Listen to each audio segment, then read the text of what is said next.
And we're live. Why that takes so long?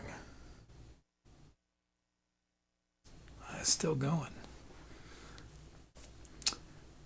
I hope we don't still have problems.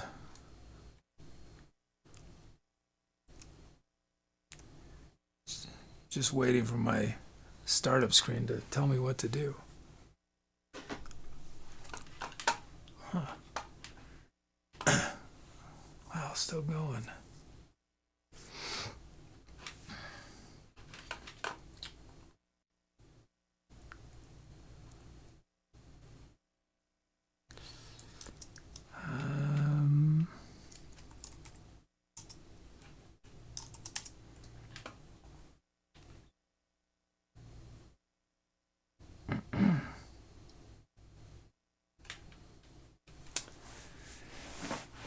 Pierre says, kid does not tell the computer what to do. The computers tell kid what to do. Yeah. This is not a good sign.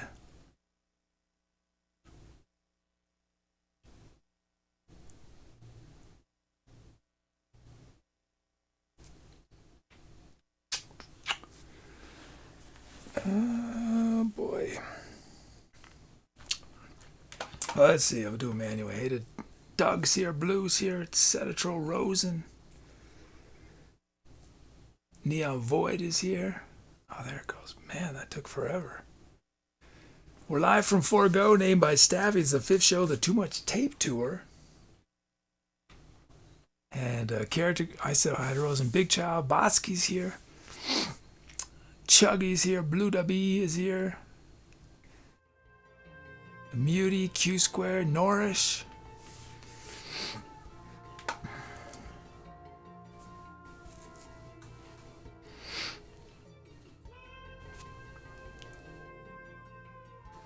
What was that?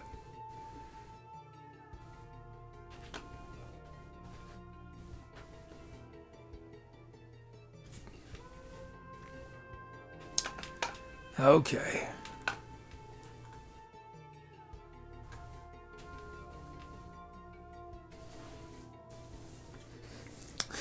Hey, Muty. You just remember me? I was here before Y2K caught up to Tubi.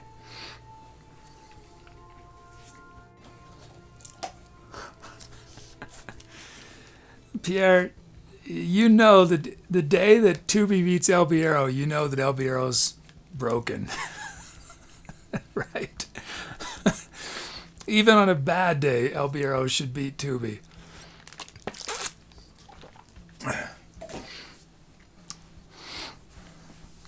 El Biero running on a 25-year-old computer should still beat Tubi. Louds, no, okay.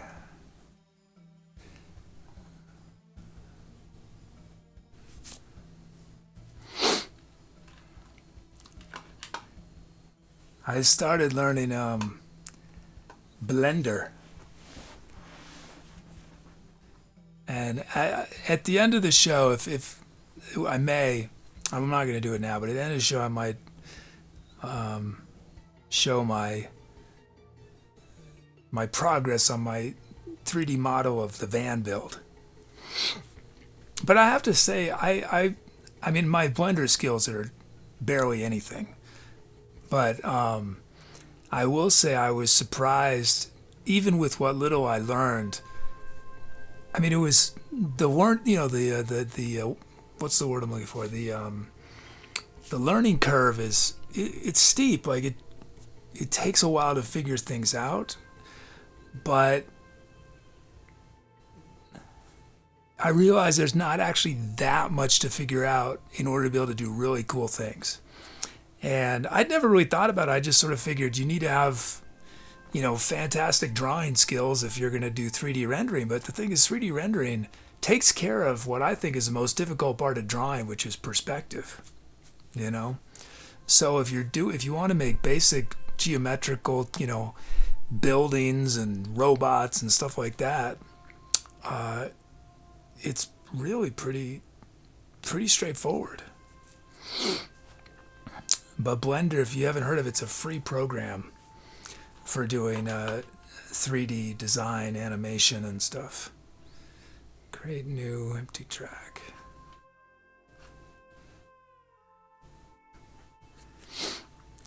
there's some basic things I want to ask Muty about that, but I think it'd be easier to do it on stream. So I might, if Muty's still here and if the show doesn't go crazy late, then I'll show my Blender thing and ask a few questions. He says, once you really get into it, you can do so much with the new geometric node system. It's so wild, especially for loot visuals. Save changes. Oh, I forgot to. Oh, I screwed up.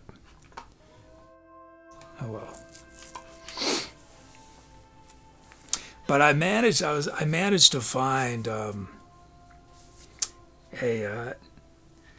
summon. I didn't do my own build of the van itself. I was lucky. I found something that somebody had done that was available for free, because you can buy them and they're $100 or more. It's very expensive. But I found one just some random person had done, and I just verified, and the measurements are pretty close. I mean, I don't, if things are off by an inch or so. I mean, they would have done a bet. They definitely would have did a better job than I would have done, because I get impatient. But it was interesting the way they did it, which in retrospect makes sense, is that it looks like they did all their measurements from point to point. So the van is all these lines. They're not parallel lines, right? They're from one angle to one angle, I guess, to make it easier to measure those distances. Does that sound familiar to anyone, that way of working? Because it seems like in a something, when the shape is not a rectangle, getting those measurements is pretty difficult. But if you can do point to point and get all these different, subsections. Anyway, that's how they did it. I don't know if that's a common technique, but oh, hey, Neridubi.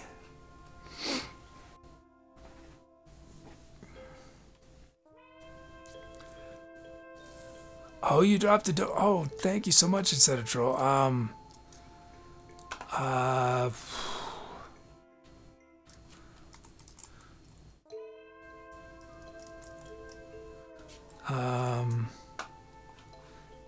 It has not showed up, but it could be that.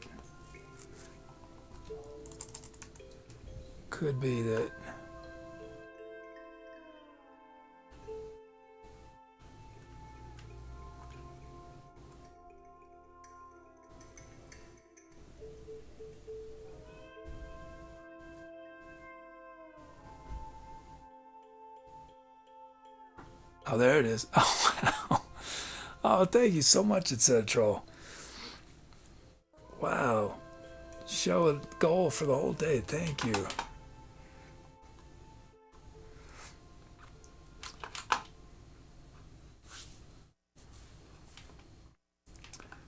Wow, a huge donation.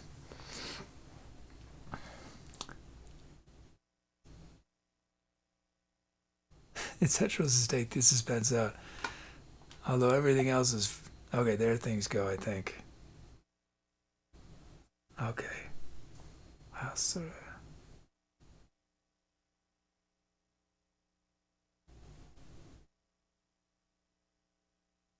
And things with Tubi are still a little wacky. I reverted to an old backup.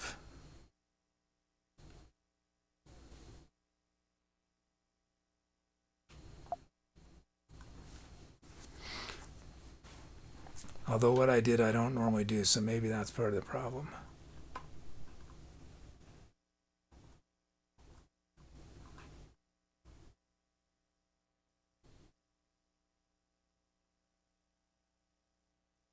I don't know if everything's going to update.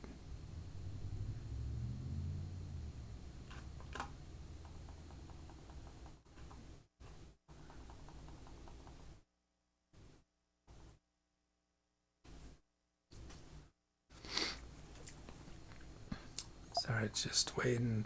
What's going on with this? Huh.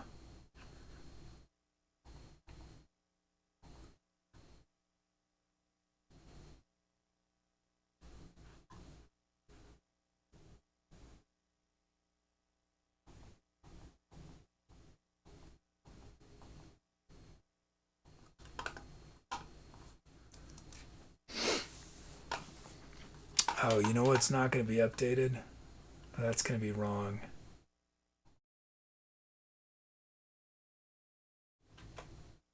Okay, well, okay. The on-screen things might look wrong until there's another donation.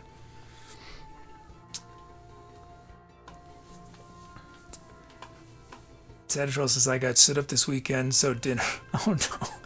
So dinner's on me.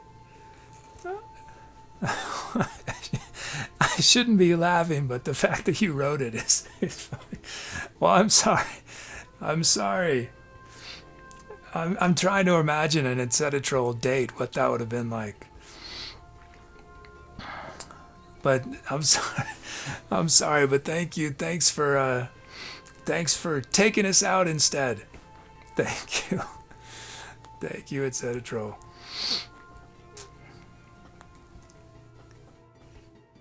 Thank you so much. And thanks to Pierre, 32-month sub, says I can make the air smell. Yeah, thanks, SETLIST.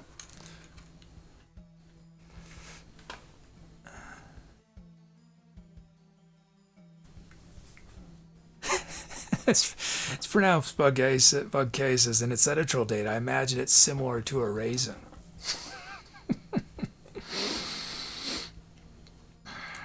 That's top tier punning right there, Doug.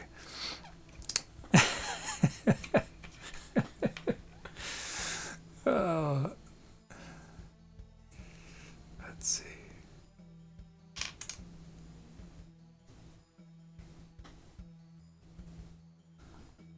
Yeah, thanks, SETLIST. Okay. Let's see.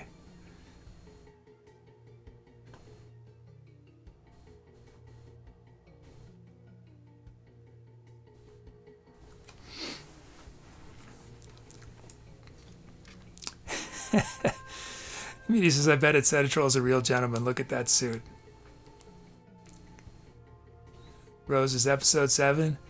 Oh, I meant to release episode 7 yesterday. I just got, and then I meant to do it today, but I just didn't.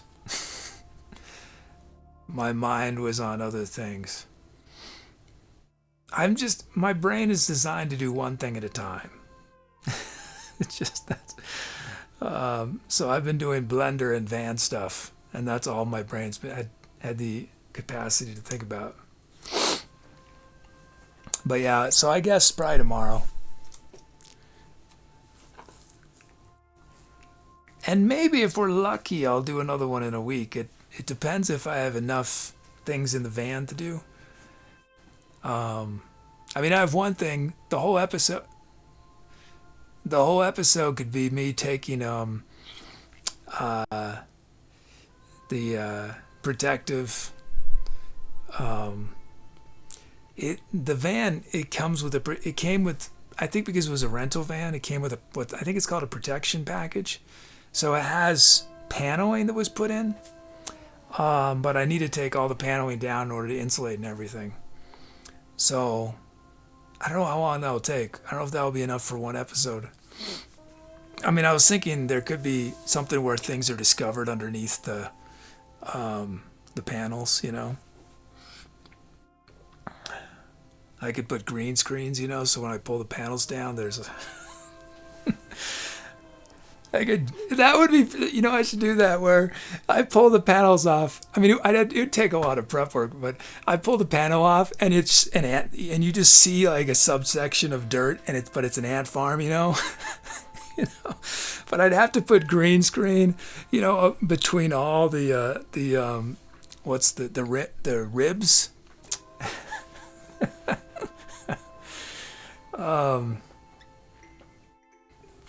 Rose and the black paneling. I'm used to trying to learn Blender. Also been writing some music, haven't focused on it much.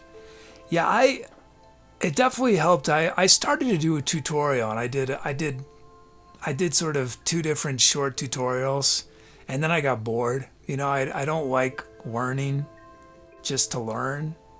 I prefer learning by doing. So I learned just enough that I could do my van build, the basics of it.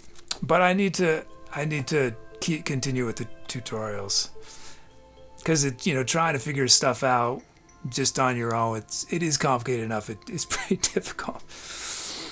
So I recommend doing tutorials. Let's see. Okay. Here's everything I've taught myself, learned by practicing. Staff Soprano, pictures of Simon Cowell, panel of judges. Yeah.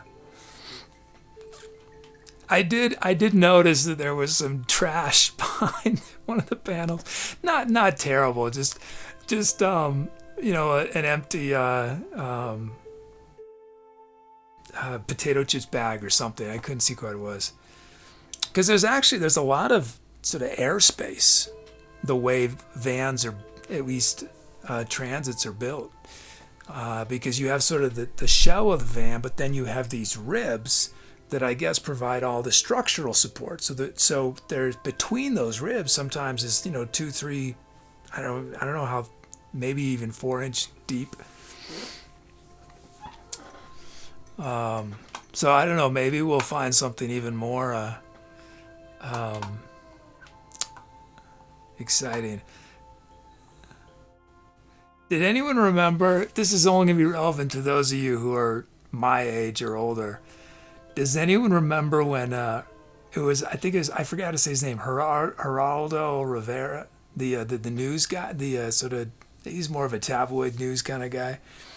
He did this big thing, I think it was in the 80s or the 90s on TV. He was gonna discover what was hidden in the vaults of Al Capone. I think it was Al Capone, some mobster. And it was this hour-long episode. No one had been in the vaults in 80 years. And then if I remember right, he finally gets it open and it's just empty. But they'd done this hour-long episode. I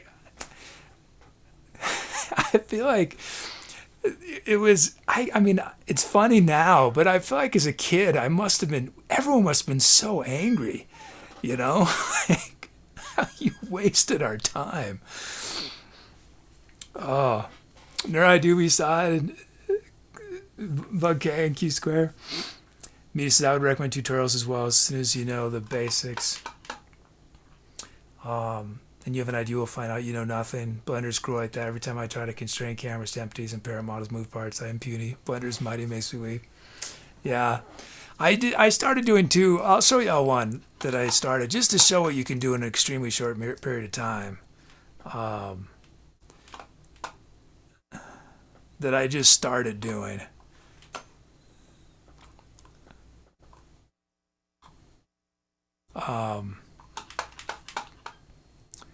There's nothing there that's a problem, right? Okay. So here's I began to make this house. But this is the tutorial that this is I think this amount of work in the tutorial is like 3 or 4 minutes. Like that's how fast it is to do something like this. It took me way longer because they say to do these things and I'm doing it and it doesn't do what they're saying in the tutorial, What is wrong? Why is this not working?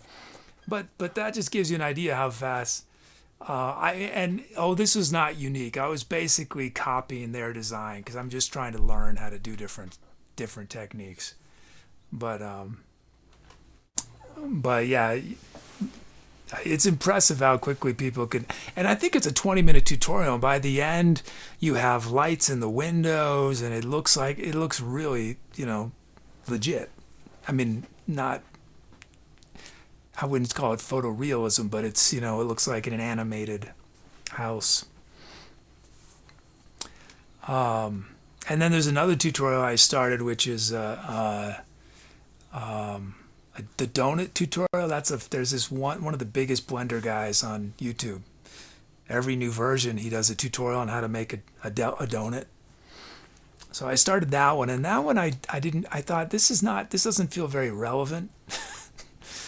This is cool, but not very relevant to making rectangles, which is what I need for the van build. I just need to make boxes. So I switched to a house because that seemed a little closer to what I was trying to accomplish. He says that looks fresh and stylish, although we only could judge it in edit mode. See your polygons. Well, again, I was exactly sort of copying what I wasn't trying to be original at all. Okay, first request ever. Neon Void's first drum fill and drum loop. And Staffy's 600... Oh, it's not showing on screen, though. That's not a good sign.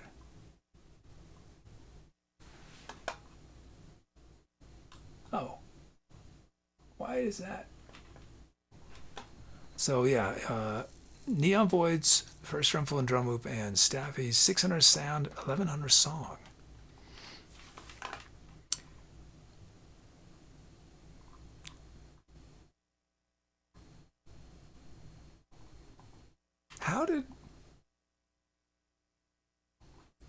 How did Soda get all these unlocks? Did you have unlock credit or something? Oh yeah, you did. You did. I think you did. Because it happened just before the show, looks like.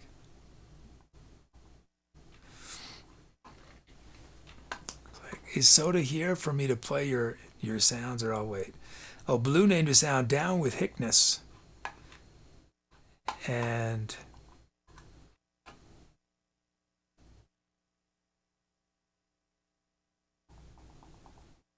Okay, well, that's it for now. Okay.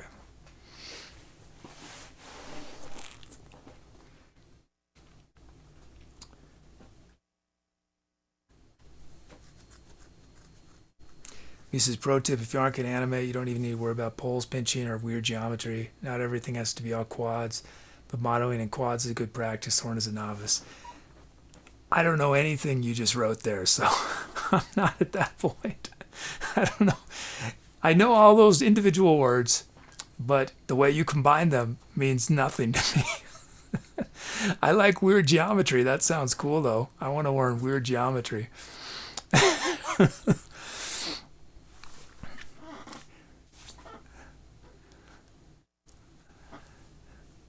I learned how to make shapes. I make cubes and duplicate cubes and change their scale and rotate them. And I learned how to extrude and intrude, but I'm not very skilled at that yet. I didn't really need to worry about that for the initial version of my van build. I don't know how detailed I'm going to get. It's mainly just trying to make sure everything fits. And it's already been very useful that I did it. Because my little two-dimensional thing I did in the spreadsheet did not take certain things into account.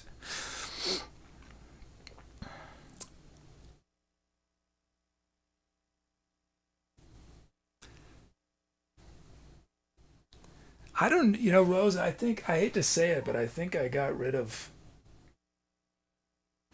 I think I just couldn't deal with bringing him to I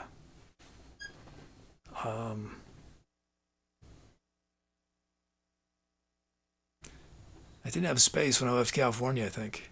I think I threw away all my... Well, I guess I have scans of the little book. But, yeah, I think all my drawings are gone. You're not missing much. I mean, the book is sort of neat, I guess. I mean, the artwork is not skillful, but maybe I'll share it sometime. Okay, let's see.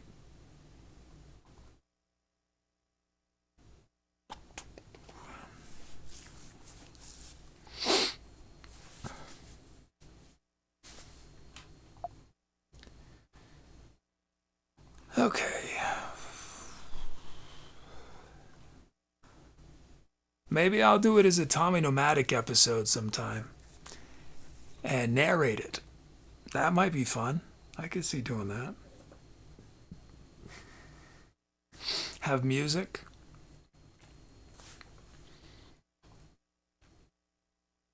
I could do the Ken Burns sort of pan and...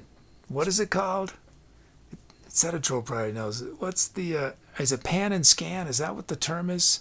The Ken Burns style of, slowly zooming in on a photo or panning across it. Pan and scan.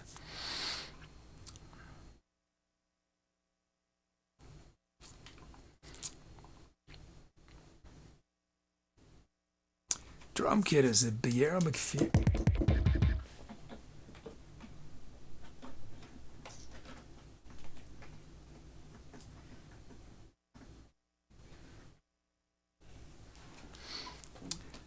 I was looking at refrigerator stays. Isn't that exciting? For the van. I know Rosen really wants me to get a freezer, but I cannot find 12-volt fridges that are the right size that have small freezers. The way if they have two compartments, the freezer is the big compartment, and I need a small freezer and a big fridge part. So I don't think I'm gonna have a freezer, unfortunately. Okay, let's see. That's not our kit, but that's okay. We'll just work. Let's see.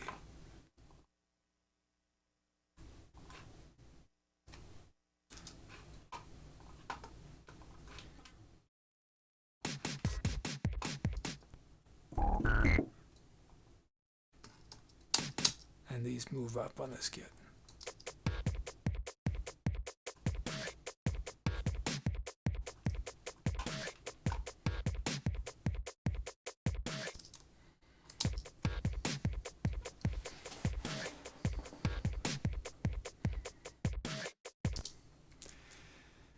And then we have Neon Void. Oops.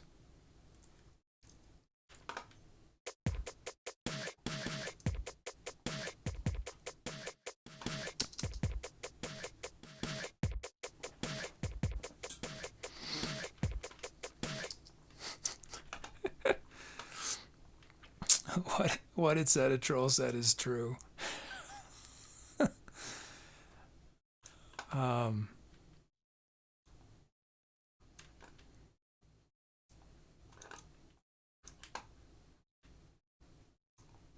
It was before Ken Burns made the jazz episode. I can't remember if I was there for that though. It might have been other members of my band who were there for. I can't remember. No, I guess I was. That was 30 years ago or so.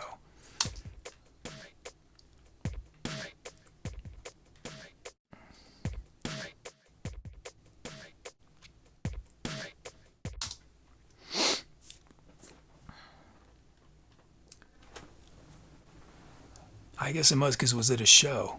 Yeah, I was at a show, so I guess I was there.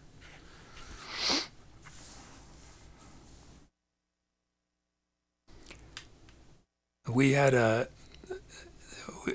this sort of jazz group, and we had a residency, which is pretty cool for high school kids, you know.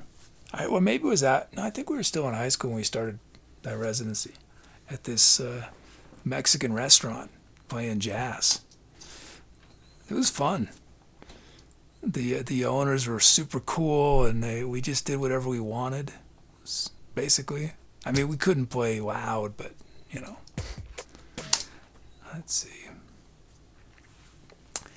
Hey, Nick Borsellino. Okay, sounds. Detroit. I always say this wrong. Detriot Ostrich. If music is a dream, Kid is the Sandman. Oh, that's not working. Oh, that's a sound that I don't know how to fix it yet. That's all right. That sound's not going to be there. And then I look just like Dougie Hawley. And then full pedal jacket. And then our ear here.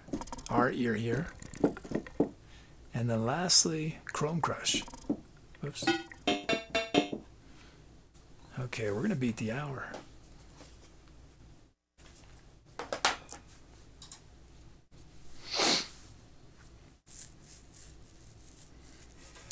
Obotsky wrote in junior high at a residency in the principal's office. Were you on a first name first name basis with the principal. Botsky. Chuck.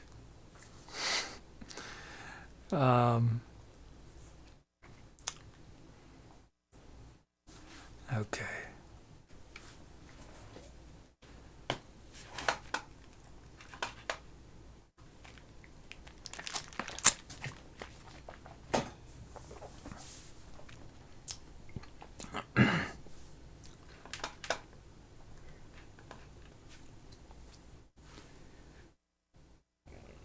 Oh, wait, is Shadow and Brooms is here. Mole's here.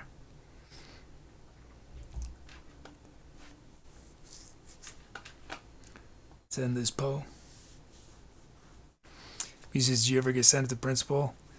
No, no. I was I was a pretty well-behaved kid. I'm not saying that's a good thing.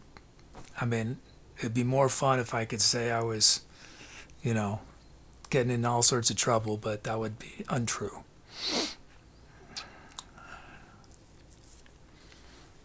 I think my let's break this tie.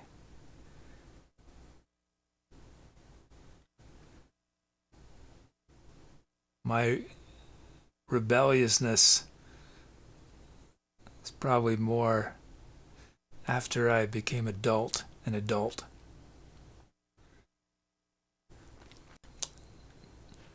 Not that I was breaking laws left and right as an adult, but I didn't exactly do what I was supposed to do. Okay.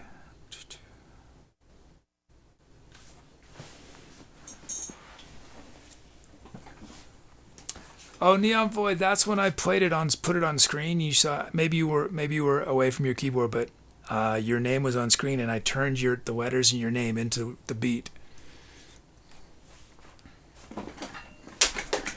So this is your drum beat. There's 2 drum beats that are gonna be on the song, but this is yours.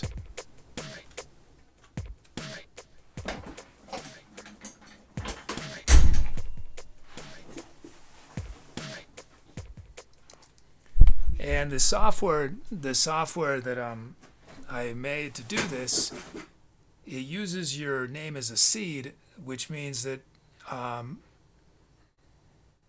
but there's other random elements, so it'll generate different names, different beats from your name.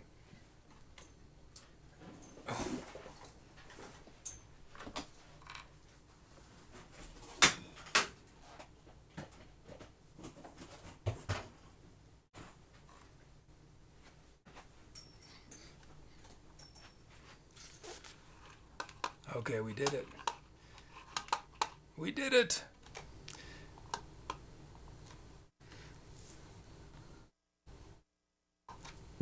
Okay, time.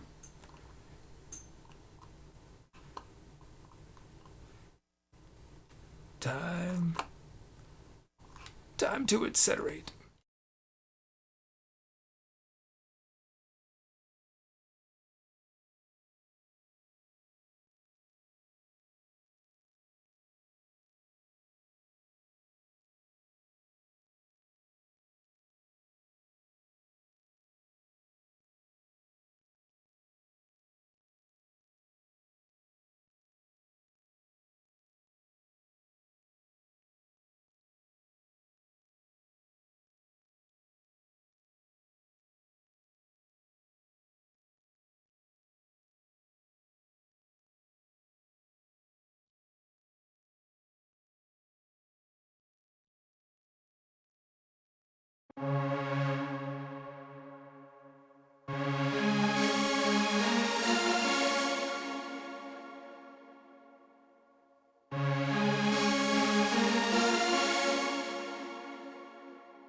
Thanks for those calves. Sorry about all the tech things. I guess it seems a little better now. Guess we'll raise the bitrate again. I dropped it a lot. Looked like I was broadcasting from 1981.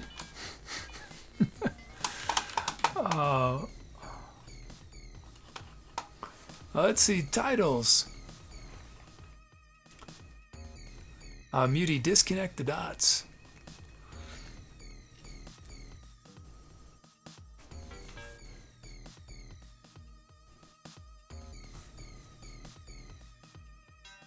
Pierre, connect to disconnect.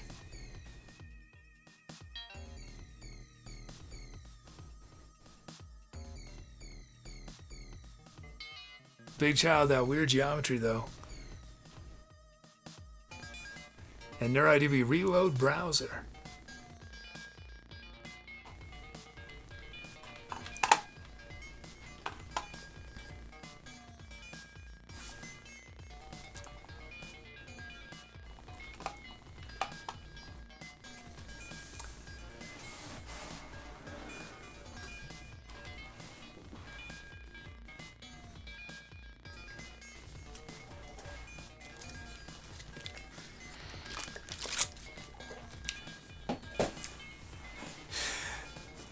I feel like I need to do that on Tommy-Tomatic. Start the episode and just have a box. It's like, and it's at the end of the episode, find out what's in the box. I remember I had that idea. I was gonna have 3 doors, up here. I talked about this like 3 years ago, and there'd be an unlock to find out what's behind the door. It'd always be something different. I think that would be a very popular unlock. Maybe we'll do it in the van. Yeah, I reset the cameras, Rosen. Thanks. Yeah, I already did that. Thank you, though, for the reminder. Let's see. Tine, piano, and saxophone.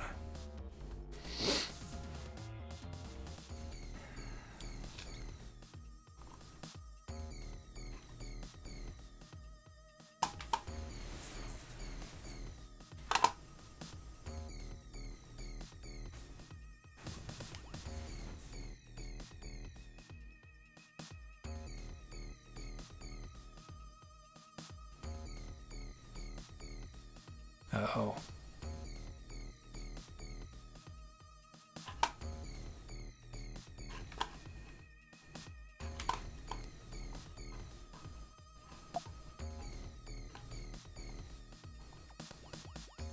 Whoops.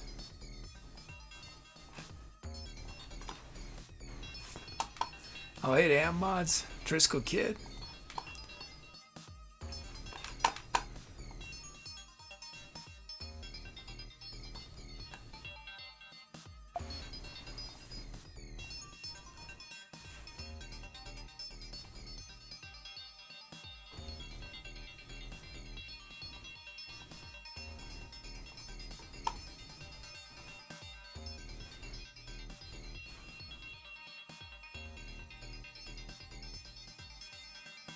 Kid and I are riding the racing hedgehogs in Guatemala City, Guatemala.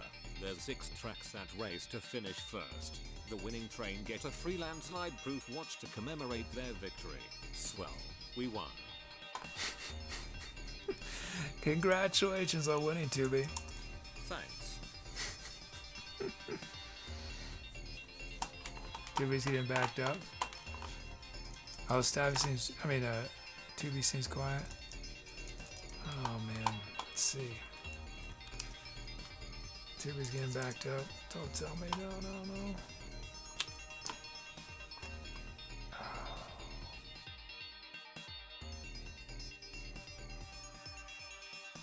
Maybe it always did this, maybe.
Oh boy. We could be in trouble again, I don't know.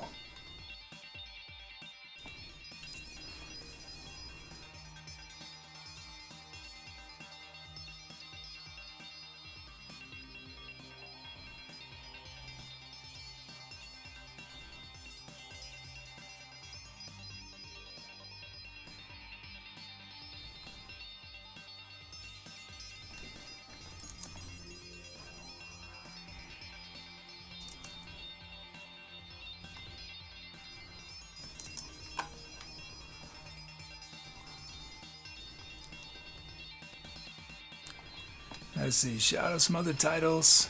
Hope this figures itself out. Q Square, Useless Glaze Toroid. Mole Still Life Kid. Pierre 56K Suffice. It's pronounced Bug K. High School Dropouts. Big Child. Wonky Bits and Cracked Bites. Beauty. Cubic Hair. And Rosennetyle up the modem. Okay.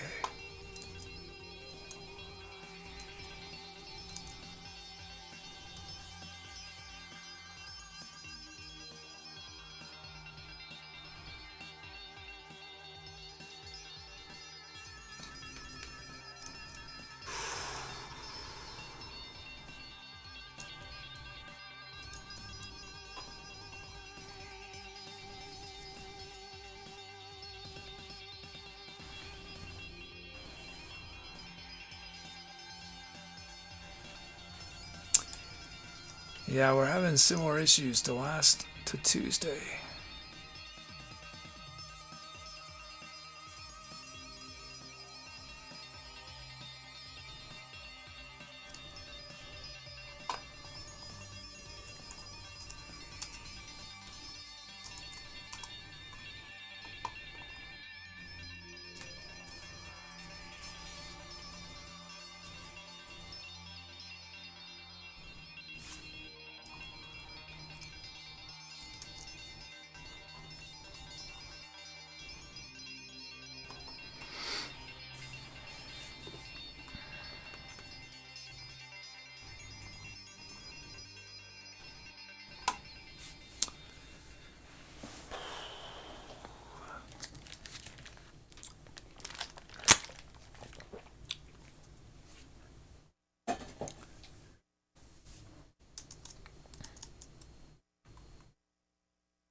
Let's see.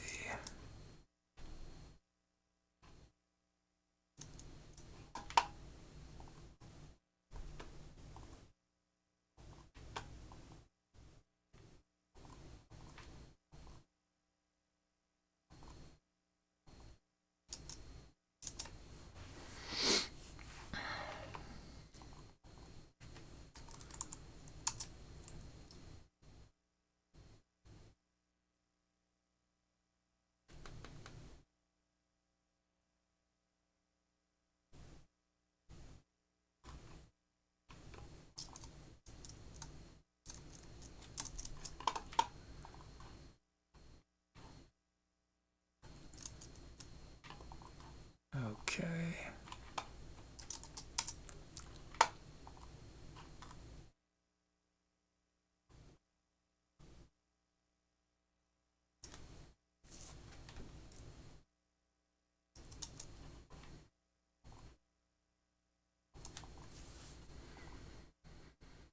Wow, that took a long time. Well, we're going to just power forward. I have a feeling that it might be a short show. What is the problem? Scripts that are running on the server are just taking forever to finish.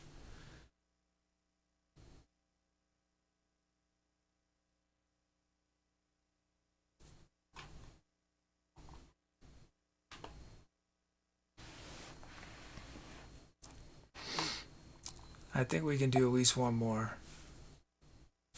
But it's getting slower and slower.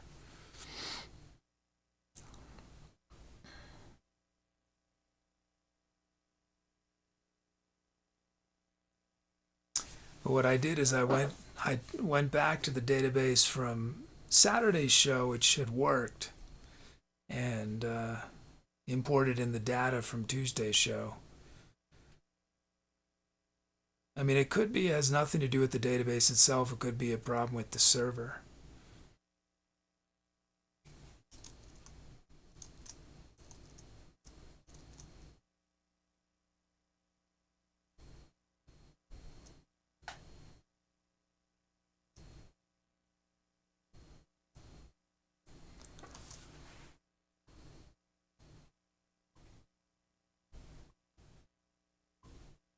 I wonder if it's...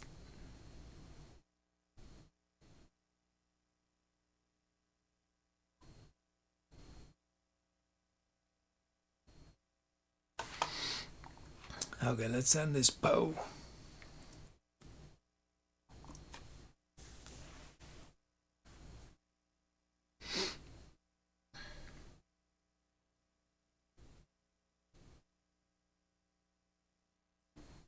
Uses vocalize how I always figure stuff out.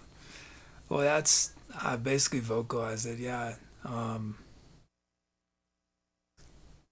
It has something to do with running scripts on the server. But the thing I'm noticing is scripts that should have ended are not ending. They're getting stuck somehow. But they're not... It's not... The computer's not working at all. The server is not bogged down at all. There's plenty of processing power.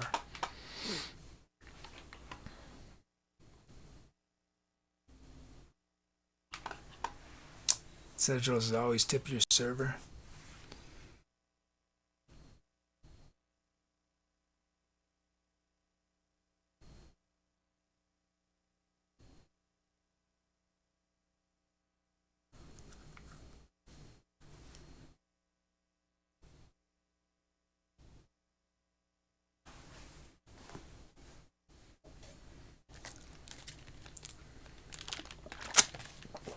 Well, it ended. It's just incredibly slow.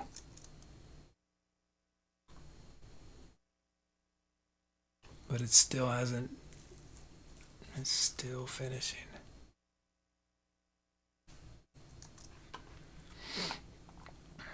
And it's muted. Disconnect the dots. Does the internet dropouts relate to the server? No. No.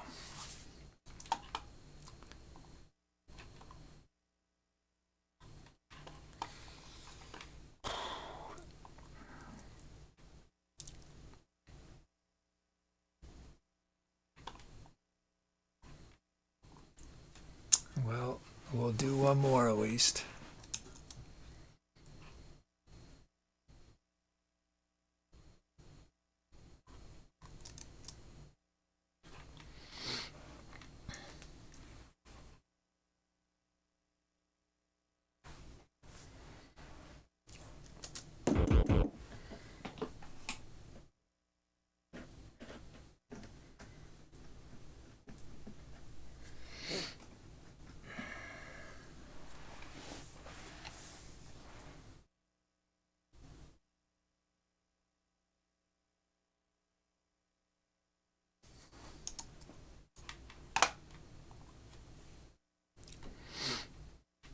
Okay.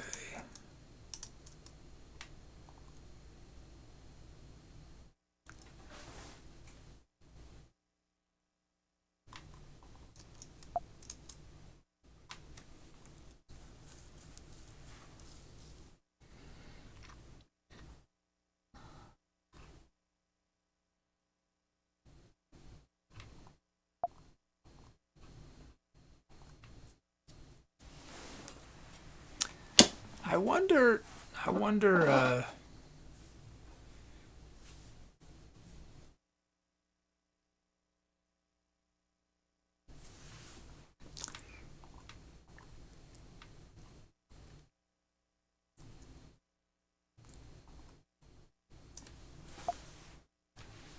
I wonder how many members of our community would still watch if there were no requests for a while.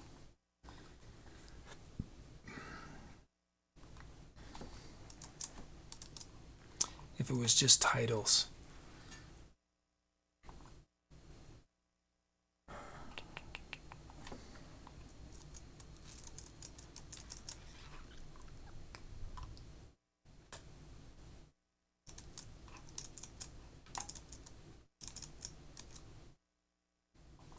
Drum kit is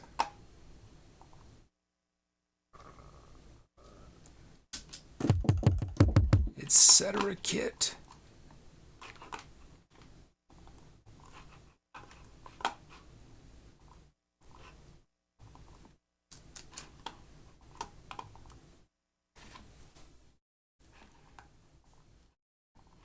And it's Setatrol.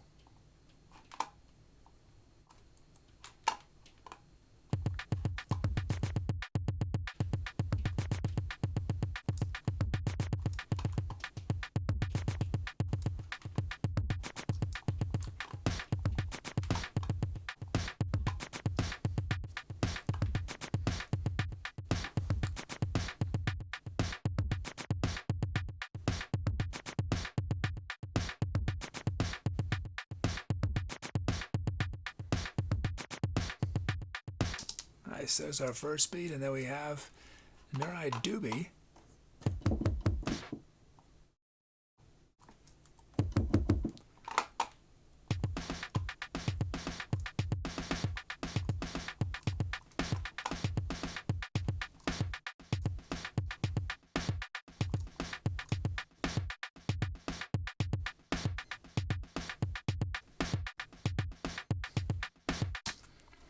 Okay, we got our beats, sounds. Steve 3, Return of the Steve.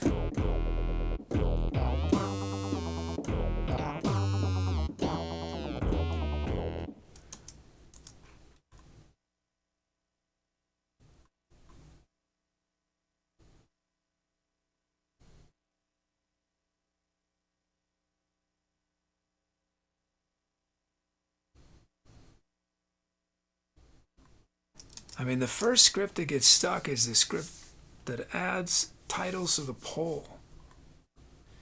That's when things got weird, and that was like that last time too.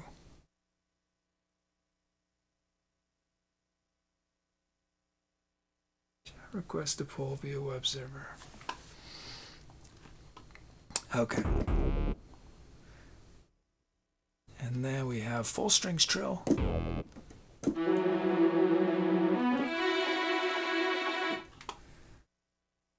Noise pad.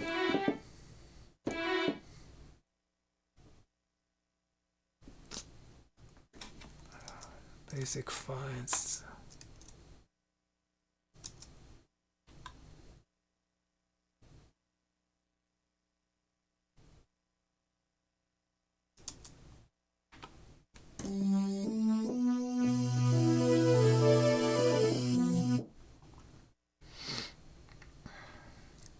Soundy McSound face.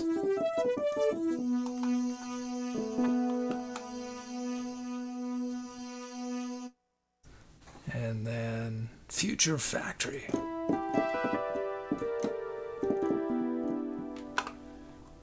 And lastly, Heart Scalping Inferno.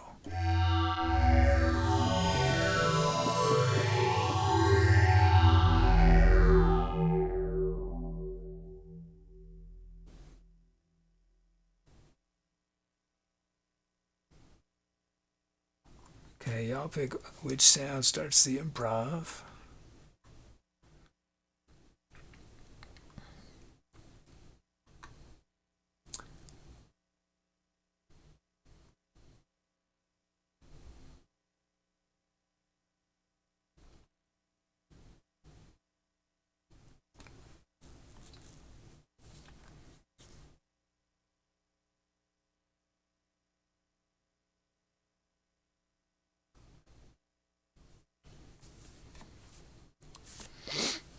Rose is good. The poll script.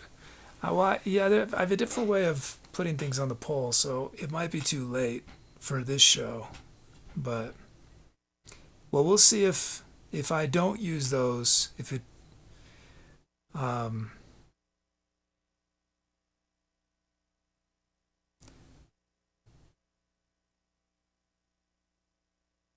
but what's happened is I see a list of scripts, right? And when the scripts get sent to the server to run, and I can see which ones are written, and at any given time there's always 6 scripts running constantly, and they handle processing, messages, receiving messages, sending messages. But other scripts are run, like a script to generate a poll or to end a poll, and those scripts should disappear as soon as they finish off the list. But scripts are not disappearing, or it's taking them. It took 20 minutes for this one script to disappear, even though it should have taken less than 2 seconds to run.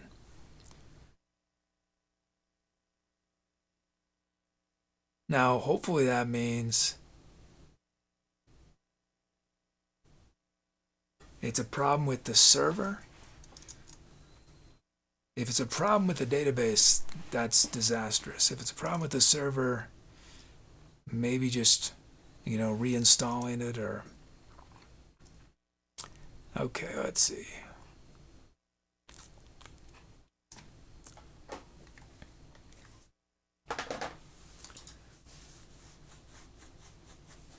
This is the past 3 polls of titles, yeah.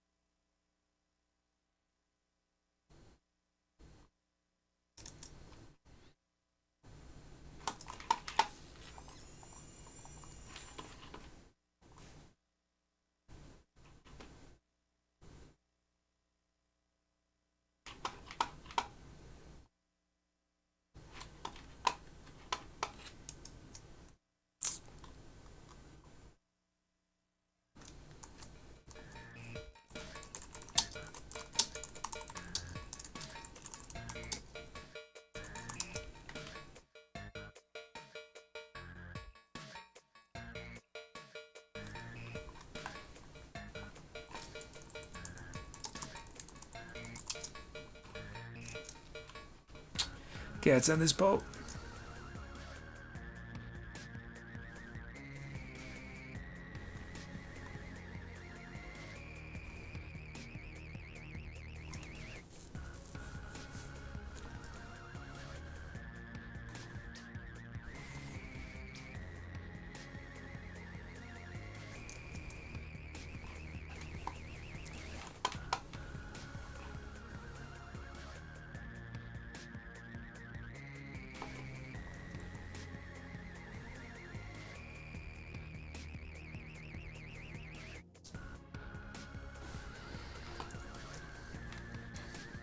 And it's soundy.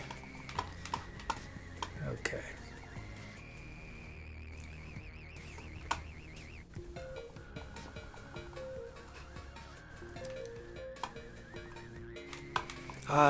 Yeah, Rosen, let's do this song, then remind me, and I'll...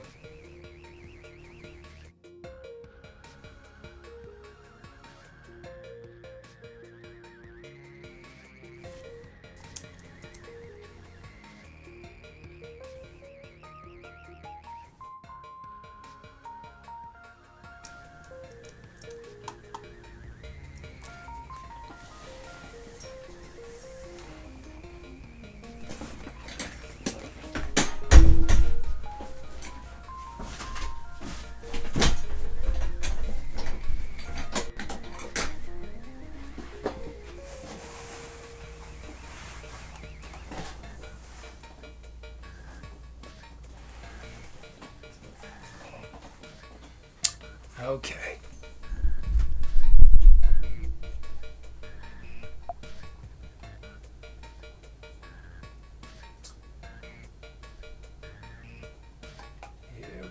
Here we go.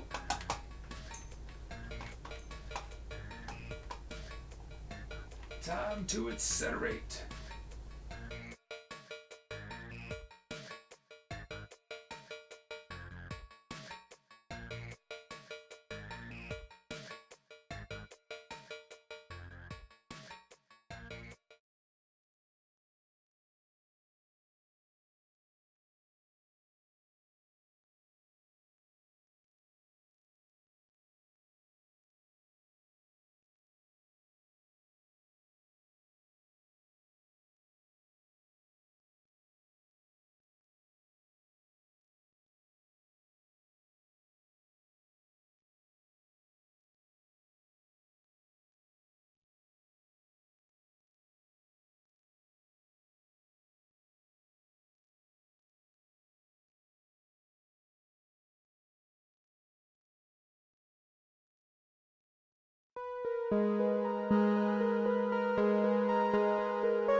Thanks for those scalps.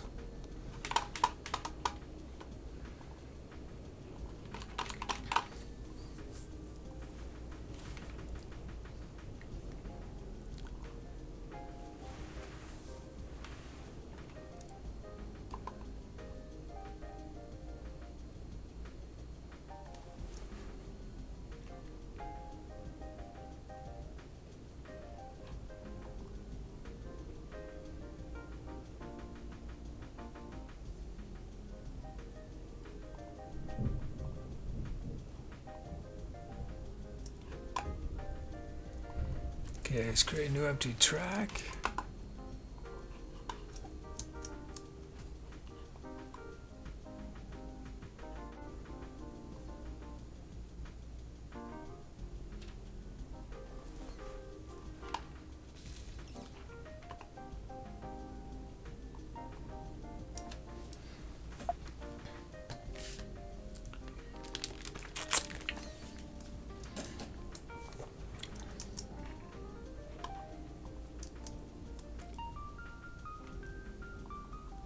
Maybe that's the same way of doing it. It's just a different screen.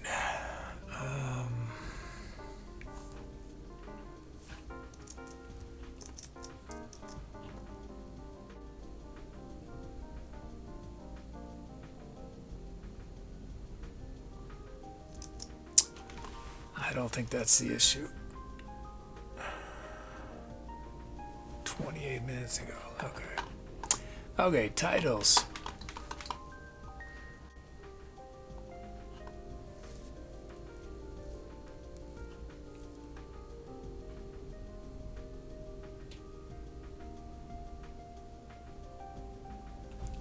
Staffy Donuts in Space.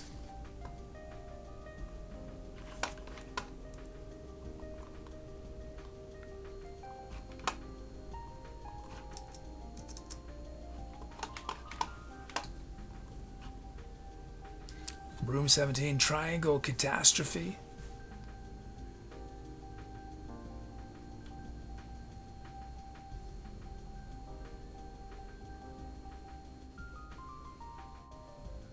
Rose and Teardrops of a Dream.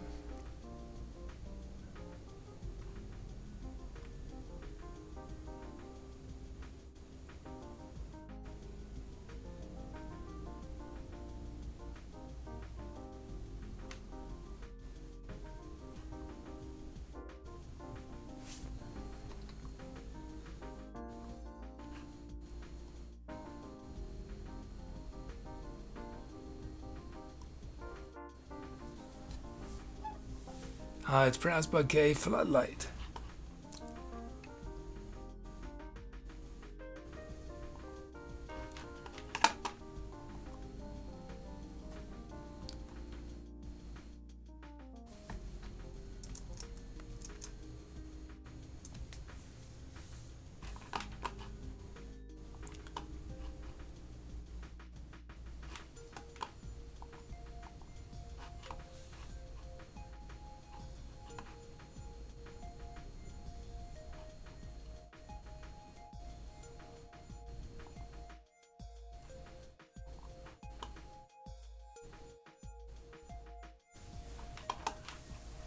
Okay.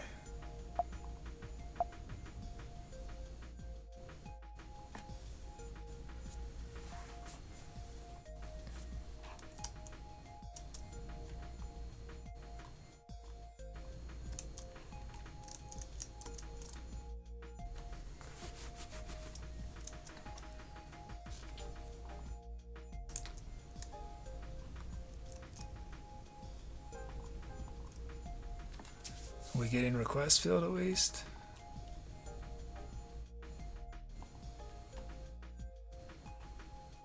Super slow.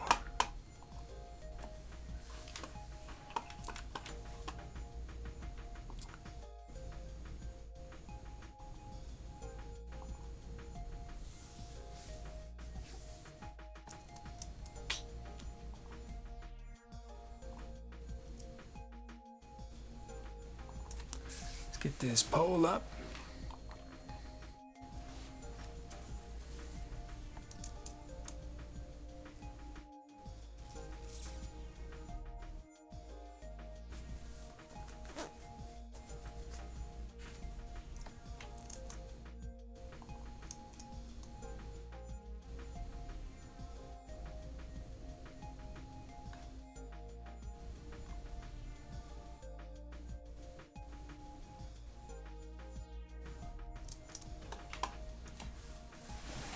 Okay. Oh, and Spot My GPA is here with 10-month sub. Good to see you. Thank you so much. 10 months.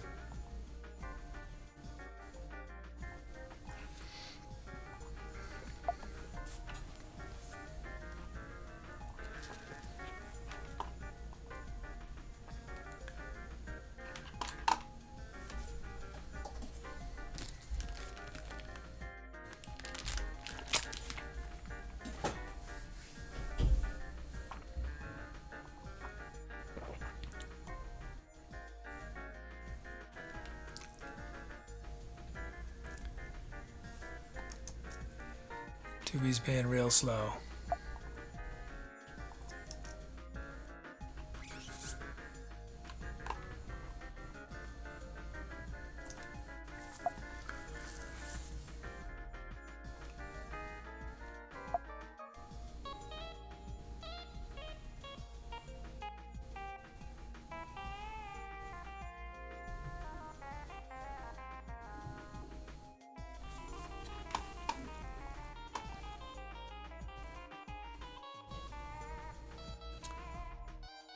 Okay.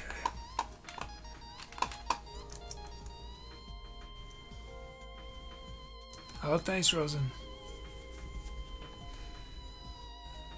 Electric time, piano, and flute.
Okay.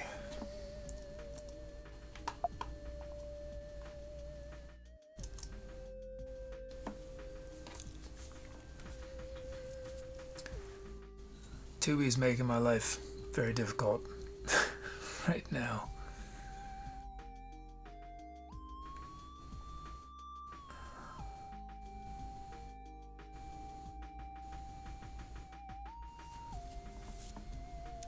Hey, shenanigan again.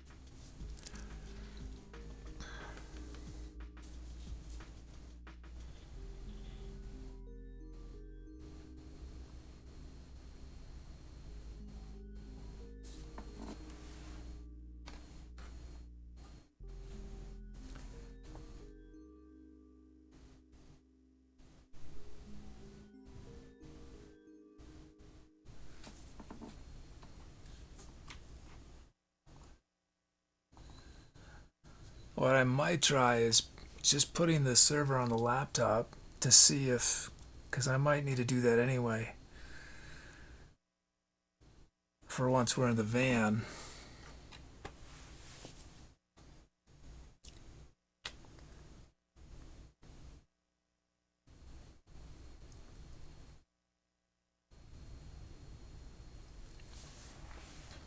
QEH and WJM, yes.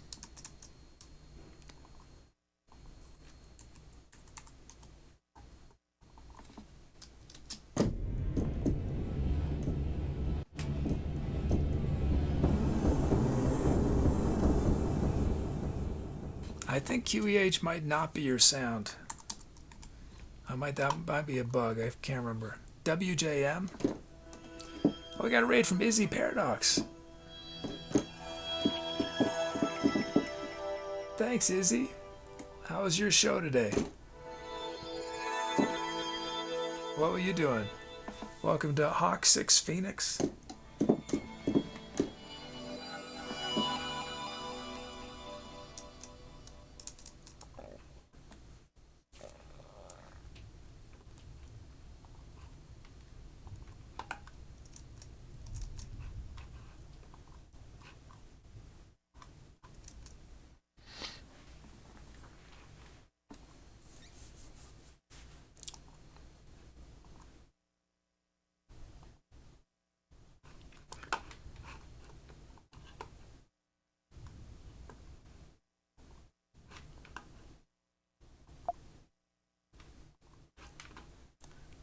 Let's see.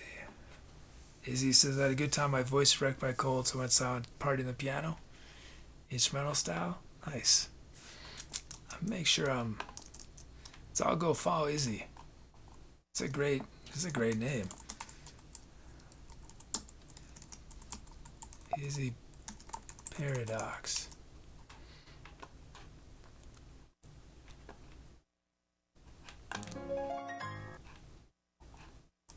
Oh wow. Oh, you do improv too? Nice.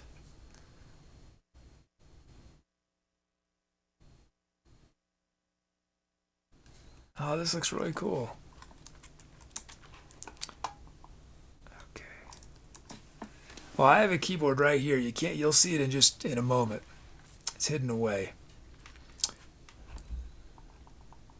I will be standing up and playing an improv. I do improv. That's all I do. And but chat helps me make the music. Chat picks the sounds and the speed, and I turn people's names into drum rhythms. So every song is a collaboration with chat.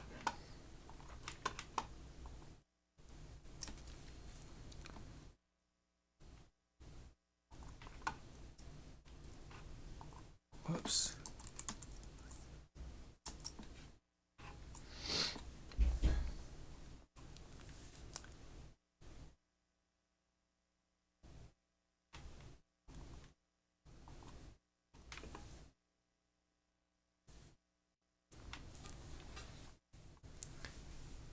Oh, thanks, Izzy.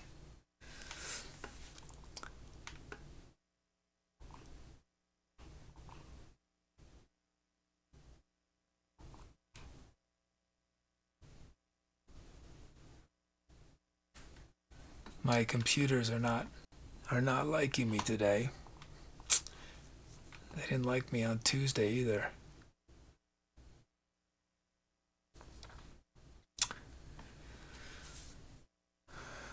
So my next step is to have to decide, do I reinstall the server on the server computer? Do I try to install the server on the new computer? Am I pushing my luck? Trying to do everything on one computer? Well, almost everything.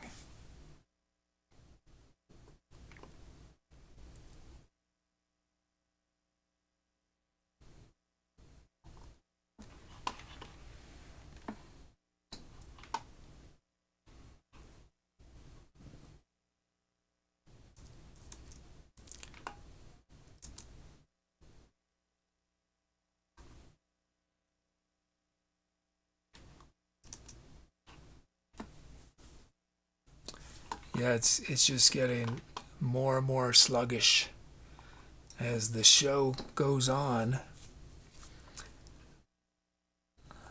Let's end this poll.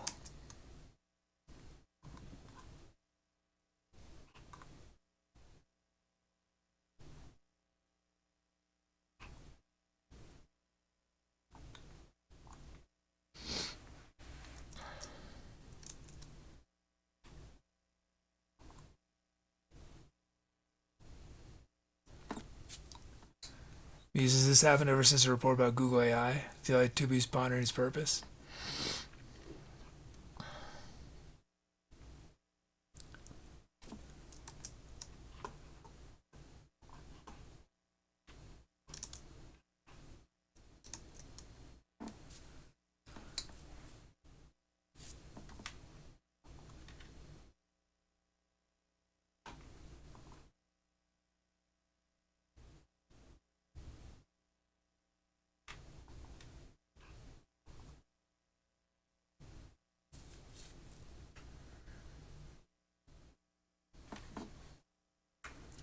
I mean, the fact that it's getting slower and slower would seem like it's a server issue. That the server software is somehow getting clogged.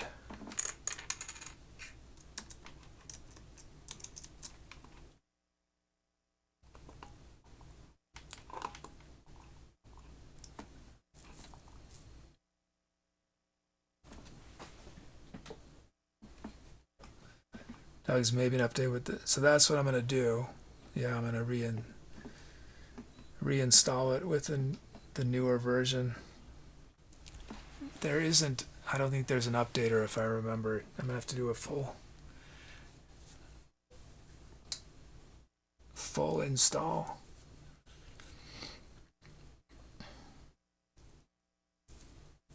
Because if it's any help, it happens every time you want to pull, it seems.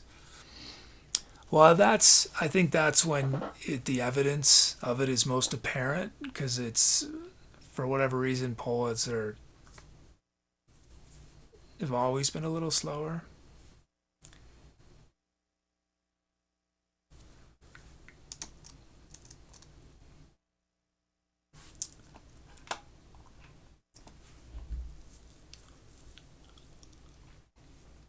But the fact that these scripts are just not ending, they're not closing out,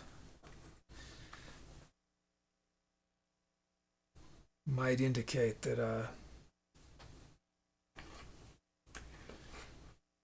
the server's allocating memory or something for these scripts to run, but when they finish, they're not actually finishing, so it's still using this memory.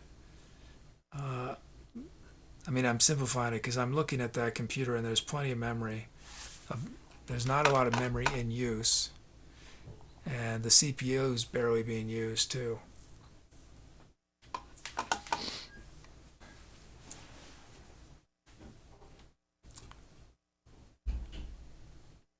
Oh, I could play all soda sounds. Oh, I didn't even close the poll yet. I was just doing these. So steps that normally take a second are taking a minute.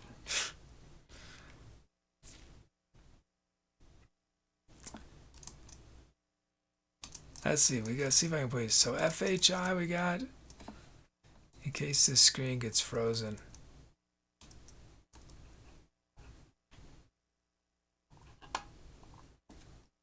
FHI.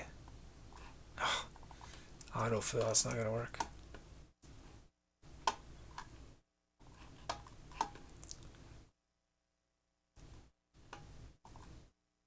Well, we'll just do this. Okay. Oh, these are soda sounds. FHI.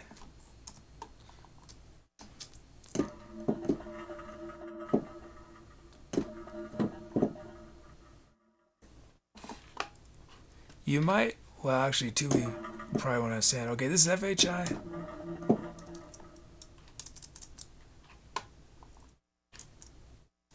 And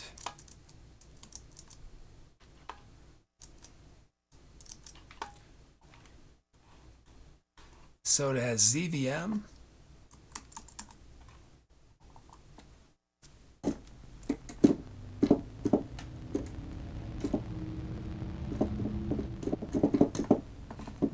Soda has TTL.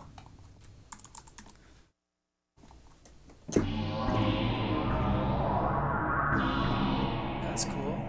VBM.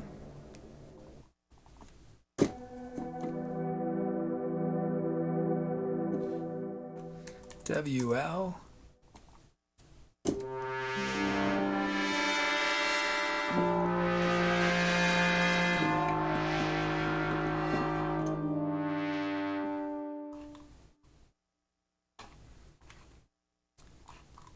Oh, and Muty gave a bunch of sounds to Neon Void OVM.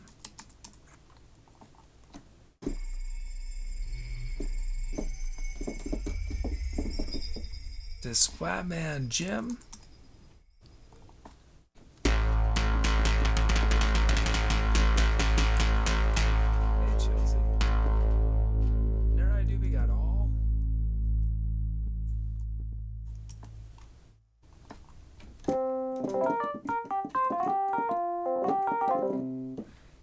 Muty got WL.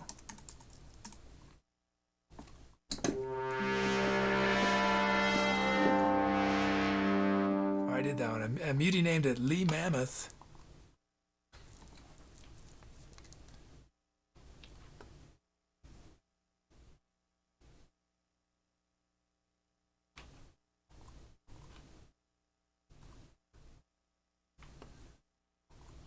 Splatman named sound Congratulation.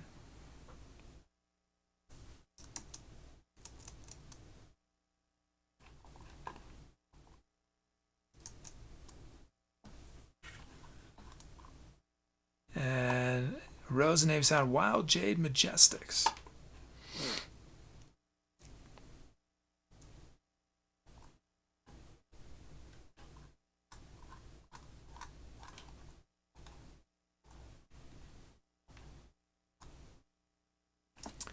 Oh, and Rosen, I didn't say, Rosen named the song Teardrops of a Dream.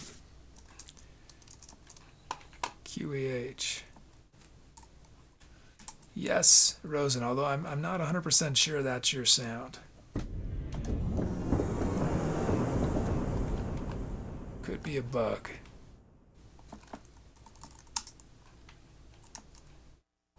Let me check. No, that is. Yeah, that is your sound. Okay. There's some Q sound that's a bug.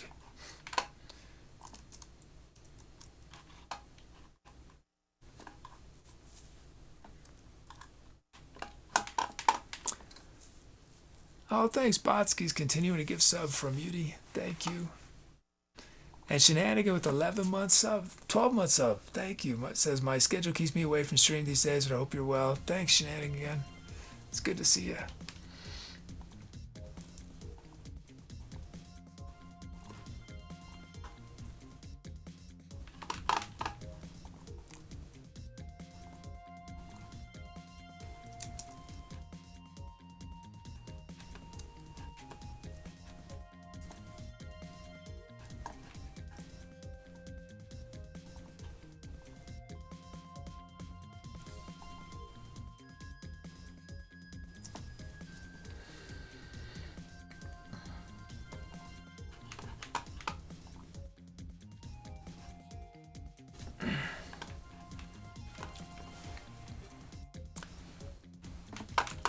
Okay. Did I back it up?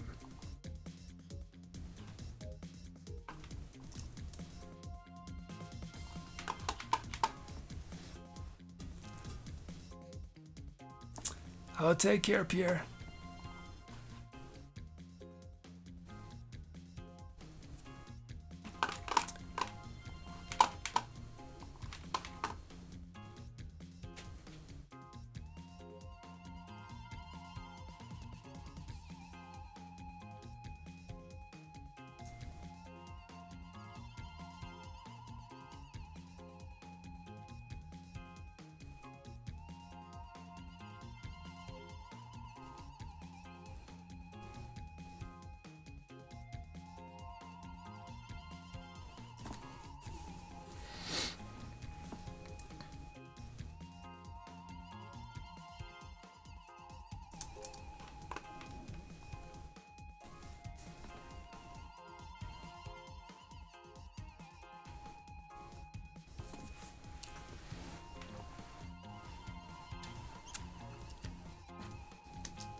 Oh boy, so slow.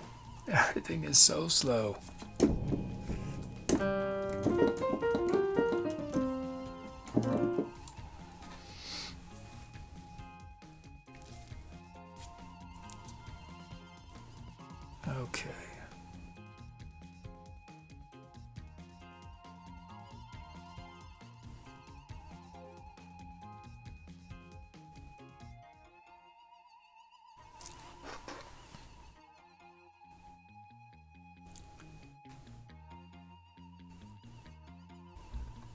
A reward.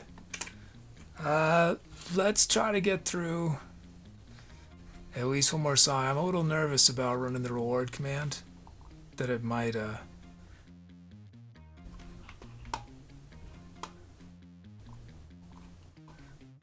break Tubi.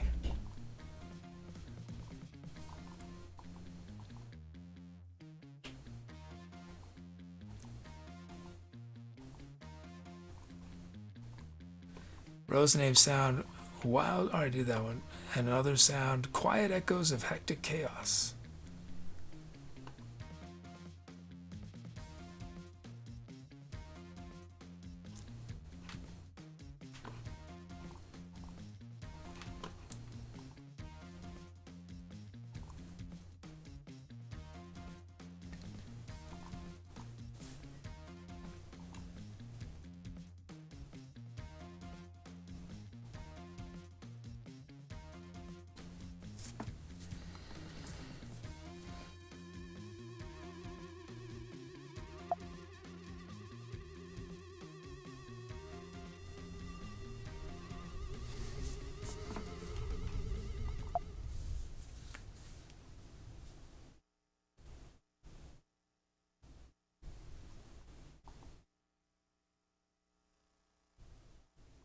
Hey, Tubi.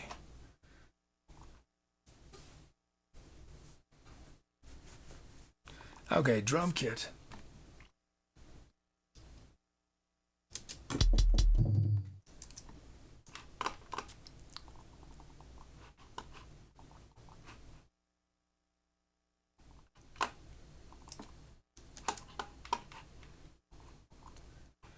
First up, Swelter. Swelter weather. Okay, these move up.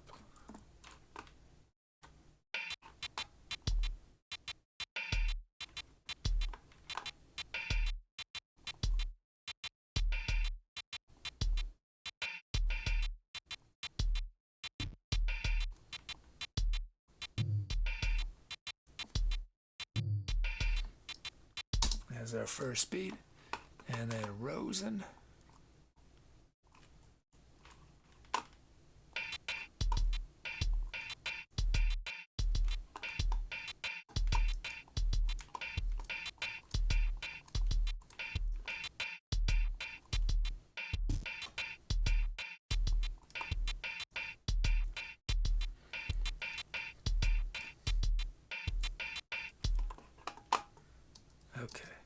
Okay, got our beats. Let's check out these sounds.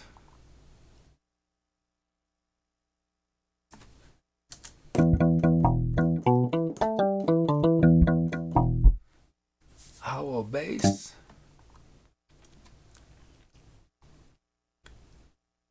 Classic synth string.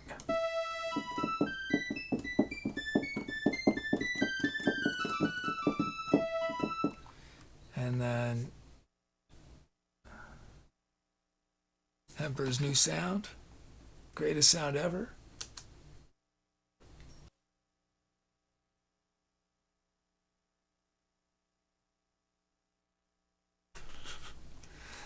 And then we got Joe.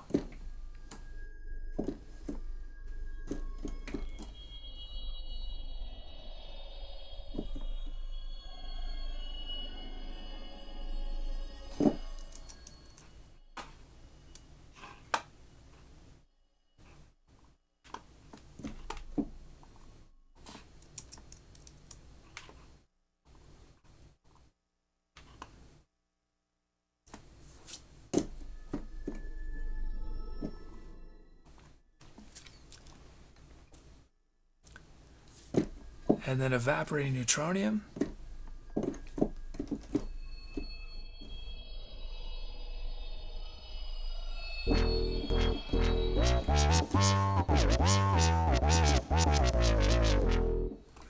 And then lastly, we got Free Extravaganza.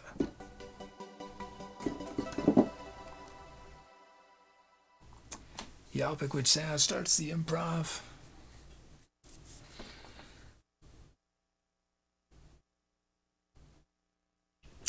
Yeah, I think I need to run the server out of the van. That's definitely going to be the end of radio, though. But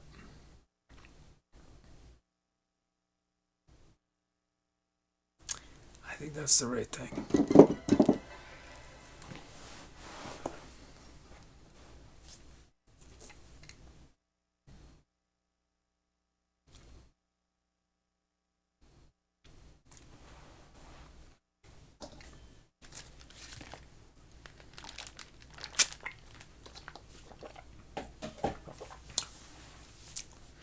Oh, oh yeah, oh man.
I think we're back.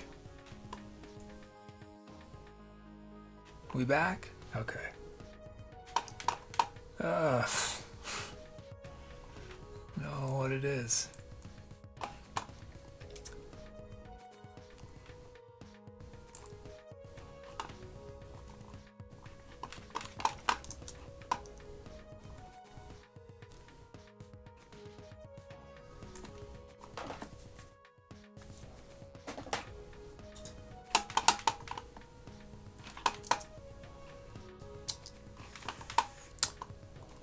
Okay. We're gonna get one more, at least.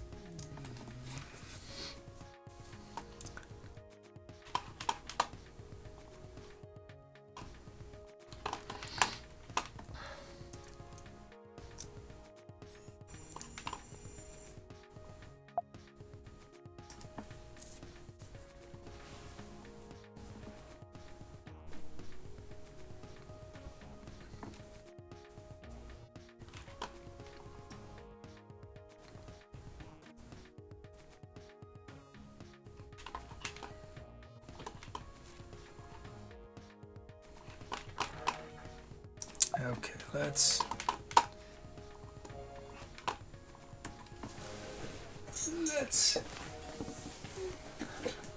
end this poll.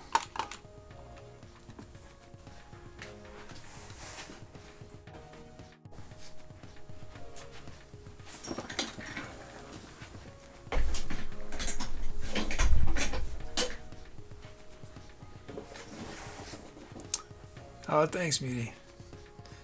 Thank you.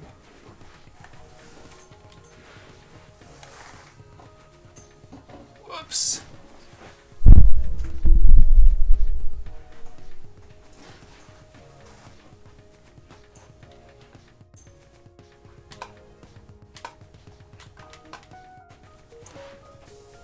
Just waiting for Tubi to end it.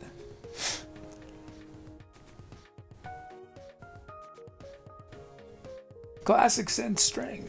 Okay.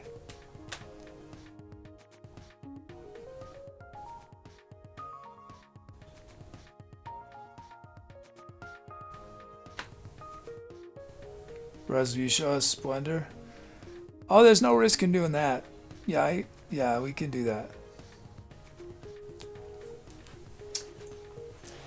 But it seems like things are, it's not getting worse.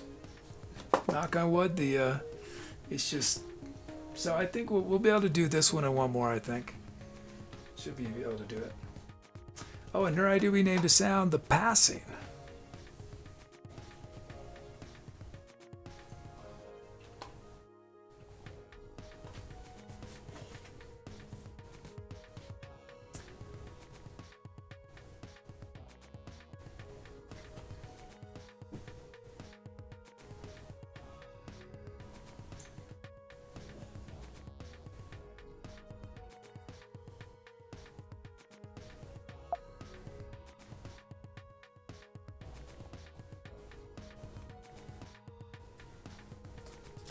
Okay, here we go. It is time.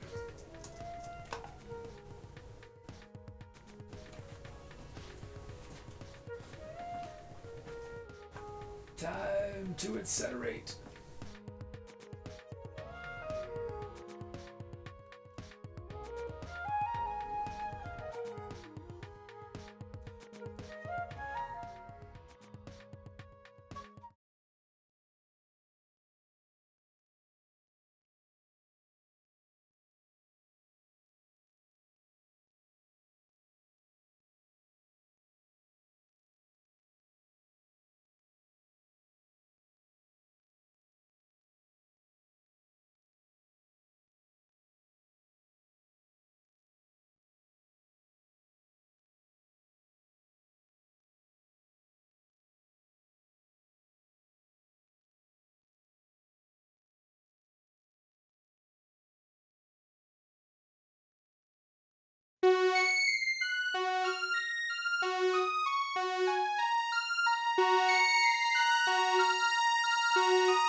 they caught me in San Francisco.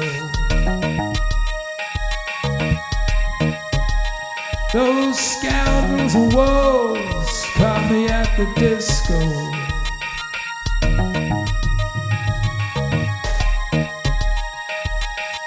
Out on the floor,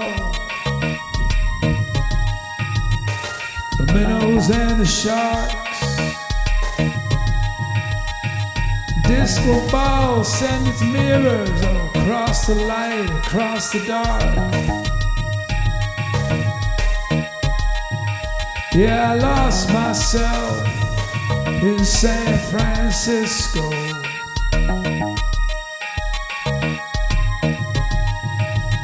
I lost myself at the disco.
Yeah, I lost myself in San Francisco.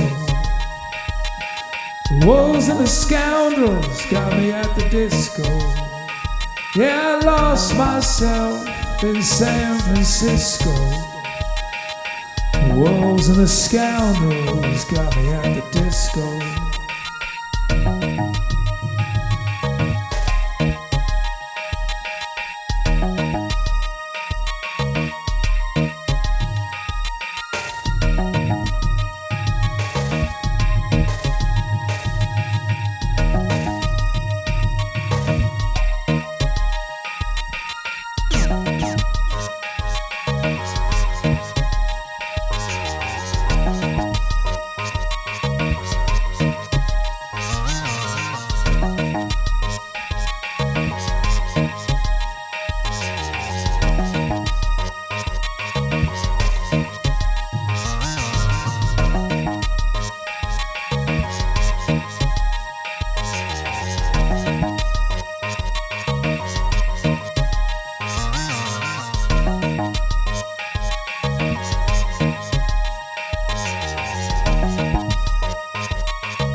Yeah, I lost myself in San Francisco.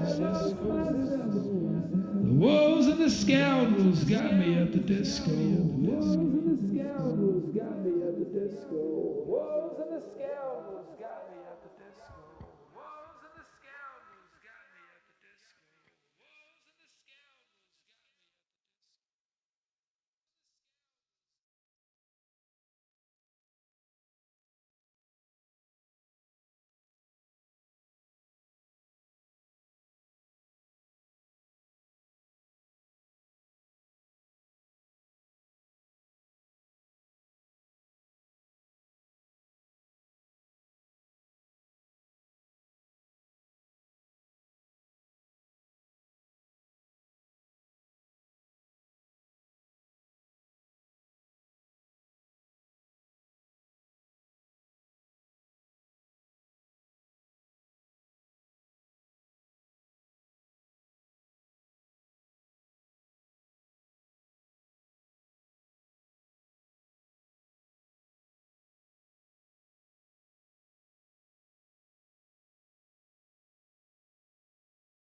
Thanks for those calps.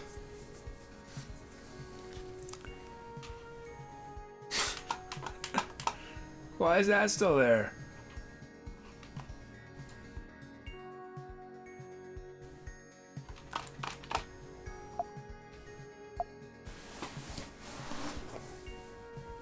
Oh, because I'm not supposed to... Wait, I'm not supposed to be on the screen yet.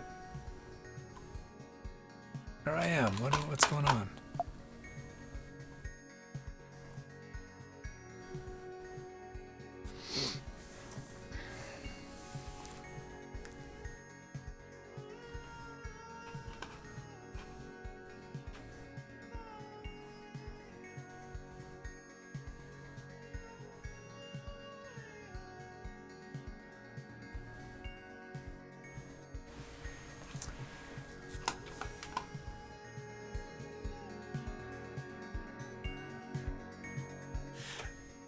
Okay. Let's see. Titles. Blue da ba di ba di da ba di da ba di. Limit Break. Amp mods with Blue or You Lose. Blues You Lose. Hug Queen for a while. And Kixie Finding Pieces.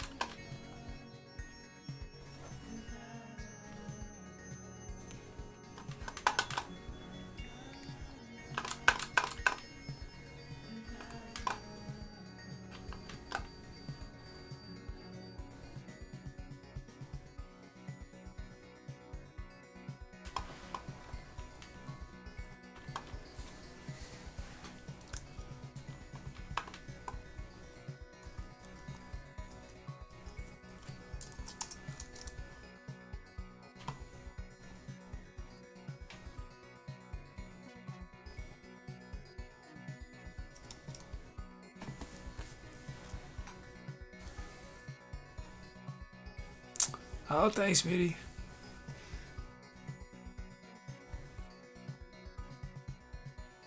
Thank you.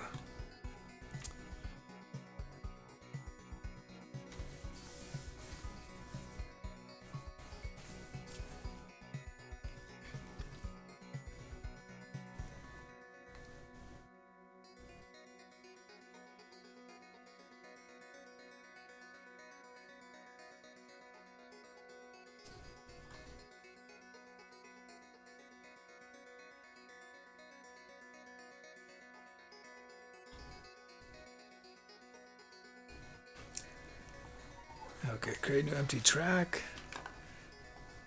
See if things will be a tiny bit faster. Maybe? No?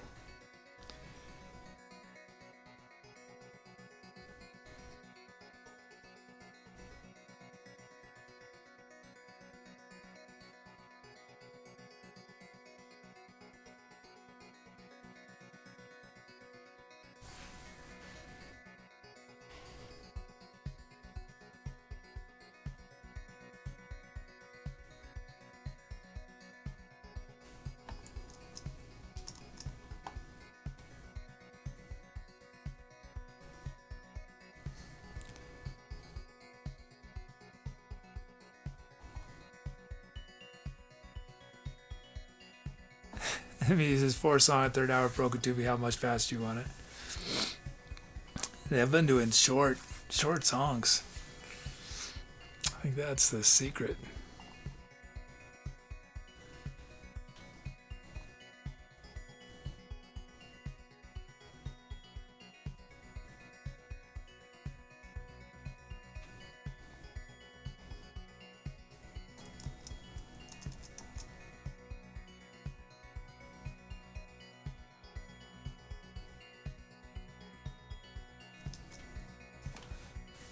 Okay, let's do our poll.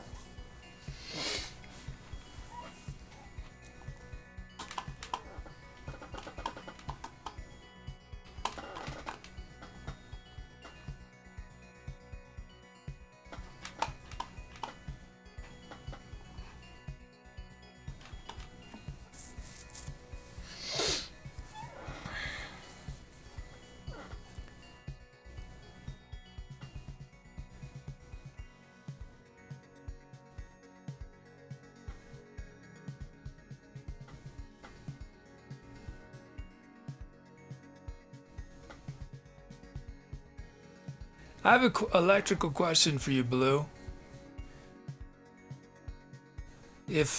While we wait for our poll, if you're wiring, okay, so I have 12-volt batteries, right? So I have a bunch of 12-volt batteries. So the way I understand it is if you wire those batteries in serial, let's say you have, 4 12-volt batteries, you wire them in serial, they're going to become 48 volts,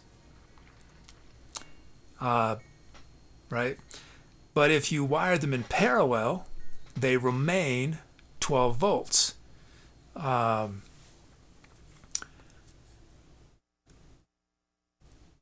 So from a safety point of view, where it's a lower voltage is safer, do I need to worry? Do I need to take extra precautions if I'm wiring in parallel, but I have an insane amount of battery power? Right, so most van people rare. Thanks, Staffy, for the hard coolant. That really hits the wallet. Wait. What? Wowzers. Knack. I love all of you so much. Ah. Fiddle. Thank you, Dewey. Thanks for the. Who was it? Staffy got to be drunk. Interrupt me mid-sentence. So another way of asking my question is because I'm wiring in parallel, it doesn't matter how many batteries I'm using, right? In terms of my whole electrical system. Meaning an electrical system that would work great with 200 amp hours of batteries wired in parallel would be fine with a battery that 1200 amp hours if they're wired in parallel. So they're still 12 volts, right? Does the electrical system care at all or is there sort of safety stuff I need to take into account if I have 1200 amp hours of battery?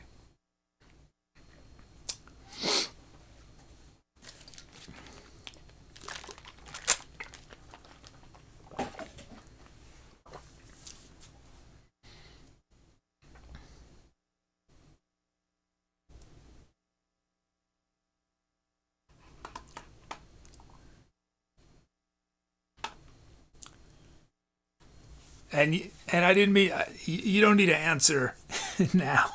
I know it might be a very complicated question, so no, I shouldn't have put you on the spot, but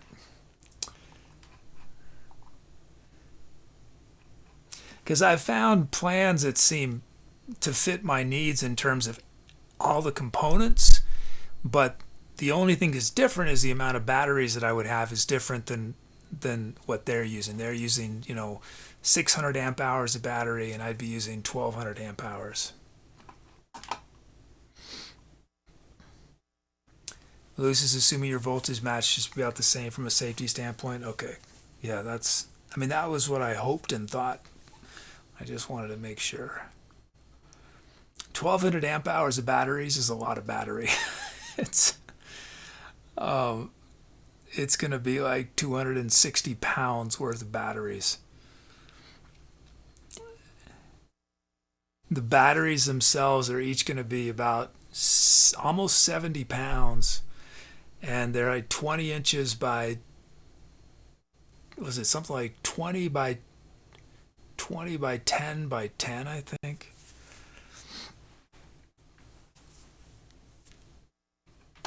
Lucy, you considering getting 6 2V cells and wiring them in series compared to a single 12 volt?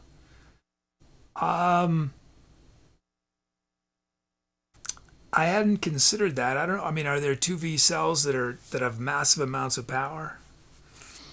I didn't. Yeah, I hadn't heard of anyone doing that for vans, but maybe that's a possibility. But I was looking at getting 4 12 volt 300 amp hour batteries. That's the most amp hours I can find in a single battery. Is 300 amp of lithium LiFePO 4. I want to get the LiFePO 4 batteries. I'll hate objectively a cat. Unit balances sound like you need an RV, not a van. Yeah, well, I already have the van, so the RV's not an option. My build is going to be really simple. I don't know that I might not use almost any wood at all. So I think I'm going to be okay about weight. Because that's how we do the batteries at our substations. 65 2 volt.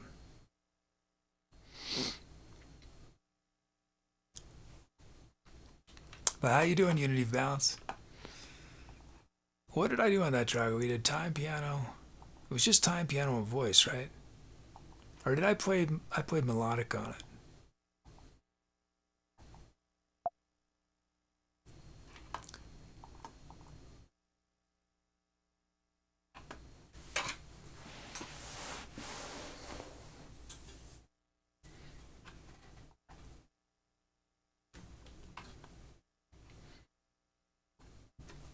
Let me shout out some other titles. Mises, so basically you're transforming a normal van into a drive-in power station. Yeah. It's going to take up essentially all the components of the power station is going to take up about 4 feet by 2 feet by 1 foot. It's just ton of stuff. Okay, Blue. Yeah. I'll I'm almost ready to do that. I was sick. It made me sick. I finally added up all the components. I hadn't done that for the electrical.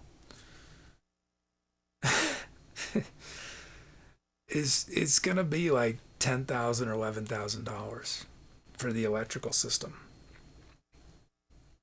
I think a year ago I thought it'd be like 3,000, and then a few weeks ago I thought it was gonna. I was like, okay, well it's gonna be about 8,000, but Wow. Wow. But my needs are different than the average van lifer.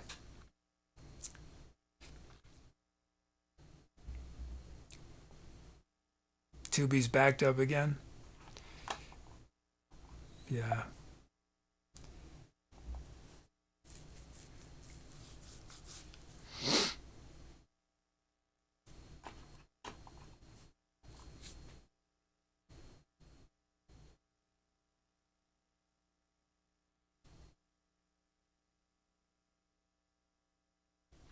You have to make sure insure, yeah. Well, that's another thing is insuring DIY van builds is almost impossible. It's almost impossible. It's like um, it's very difficult.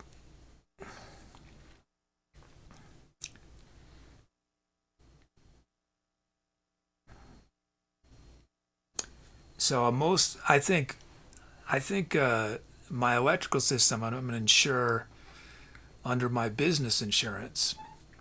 Um, but yeah, I have talked to so many insurance agents, so many, and I'm still. I mean, I haven't figured out completely figured it out yet. Muse's lithium might go up soon. Yeah. Well, I'm gonna need to buy the batteries in the next month or so.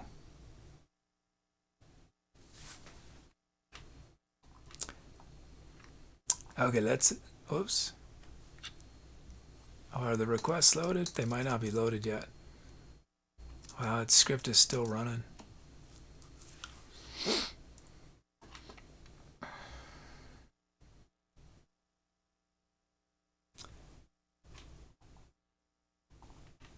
Oh, maybe they did load. Do we have requests? I think we do.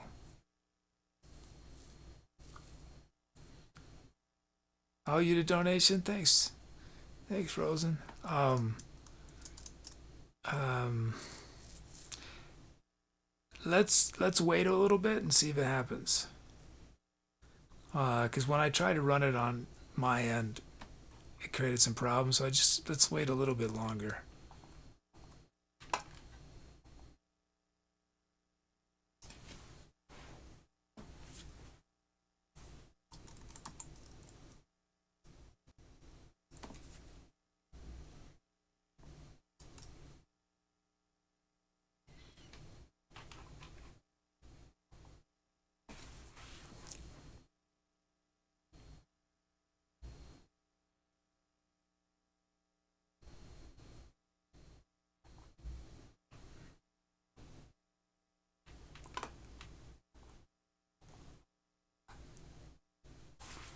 But we are limping on, limping on.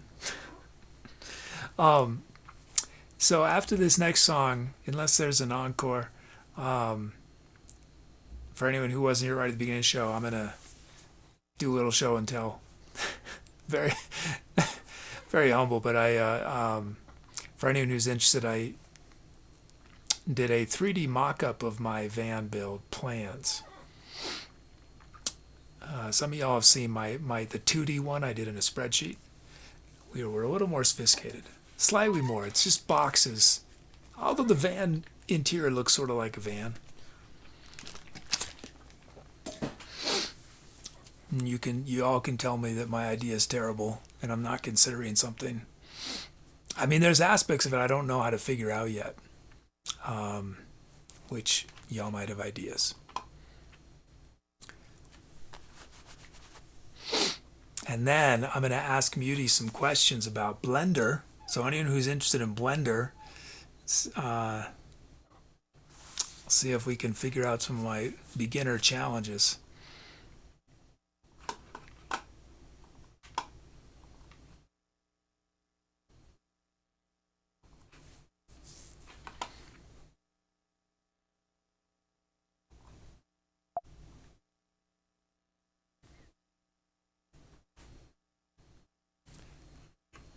You should just wait till I teach you how to loop cut. I've done some loop cuts, but I still get confused. But I had to do some loop cuts. I think I remember the shortcut. I think it's Command R, right? Is that what it is?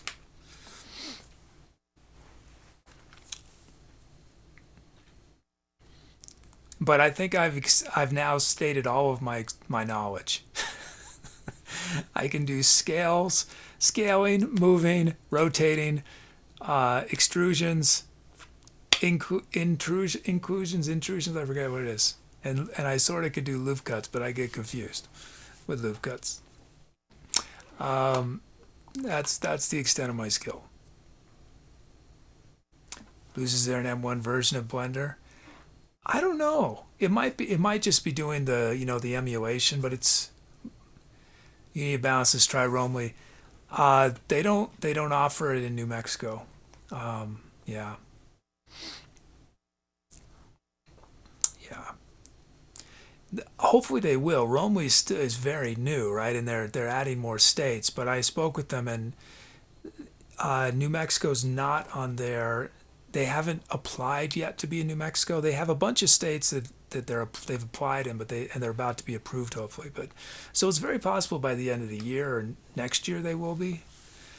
But yeah, so I mean, honestly, in an absolute worst case scenario, I might have to do something where I literally change my state, go, establish residence somewhere else so I can get Romley.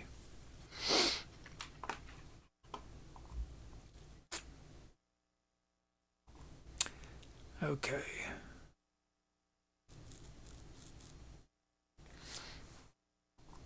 But I think I've found something that's going to work for the time being in New Mexico, I think. Um, and it was easy to get insurance just when I got the van because it's just an empty cargo van, so I could just get normal insurance. I just need to be in a good shape for.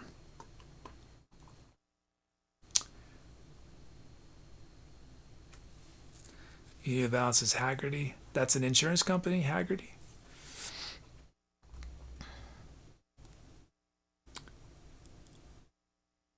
Okay, I think we're good to go.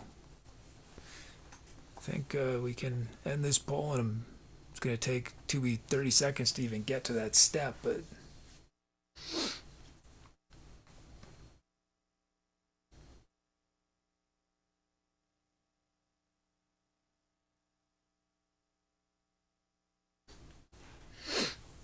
Oh, I've learned the Z shortcut that allows you to change, from wireframe to solid, or I forget the 4 options.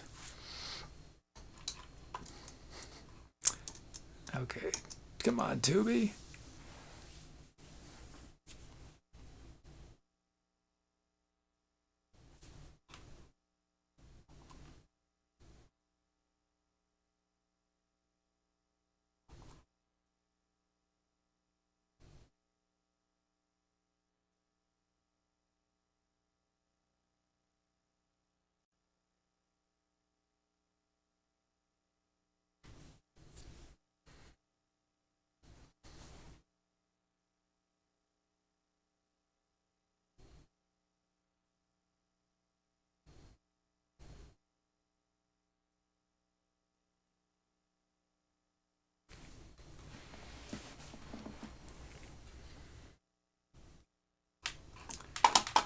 Okay.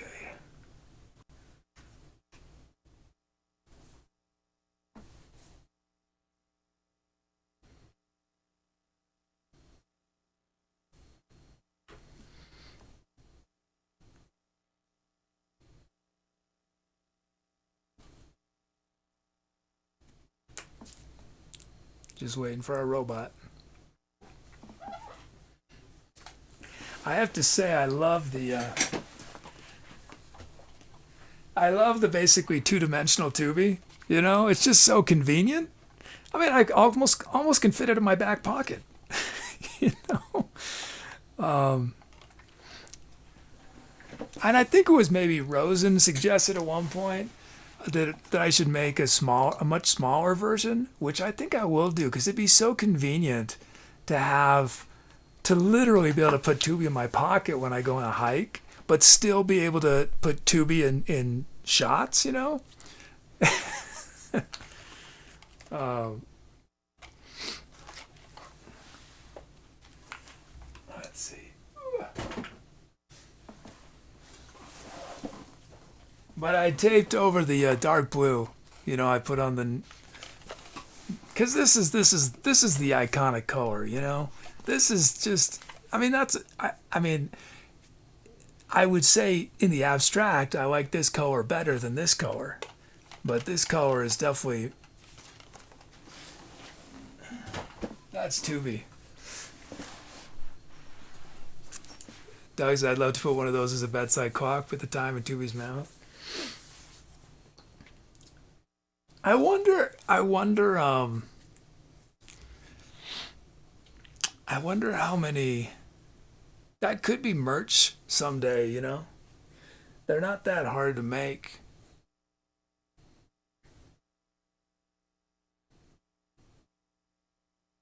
If you wanted Tubi for your wall, you know, you could hang Tubi up on your wall. That might be fun. You know?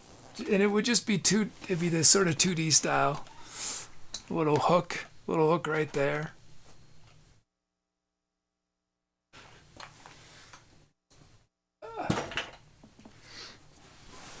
Stabs his wallet size Tubi. Oh no, now. So this is what happened at the end of last show, where we only got to 3 songs, and then it got stuck, and it looks like that right at this point. This is exactly what happened last time. We made it 3 songs.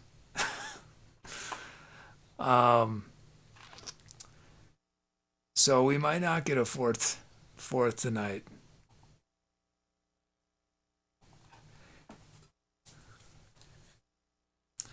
I mean, that definitely indicates a server issue, not a database issue, right? Right?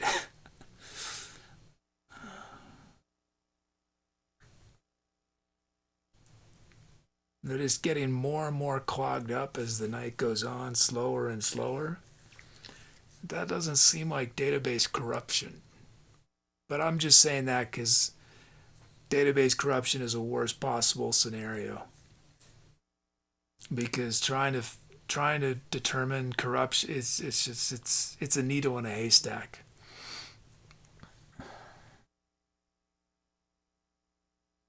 Unit balance, this sounds like you got a problem with the flex capacitor.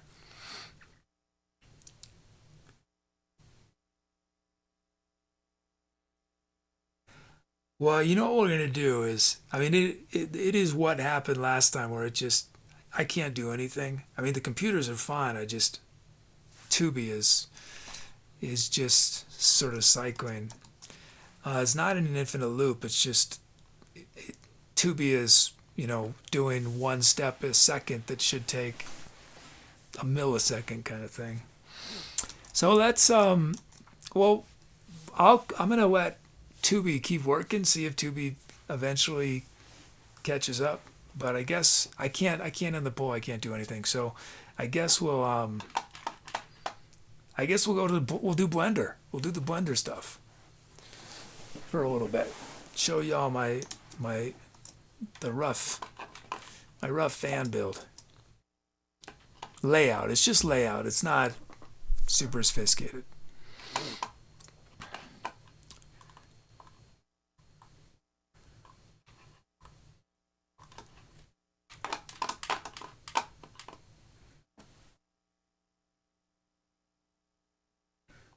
Okay, so here's my van build. I'm gonna put wheels. No, that's not it. I showed y'all earlier. That was a tutorial I was working on. Let's load it up. Okay.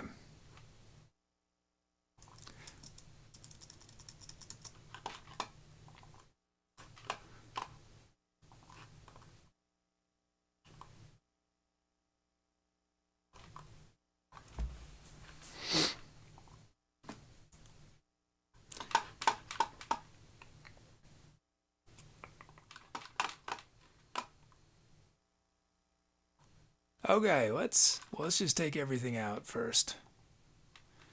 Let's hide everything.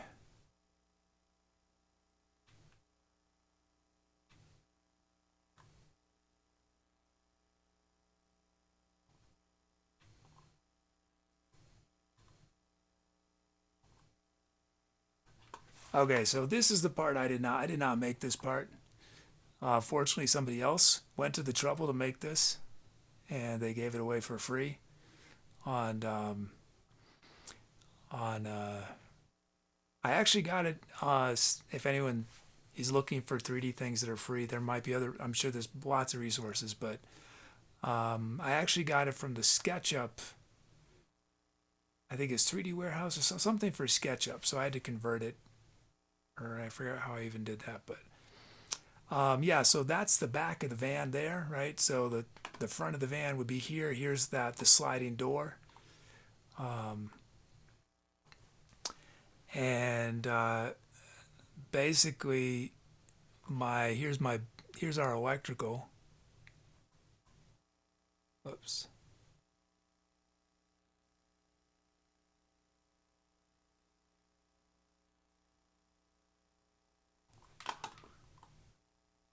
So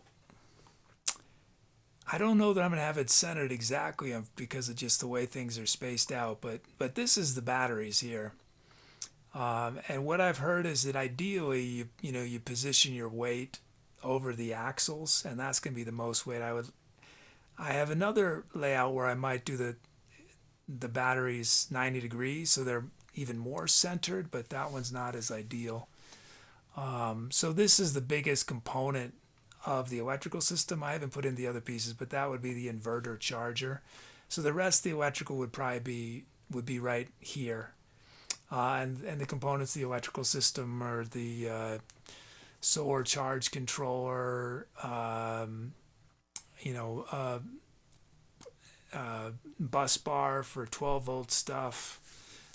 What are the other things? I might add something for the alternator, but my batteries bank is so large that alternator charging is like, it's like a drop in the bucket what it can do unless I were driving 10 hours a day. Even if I would have to drive, how many hours? I would have to drive 40 hours straight to fill up this battery bank with an alternator. So that's not realistic.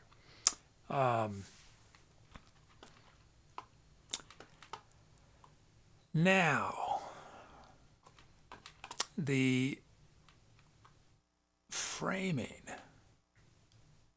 Where is my frame? Why can't I see it? Oh, there it is. Okay.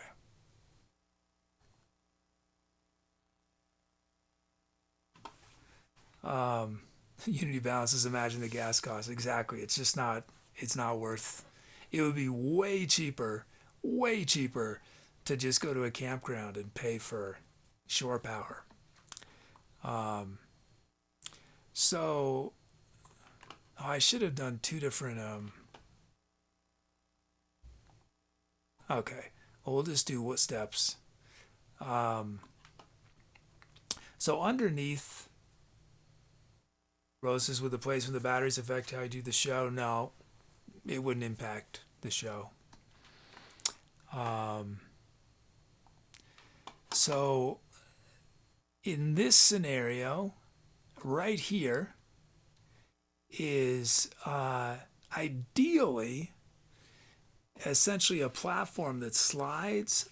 I don't know if I'm going to have enough space vertically. The problem is fridges are pretty tall, and I'm having a hard time finding one that is short enough, so I might have to just pull it out, slide it or something directly. But so this right here would be a fridge and a microwave right next to each other, and they would slide out so I could access them, and then they'd be pushed underneath this structure.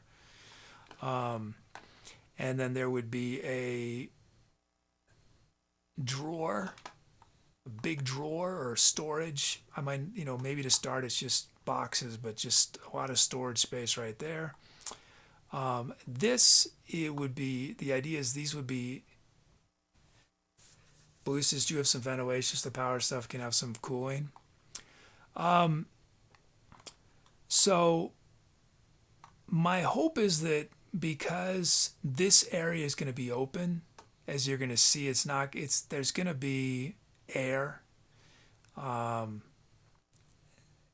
So I won't necessarily have I'm hoping I don't need to actually make ventilation holes in the floor.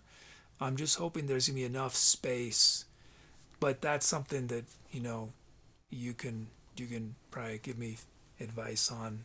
I still am not quite sure how I'm gonna have the electrical set up.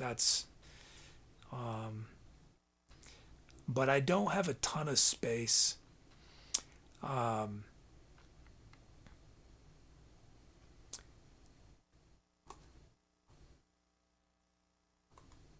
well, it'll be sort of covered blue. I'm not sure yet. It depends, but there could be potentially airspace in there.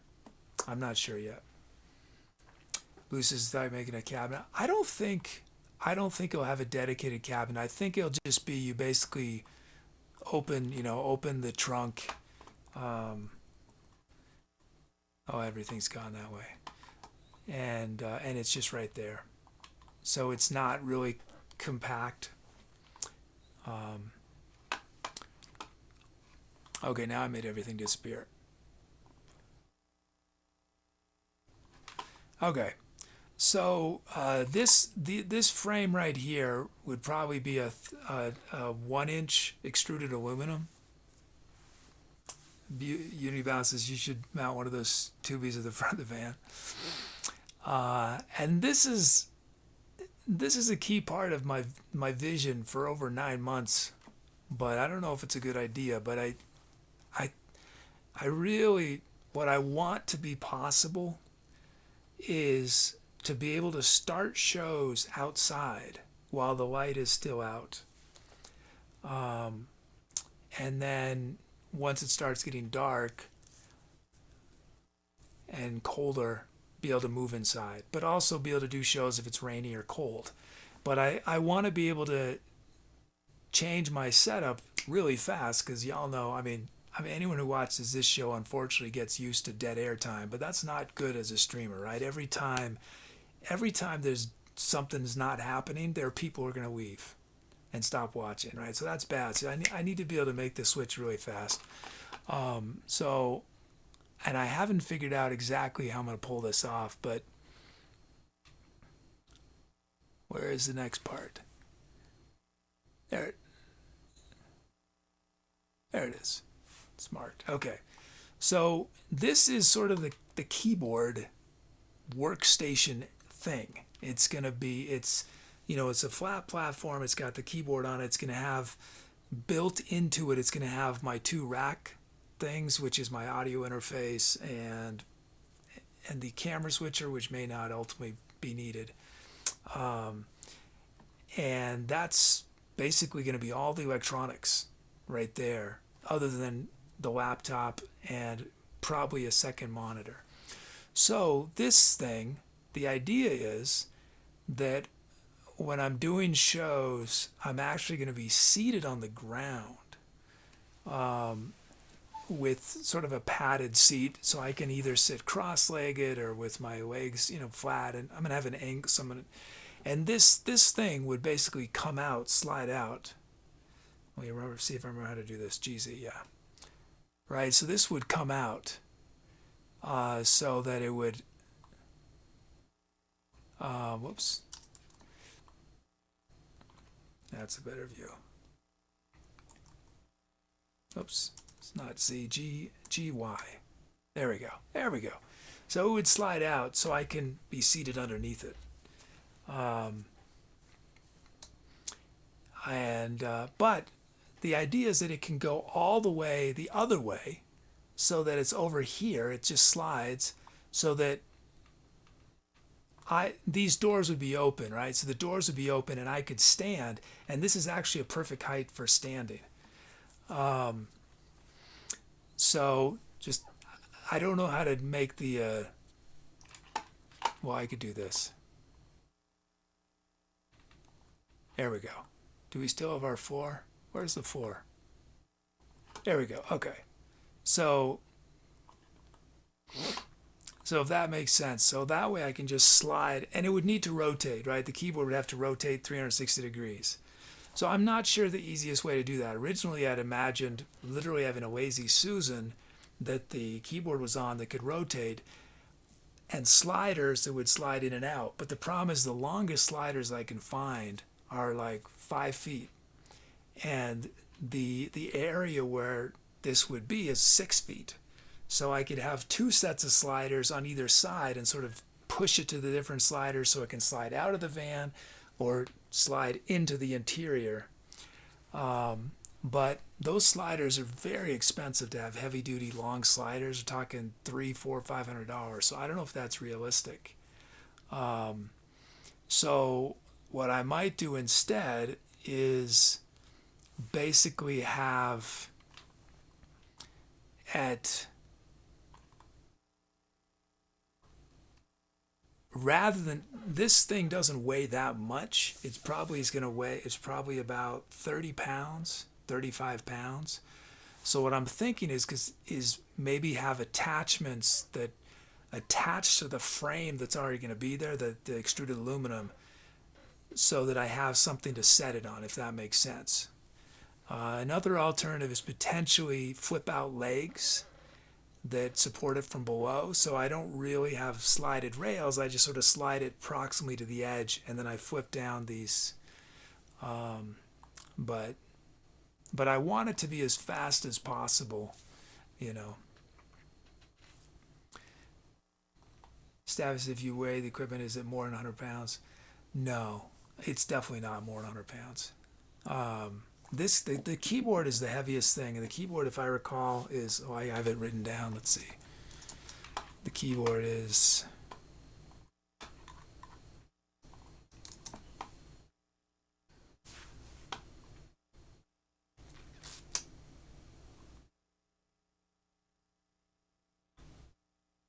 the keyboard's 30 pounds, and then these must be just a pound or 2 each.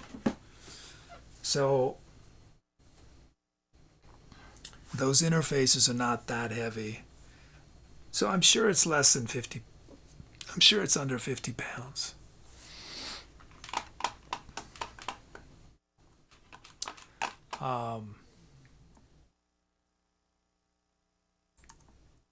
Whoops.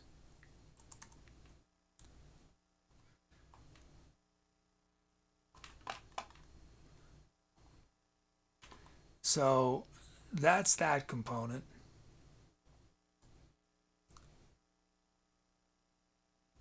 Uses the hide faces in van object code and edit mode. Press H to hide faces.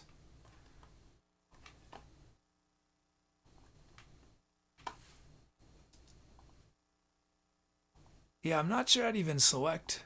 It doesn't select. See how it's really weird how they've done.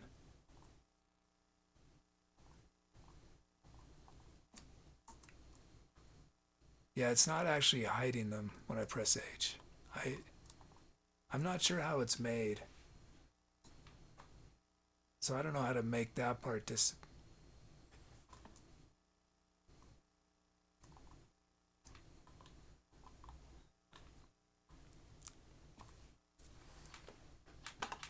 Did I miss any comments? Rose, have you laid down? I'll get to that in just a moment, the sleeping. Okay, and then we have our other framing. So this framing, these horizontal slats are going to be much heavier duty. Well, so these lower ones are going to be, I think, 1 inch, and then these will be 1.5 inch extruded aluminum. And then on there we have all this stuff.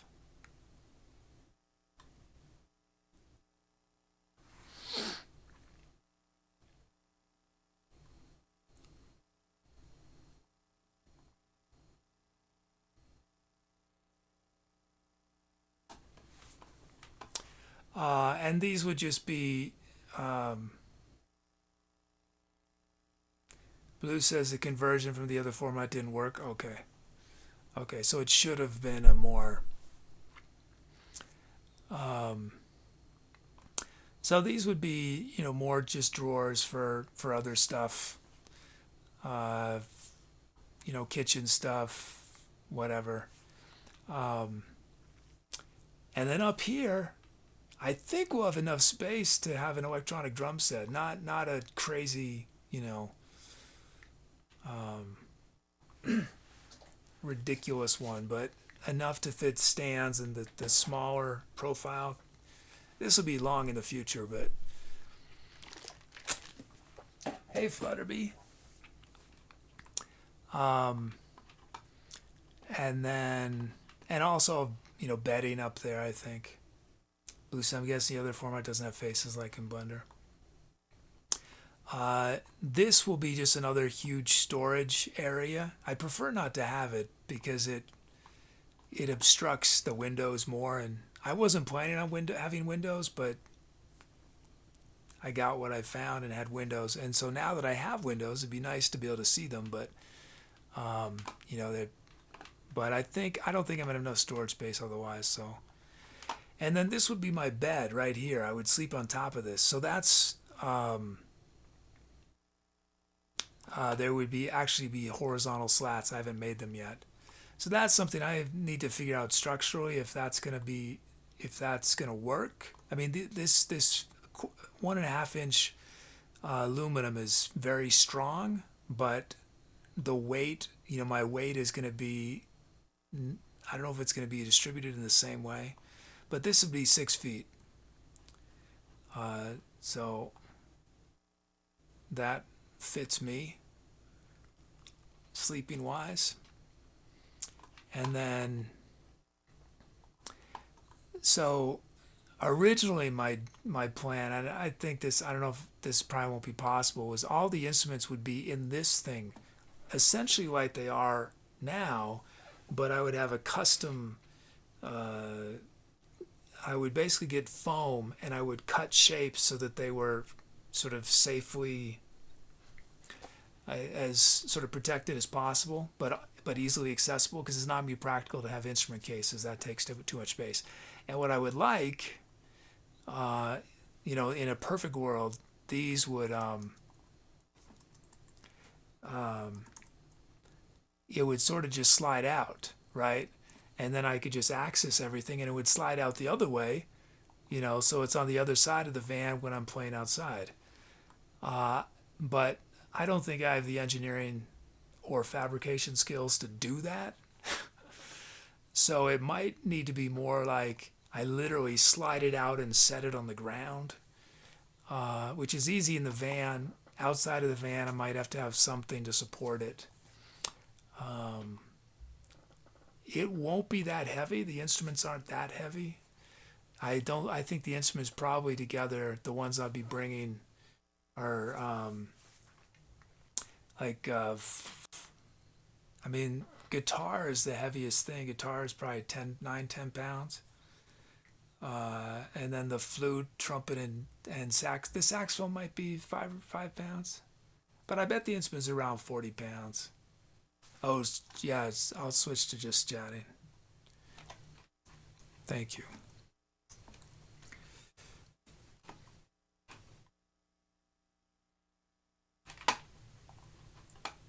Has Tubi finally caught up? No.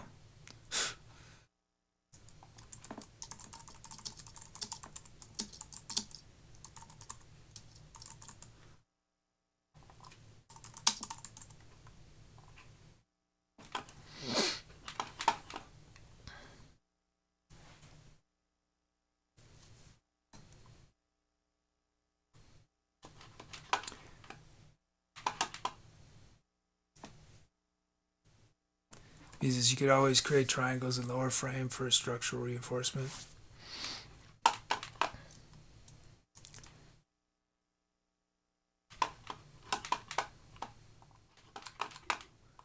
I mean, I know lots of people do their bed frames like this. and 15, and some people say 1 inch is fine. So 1.5 inches should be fine. The only thing, and because I don't know engineering or architecture at all, I don't know if the fact that I'm actually sleeping a foot above the platform, if that changes anything.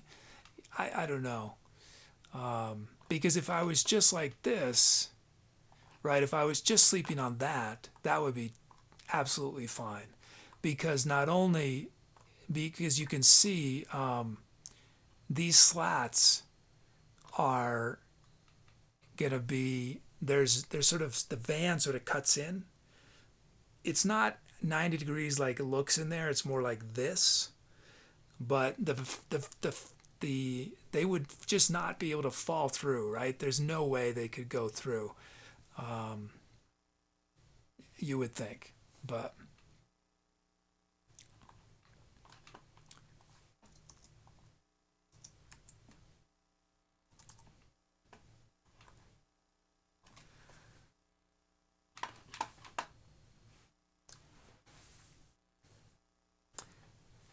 Flutterby, you want to do van lift? I got a transit, a high roof transit.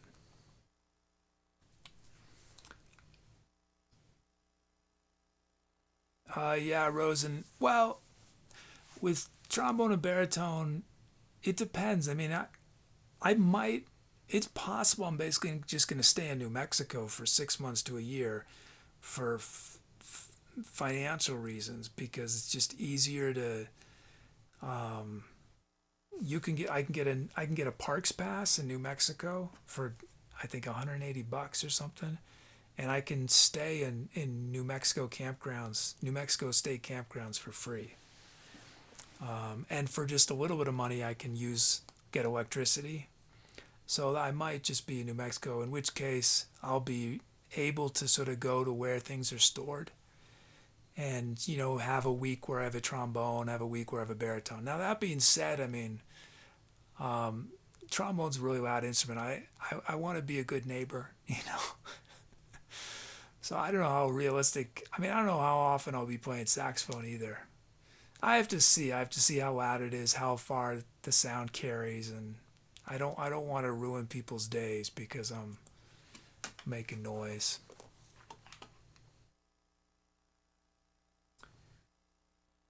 Uni Balance, the sun is gonna be good there. Yeah, yeah, yeah. Staff says blender have scales, so you have the right sizes. Yeah, yeah, yeah. I can set these. These are all set. Yeah.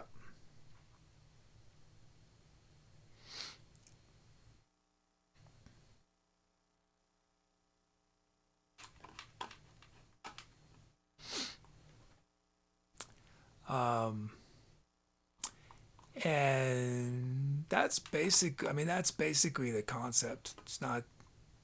Uh, most van life people have these really elaborate. They've got cabinets that go along the ceiling, the full length of the van. It's you basically walk in and you have a passageway down the middle, and there's there'd be things right here, and often this would stretch out to here, but I need a big open space in order to have a show, and also I'm going to be working in there so much. I don't want to be. I don't like how most van builds are. Basically, it would not work for me. But it's not ideal to have everything here. But I'm not going to have that much weight in this stuff. There's very little weight. But in a worst case, if I'm worried about the weight distribution, I was thinking I could have a box sort of here that has heavy stuff in it to sort of give it a little more.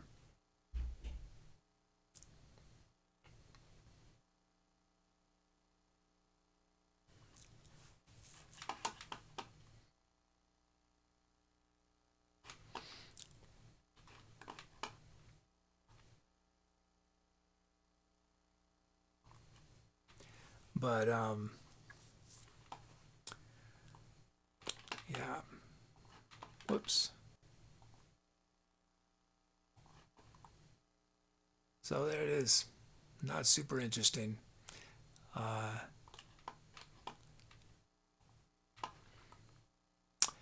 Oh, and up here in this space up here, I think that's probably where I would have bedding. And I would just have, I wouldn't have walls, I would just sort of have mesh.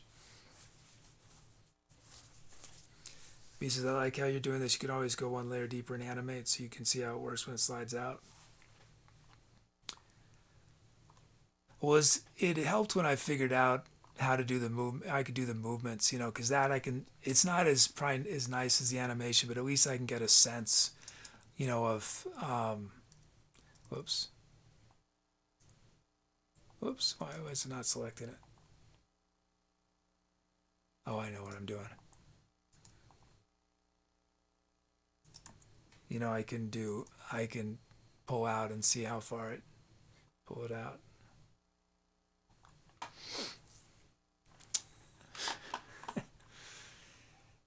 Rose says, wouldn't the time piano be good as another way in the van, or is it too fragile? Well, let's figure out how big the time piano is.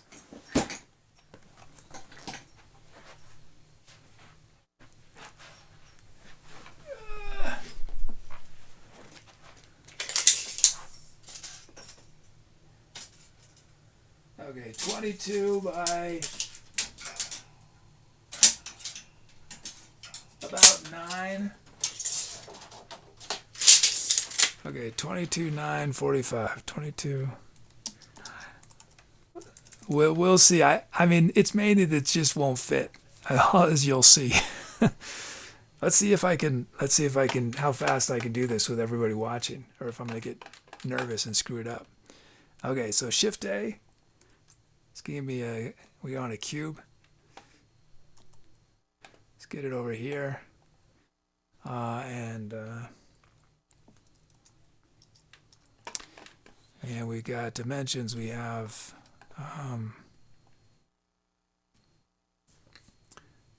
let's see, 45 inches. Whoops. Wait, what did it just do? What did I do wrong? Oh, I see. I had two things selected. Oh. What did I do wrong? Did I not separate it out? I think I just didn't select it. That's weird. Okay.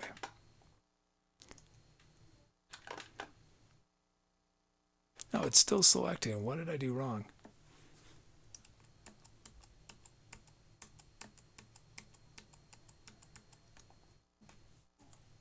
Somehow it linked them together. Okay, let's try this again. I think I just had it selected at the same time, right? There we go. I think that's okay. I think we're good. Okay, so 45 inches.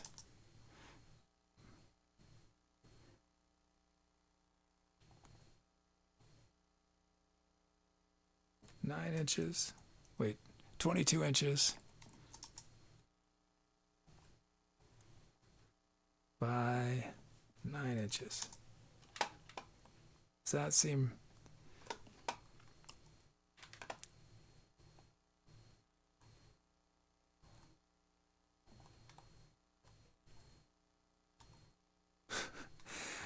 I always get a little confused trying to get it in the right place. There we go. I think, no, it's still not in the right place. Oh, yeah, there we go. There we go. So, did I measure it right? 22 inches, yeah. Z is vertical, yeah. So,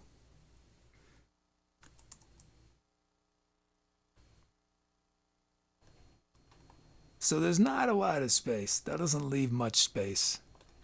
I think what might work better would probably be if it was set up like this. Let's see. Rotate Z 90 G X. Something like that. It's still pretty claustrophobic. But I think with the Tine piano, it'd be fun to do it outside, right? Um, it's really heavy. I don't know if I'm physically able to be regularly moving it. Um, yeah, it's just extremely heavy.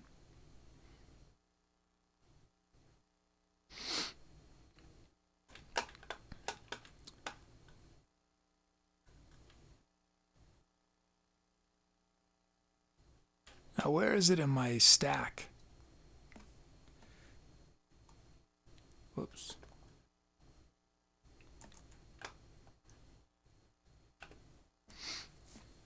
Blue says box will fit, but with no room. Yeah. Let's see. Okay.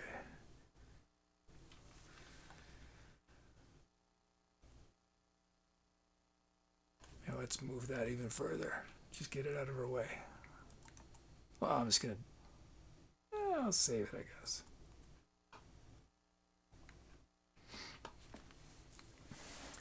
You used to see that pear-shaped object in your outliner? Pear-shaped object in my outliner.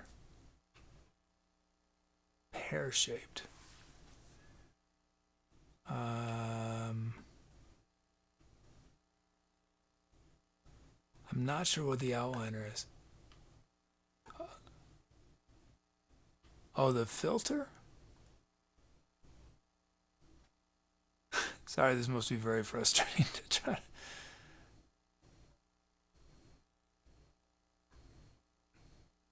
Is this the outliner area? Scene collection. Butterby says weather is part of the equation. Yeah. Below it?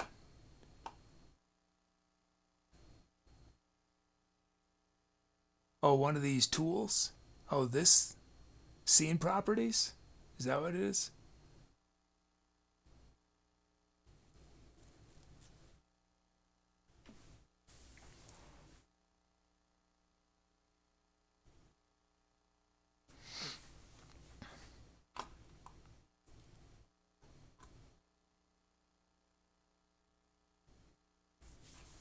Blue wrench? Oh, okay, yeah. Object constraint properties.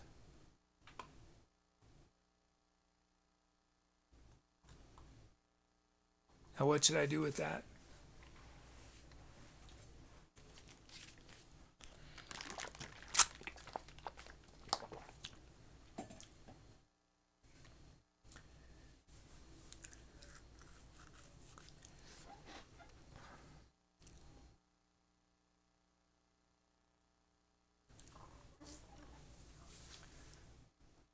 Selected. Well, I see add object constraint.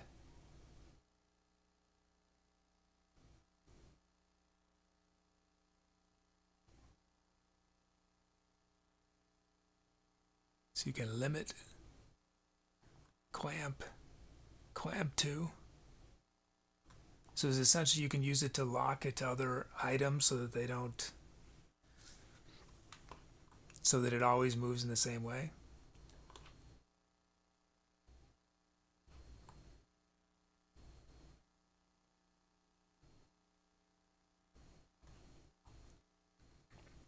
So I think I'm gonna be able to fit everything I really need in order to do this. My big, except for one problem, which is solar. Okay, Muse says there are options for limiting. Okay, so I'll look more into that then.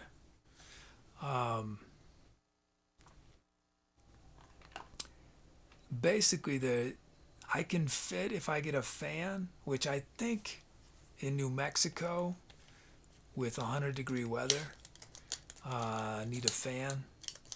So if I have a fan up there, I can fit at most 600 watts of solar. And from what I've learned, 100 watts of solar gets you about 30 amp hours of energy in a day if the sun is awesome, right? If it's just pure sun and it's summer. But it just gets worse from there. The more clouds, the more it is winter. So in a best case scenario, with 600 watts of solar, it means 180 amp hours of energy that I can replenish. But based on my calculations, if they're correct, my daily need is going to be somewhere between 200 and 350 amp hours of battery. So that obviously I'm not going to be making up enough from solar. And that's why I'm leaning towards having 1200 amp hours of batteries, which is in the extreme end. Almost every van lifer I've seen, it's a big deal if they have 600 amp hours, and lots of people have only 200 amp hours, or 100 amp hours, or 50 amp hours. Now RVs have more because RVs are trying to run air conditioners and stuff, and air conditioners are basically the worst energy hog possible.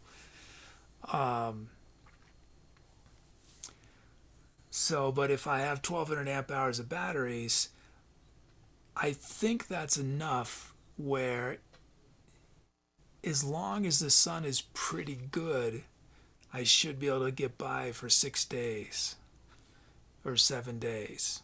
And then once a week, I go to a campground that has an electrical hookup and I recharge as much as I can, although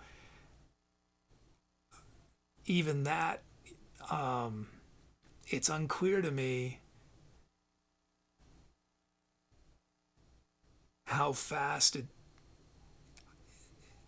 And I don't know if Blue's still here. If you know the answer to this, if you're set up to accept a 50 amp hour circuit at shore power, 50 amps, or it's a 50 amp circuit, does that mean it's going to recharge your battery at 50 amps, 50 amp hours per hour? Meaning if you have a 1200 amp hour battery, it's going to take 24 hours to fill it up. In which case, I don't have the luxury of going down all the way. And that's the other thing, is that apparently with lithium ion, you need, your battery needs between 10% and 90%. Blue says, if you calculate what your daily usage be, yeah, I'll show you. I can show you all this. It's a ton of data. Can I show this? Is this on my?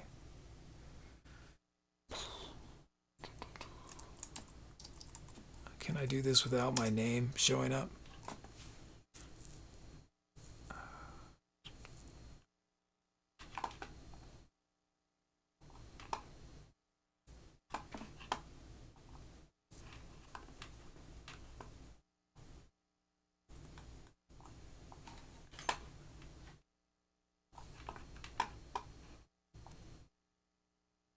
How can I hide this part? I think I need to have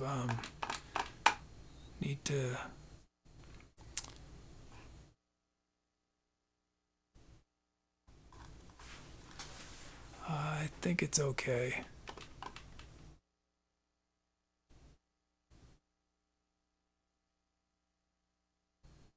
I don't see anything there that is gonna reveal my.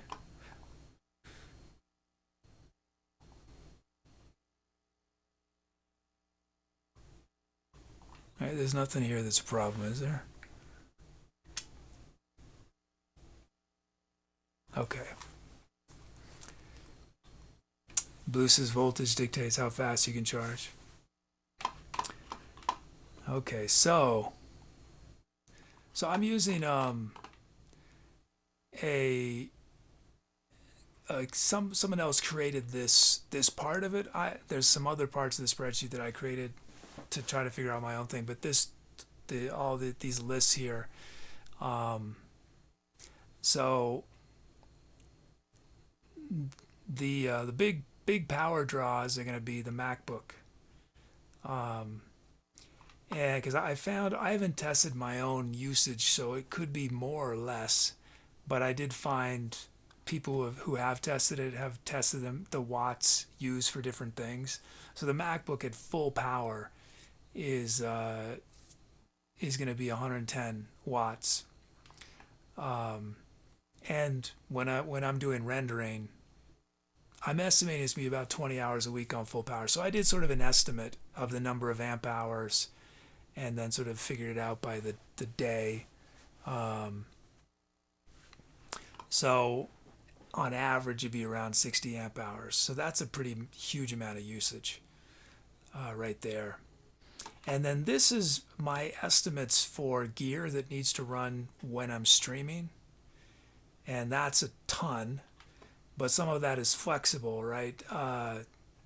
The projector is a lot of power, and I don't even know if I'm going to be able to make it work in terms of just the coding side of it anyway. So that might not be an issue. But if we're using Start.Length, it uses a huge amount of power. These other things don't use that much.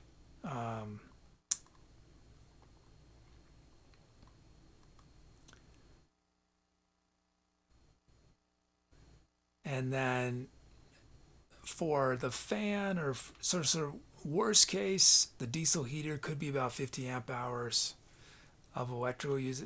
That's, again, this is just my research, and I'm dependent on other people who are non-scientists for reporting correct results. So I don't know, but it's at least what I found is it's around 20 to 50 worst case. So that's going to be mainly during the winter where I need it the most. But I get cold, so, and in the desert, even during the summer, it gets down to 60, 50 degrees.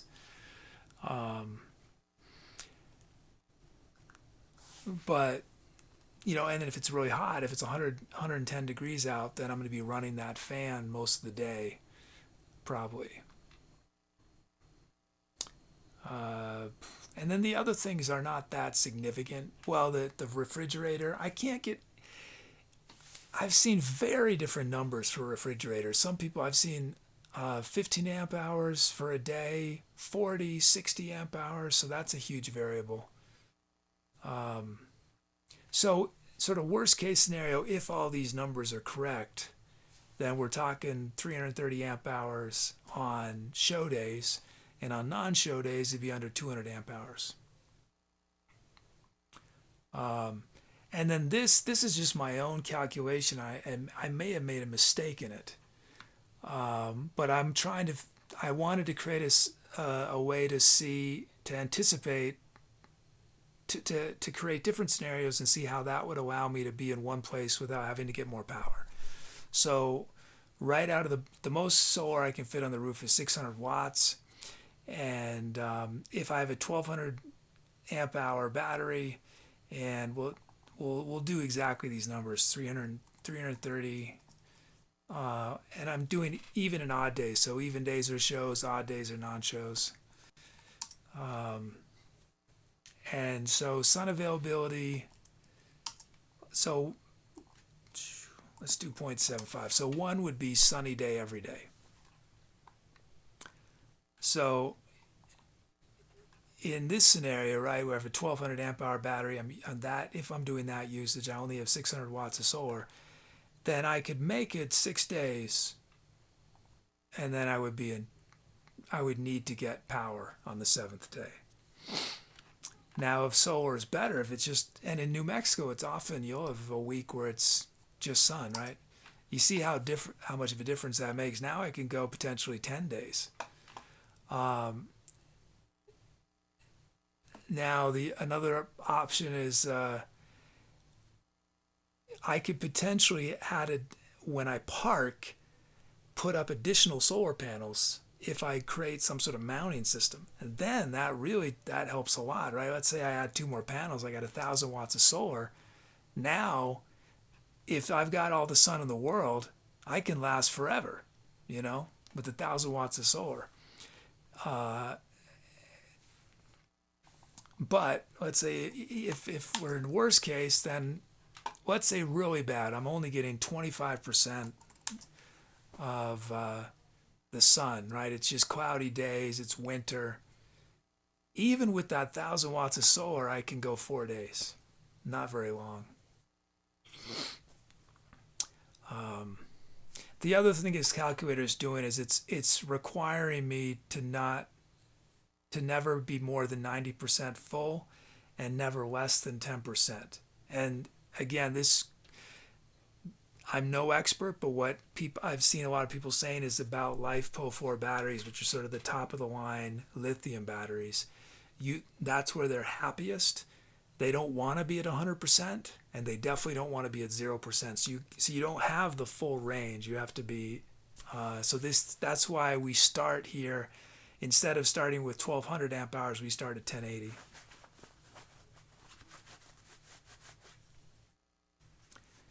Meaty says, this is the one for sun indicate the sun is up for 24 hours. Oh, yeah, more what Staffy said. It just means what it means is it means that I'm going to, if I have it set at 1, it means that I'm going to get 30 amp hours of recharge for every 100 watts of solar that I have. So that's the maximum that you're going to get, that people say is 30 amp hours per 100 watts of solar. So I just wanted to create sort of scenario, and people say in the winter you might get 25% of that. So that's what that is. Blue says, how many sunlight hours are you assuming? So the one is basically summer when it's sunny out. And the 0.25 is winter or summer with, cloud cover. It's amazing how much you lose if there are clouds. Blue says, come north, you get 18 hours of sun.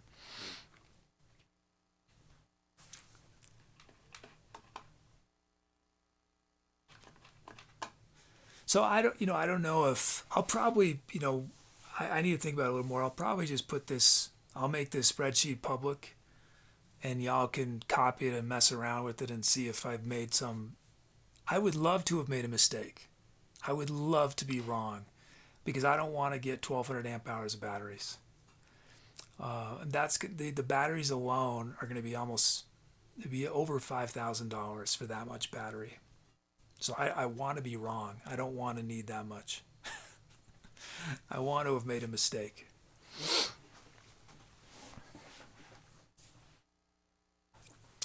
But my tentative plan is to actually not get solar right away, because I don't know. I don't want to put 600 watts up there and build a roof rack that is not ideal to adding more. If I need it, but then I also don't want to build an elaborate roof rack that will allow for more if I don't need that, because the roof rack is probably going to cost at least $400 to $500 to build, and it's going to be very difficult for me to do it. So, Blue says, I did a course on off the grid battery powered solar batteries. Those numbers look about right. So yeah.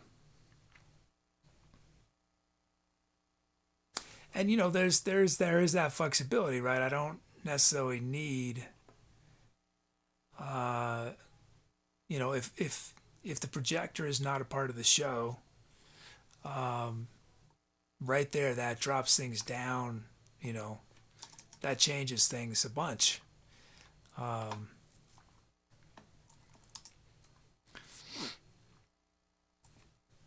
Then with that 600 amp hours, we can go a lot longer.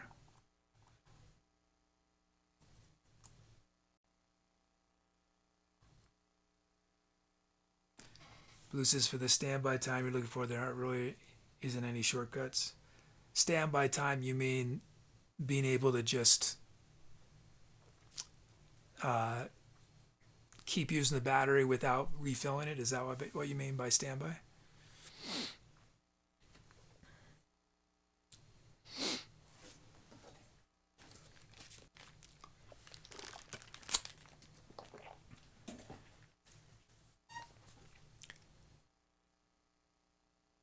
Yeah.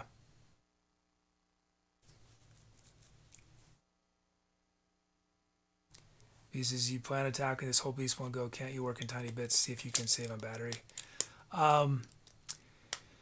Yeah, so I've seen very differing opinions on this matter. some people say you really want to get all your batteries at the same time, because if you, and this is apparently much more true for the older style AGM batteries that people used until very recently, and it could be less true for LifePo 4 batteries, but apparently with at least older batteries, if you add on batteries at different times, they're just gonna be your whole battery bank will be less efficient.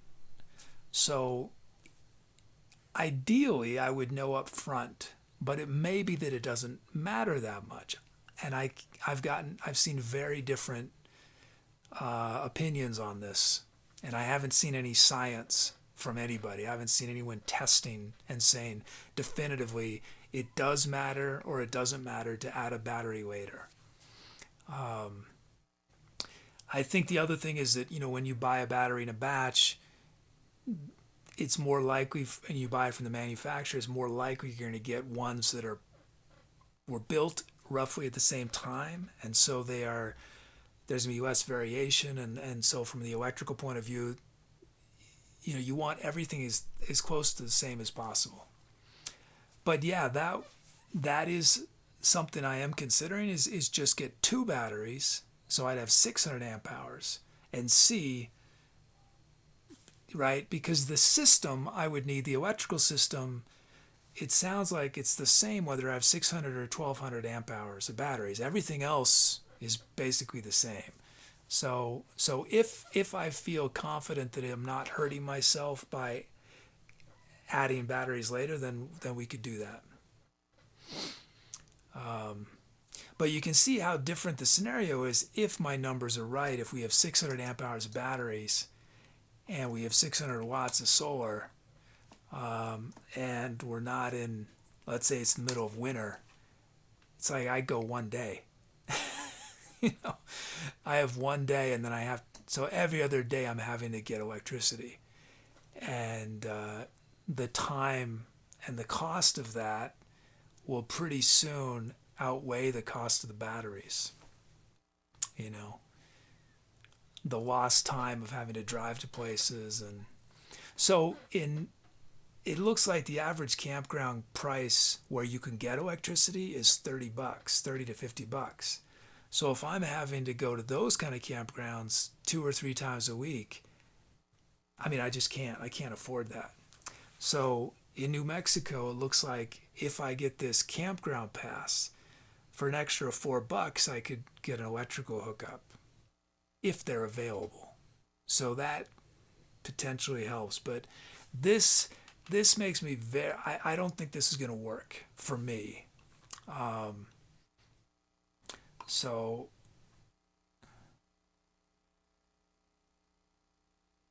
I think because I'm trying to be in a scenario where I can produce these episodes and be streaming, and the more logistics, it gets really difficult to do for the way my brain is, right? I think I'm going to be happiest and most effective and give us the best chance of this working if I can go to a location and basically be there for 6 days and just explore every possibility within that, and I might drive to different hikes around that area or different buildings or whatever to film, but basically be in a 5 to 10 mile radius for 7 days, make 1 or 2 episodes in that period, do the shows.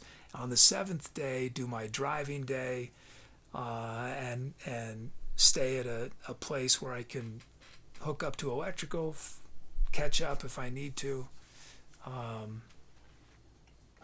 Yeah.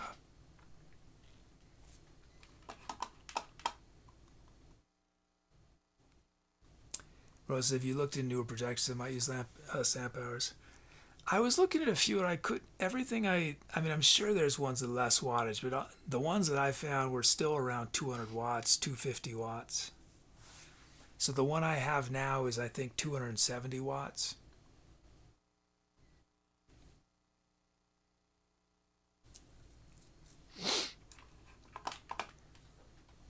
Let me check if everything can be here.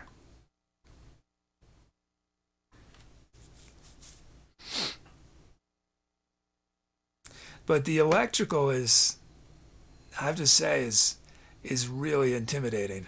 You know, I mean, I code, so obviously I've had to deal with very complicated things, but I'm not having to pay for a line of code, right? I'm not having to. And the electrical, you screw up, you break something. I could, if I screw up, I could in a second damage, destroy my entire electrical system. Thousands and thousands of dollars. But these are for the one setup that I'm inclined to go towards. It's one of the sort of experts in van life electrical. His setup. Look at the number of things that are involved that I have to get, individual things. Here it is.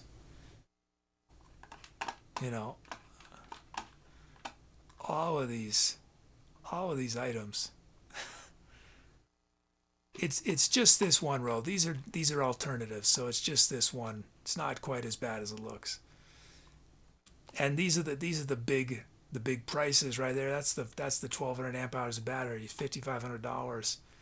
A distributor is $200. The inverter charger is going to be $1,100 to $1,400.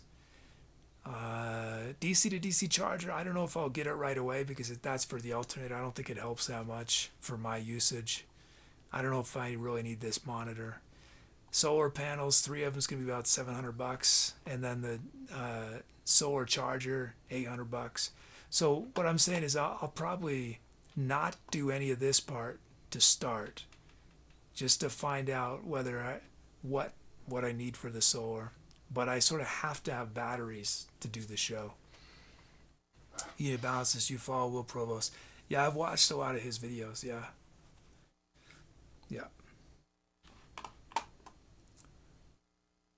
This is mostly wire and connectors. Yeah. Hey, baby Groot Cat. Sorry about the ad. I would not if it were up to me, we would not have ads, but I have no control over it. Muses, what about a diesel generator? So I was considering that, and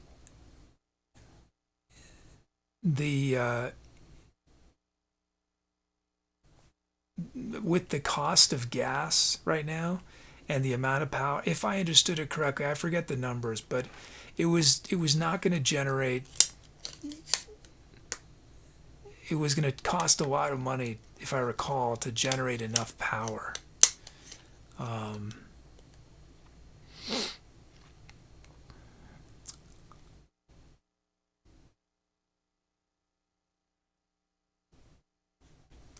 So, I mean, one thing that I could potentially do that would be a lot cheaper and simpler, but would not be a long-term solution at all, would be to get a all-in-one power station that, and basically only camp at places where I have a hookup.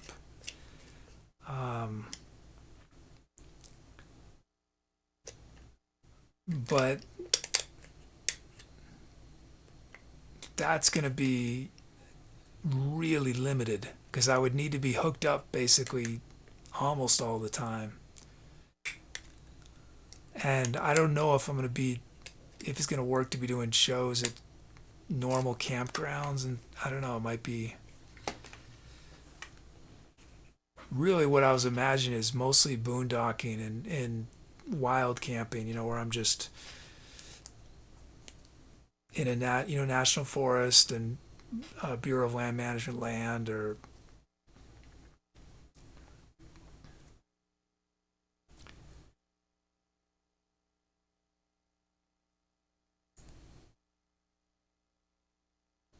but a diesel generator, I think they were around $400 or $500.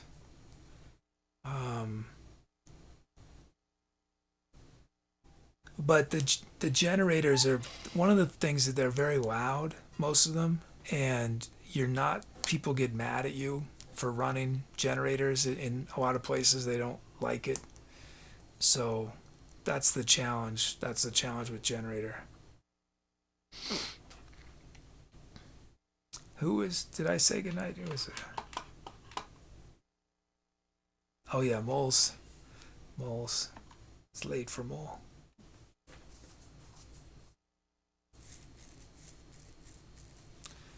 Rosennetyle, I'll put at some point. I might not put it immediately, but yeah, I will put this stuff for y'all to look at. I need to make it into a. Right now, it's a spreadsheet off my personal account, so I need to put it onto the Etc. Kid Gmail account.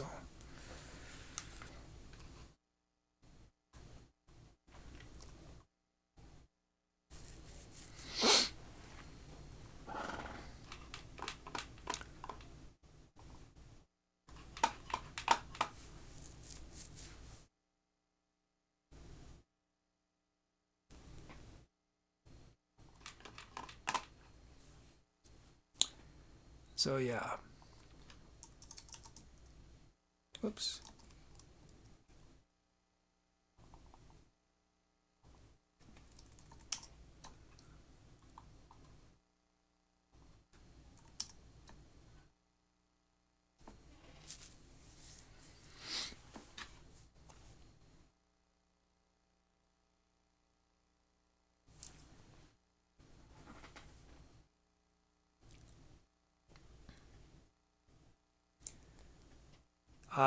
No, Staffy Tubi's still trying, but not successful.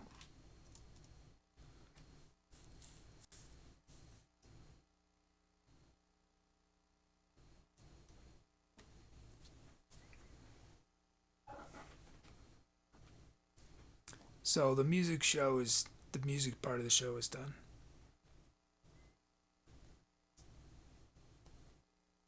Produces all the talk of amp hours to campsites. Care if you consume 50 amps continuously? Probably not.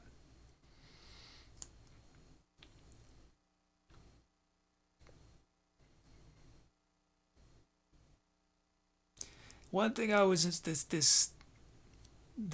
the one guy who does a lot of van electric stuff. I'm not sure why, but he has people doing 30 amp shore power instead of 50, and I don't know why that is. I don't know if it's a safety thing and that's why he's telling people to do that instead of 50. I don't know, but yeah, it would be better to do the 50 if it's possible, since it would um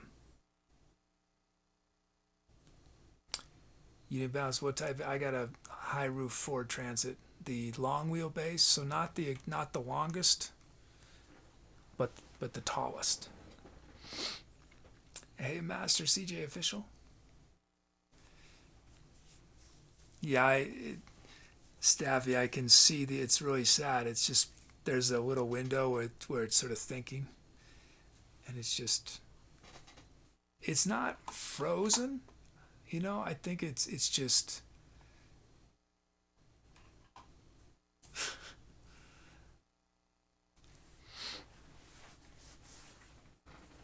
Hey, Andy.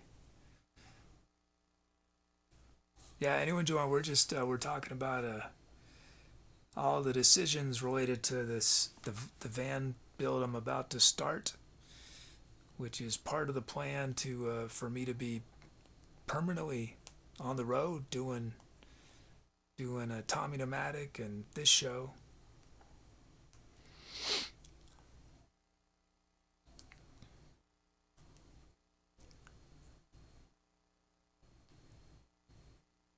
Why did that drop down? That should have been. Oh yeah.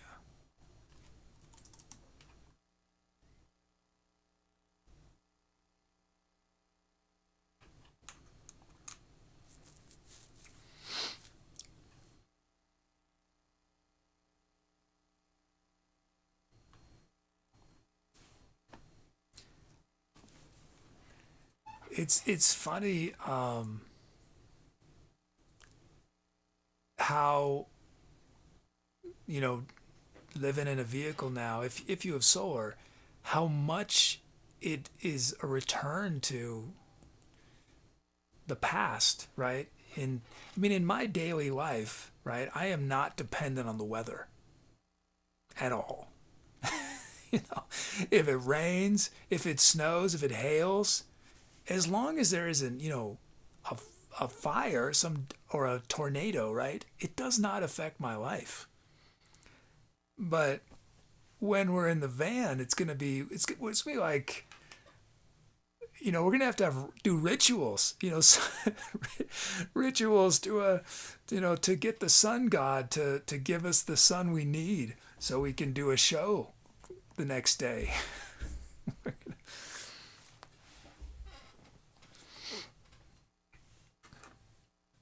Blue says that guy may have been telling people to use 30 amp because it's 120 volt instead of 240 for 50.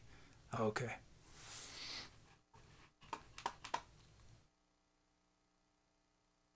Rose is, speaking of Tubi, can you add 5? If you can remind me, Rosen, because I cannot do anything right now, and it's going to be a while, because I'm probably going to have to, just to be safe, I'm going to rebuild the database again. If this is essentially crashed, so it's best to remind me once it's fixed.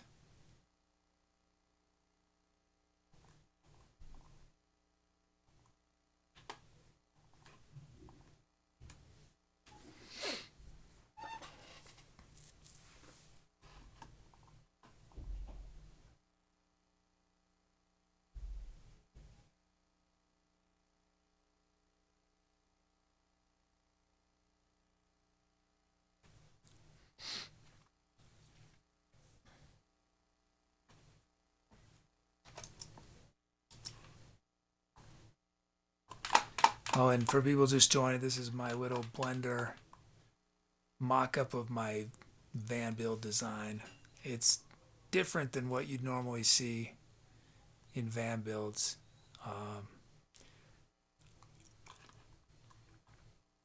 In that I have a big open space here and everything is in the latter sort of part of the van.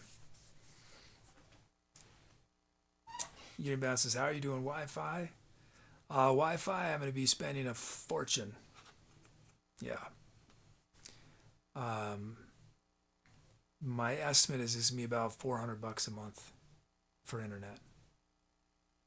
Not because of data per se, but more so I have a good streaming connection.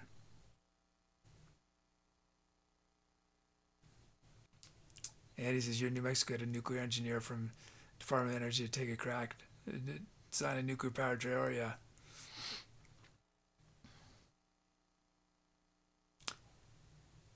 Yeah, so the way I'm going to be doing streaming is having 3 to 4 different internet connections and using a special device that will merge. It will take my video signal and split it into 4 parts. So even if each internet connection, if one internet connection only has 300 kilobits, right? If it splits between them, I can still get a decent bit rate. It sends those 4 different parts into the cloud. It combines them again, and then so yeah, you need multiple connections. So that's where the cost is. Only in the last, I think, month has Starlink become available for RVs, right? But Starlink is not a perfect solution at all. Starlink requires visibility of the satellite, so if you're anywhere where there are trees, it won't work as well. Starlink uploads are much worse than their downloads, and people seem to have a lot more unreliability with uploads than downloads. So Starlink alone would not work. I'm debating whether I'll get Starlink. It's very expensive. It's $135 a month, and you need to spend $600 or $700 up front to get the satellite. And the satellite is bulky. It's one more thing I got to haul around versus cellular things are small, really small. I mean, even if I have what's called a signal booster, that's just not that big. So I don't know. The reason to get StaphyGames, the main reason to get StaphyGames might be just for uploading videos to YouTube, where I go somewhere where I have good signal and I just upload, because there won't be any data limits.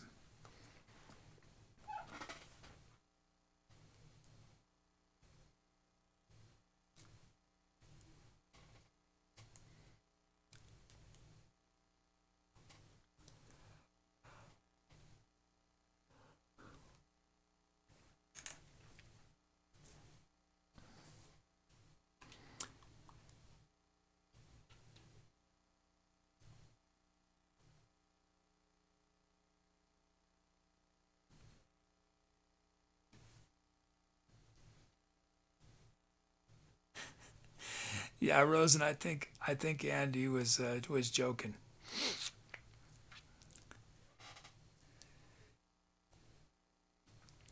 I don't think it's legal for just a random person to have a nuclear generator. I could be wrong, but I don't think you can do that.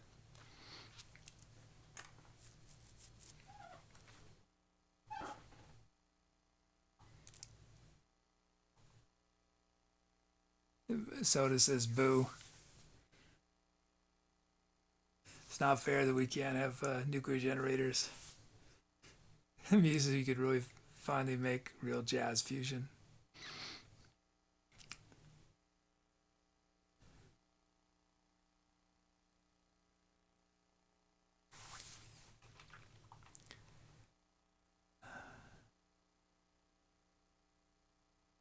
Soda says I want a pocket nuclear generator already. I thought that the more I got into the planning, I would feel more like I'd feel like it was less of a crazy idea as I sort of nailed down the specifics. But it's the reverse. It's the more I realize sort of what is involved in trying to do this, the more I realize how ambitious this is. I mean, just doing van life is not that ambitious, right? But trying to be in a setup where I can be a full-time media producer out of a van, that is complex. There's so many considerations.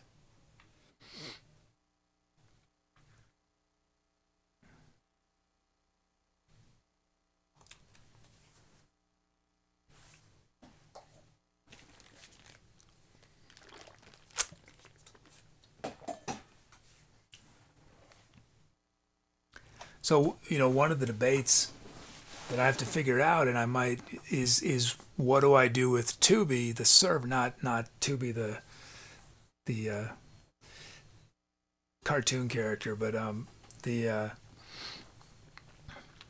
the software running this show.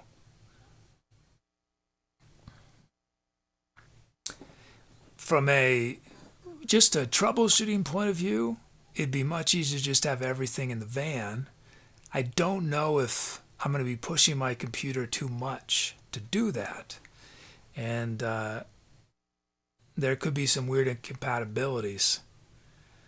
When I got the new Mac Mini a year ago, the plan was to switch to the new Mac Mini, which was going to have Tubi on it and Logic, right?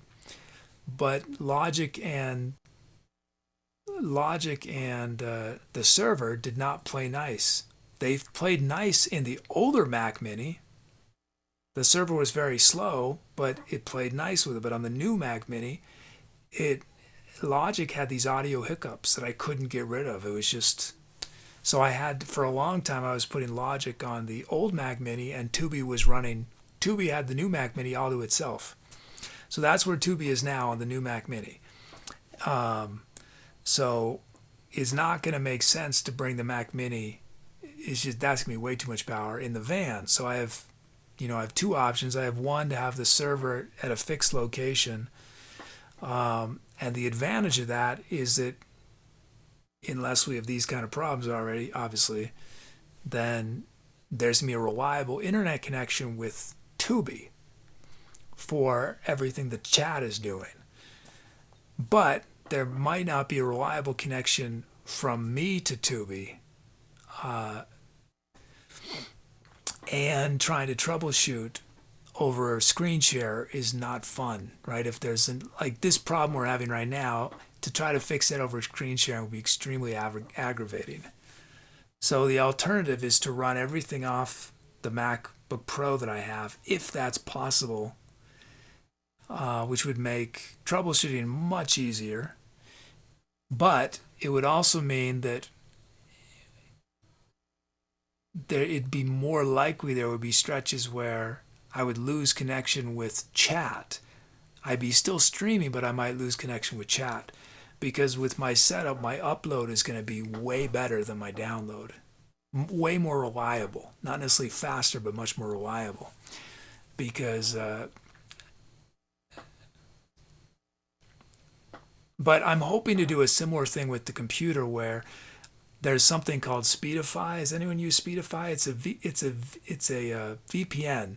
But the reason I got it is Speedify will combine multiple internet signals. So I'm going to do the same thing on the computer, have multiple internet signals that get combined, and hopefully it'll be reliable.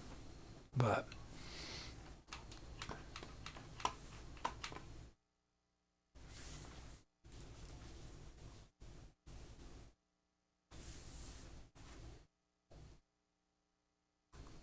Rose, have you figured out space for guests? What if the guest is taller than you in the rare case taller than the inside of the van?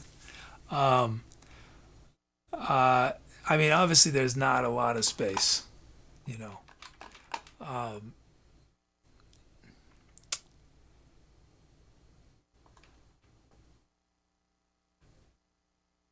one of the things one possibility I thought about is, I mean, that's not going to be enough space for two people unless it's two people who really, really like each other, you know. That right there is 36 inches, I think, if I remember, 36 or 37 inches. So that's for me. That's for one person. That's a palace. I'm totally fine.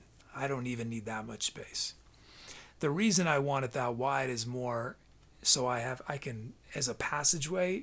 It's easy to sleep in a smaller space, but I'm gonna have to be able to move in there, and trying to turn around, and it's very difficult. So that, but if so, this space is 4 feet by I think almost 6 feet. So this is almost 6 feet this way. So if someone were under 6 feet, especially that I could have some sort of wood blocks and they could sleep this way, or if they sleep diagonally, that would probably accommodate. That would, hypotenuse, right? It would probably someone who is 6'2" could be comfortable. Okay, I'm trying to think if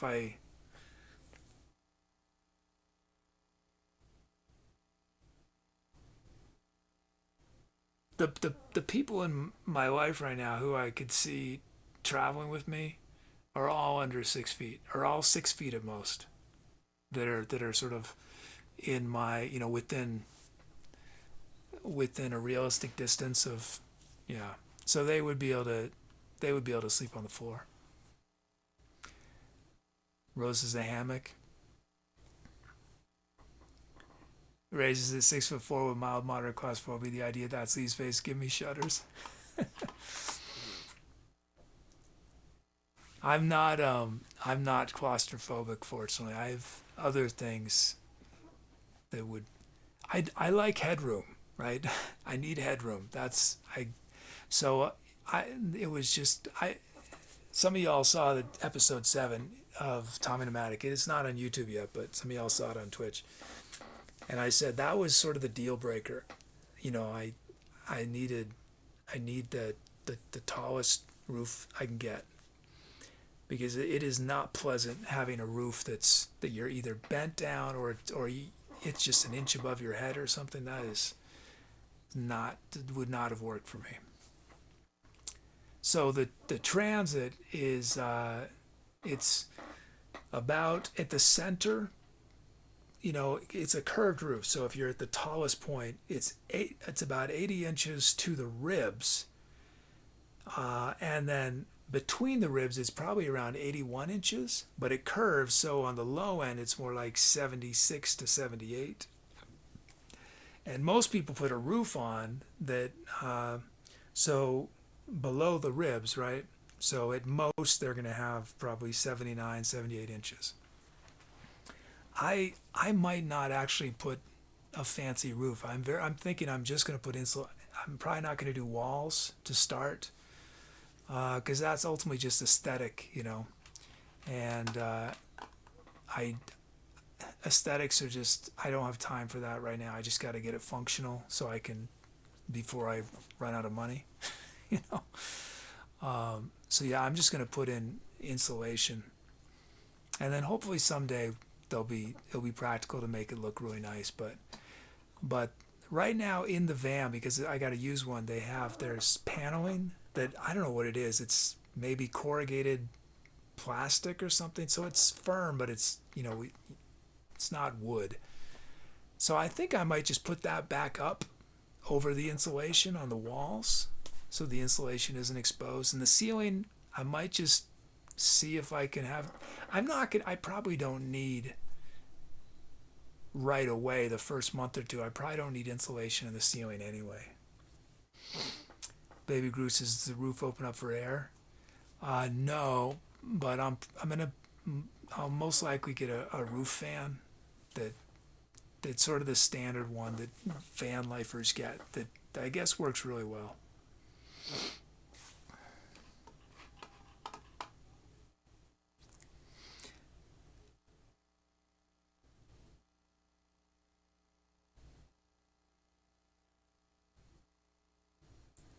Ray says, I like headroom. I freak out if I can't move my arms. Pierre says, Piero sits on a server with a Ryzen 9 3900, 128 gigabytes DDR RAM, SSDs, Piero's power.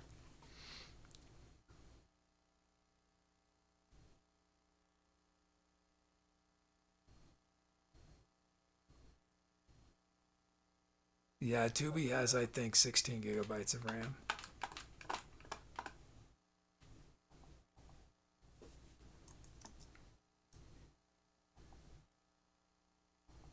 Is that right? 16 gigabytes? Oh, Tubi has 32. 32.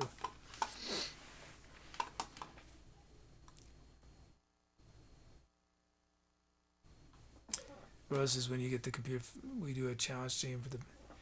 Yeah, I mean, I think we're going to try to do that within the month or sooner.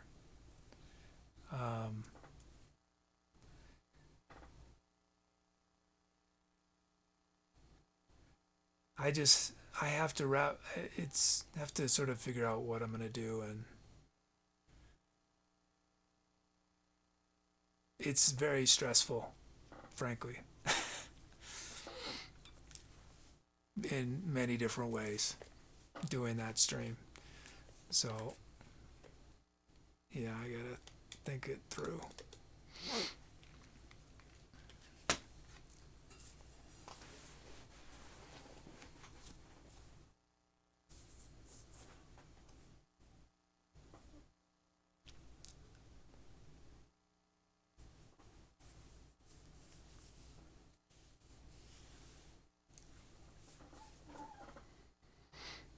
Well, thanks in advance, Rosen. Yeah, I think the soonest it would be. I mean, I think I should aim to do it early July. I think, yeah.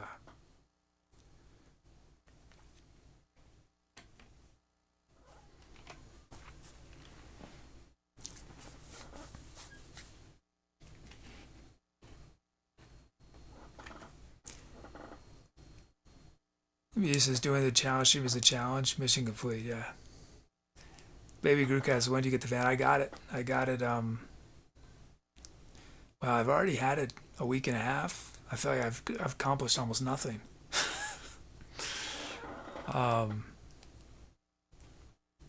Although it was in the shop for about 4 or 5 days this week. Nothing's wrong with it, supposedly. But I had to buy it out of state because they're impossible to find right now. And I paid more for it than a new van would cost. It's so sad. It's so sad. That is the worst thing. This is the worst thing, right? To pay more for a used vehicle than a new vehicle. But I mean, it was the right decision. It still was the right decision to make. But yeah, I had it checked out before I bought it. I paid for a mechanic out where it was, and they gave it a great review. But when I had to drive it, I had to drive 10, I don't remember how, it was like 8 to 11 hours. It was a long drive back to New Mexico, and I identified a few things that I was worried about, and I just thought, before I throw myself into doing this van build that's extremely expensive and time intensive, I should just make sure that these things I'm worried about aren't a big deal. I mean, they didn't. There's definitely an issue that they couldn't find anything. But the one thing that I feel like I'm gonna have to deal with at some point in some way is, it sounds like there's something loose near the driver's side of the, and maybe someone's a car expert in here. Sometimes when I'm on very bumpy road, or I hit a bump and then for a little while after it sounds like there's something bouncing around, like it's like clicking, So, I mean, it sounds like, like there's a strap that has, a metal screw on it that's hitting the sides of the engine compartment, and then eventually it'll stop, and just again, it just seems like it found a place to live for a little while, and then it'll be many hours and I won't hear anything, and then I'll go over a bumpy part of road, and then it'll bounce around for a while. But they said they didn't find anything. And then the other things I was worried about, I wasn't sure if, it's not a super smooth acceleration, and I figured it's probably just, that's cargo vans, and sounds like, yeah, that's cargo vans. It's just the way it is. You're going to have sort of, the automatic gear shift is going to be a little, you're going to feel going from 0 to 20 a bit. And then the other thing I was worried about is it was very loud from 65 to 70 miles per hour. And it seemed like what was loud was the van itself, not the engine, the resonance of this empty cargo van. Because from 60 to 65 was pretty quiet, and from 75 to 80 it was pretty quiet. And before you're saying, why are you going 75 to 80? The roads in the Southwest, the speed limits are 75 miles an hour. Beauty said, you try turning off and on again. Baby Groovecast, this could be the timing belt. Maybe, yeah. I don't know anything about cars. But apparently a lot of, cargo vans are really loud, and one of the things van people do that I've seen almost everybody does is that you put up sound dampening to try to just reduce the just insane noise. So the insulation I'm using does sound dampening, and I'll also put up some of those noise mat, kill mat type things. Oh, and Baby Groovecast, you got your vehicle too. Nice. Did you have to pay an insane amount of money for it? Roses could be their team that could keep you safe. Well, you don't have to worry, Rose, and I'm not going to put myself at risk. And I have housemates, so if something happens, there's people that can help me. You don't need to worry. I am at very low risk when I'm in this room. Now, when I'm out shooting Tommy Nomadic, I'm at higher risk. I'm at a higher risk for sure. But in this room, don't need to worry. Rose says, could it be inside the dashboard? It doesn't seem like it's inside the dashboard. It really sounds like it's in the engine part. I mean, I don't even know how to do it. I I need to learn about my vehicle. This is the first vehicle I've personally owned. Well, the bank owns it, but I need to pop the hood and look around and see.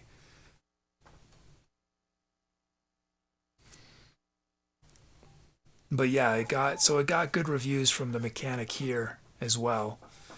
Uh, so I'm gonna go ahead full throttle.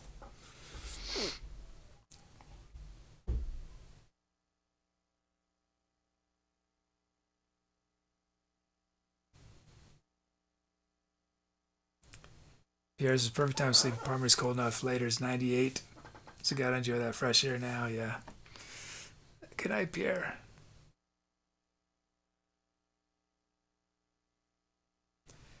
Maybe Google's as lucky to get a new one as the second hands were way too pricey. Yeah.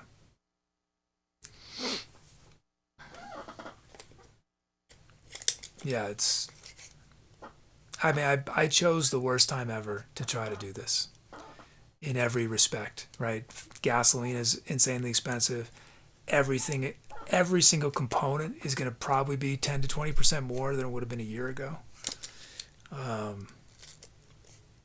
But sometimes you don't get a scheduled life, you know? You got to do things when you got to do it. And it was now or never.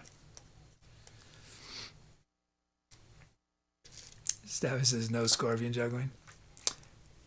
Oh, I came within, I was walking with someone and we came within, I think it was 2 feet of a rattlesnake.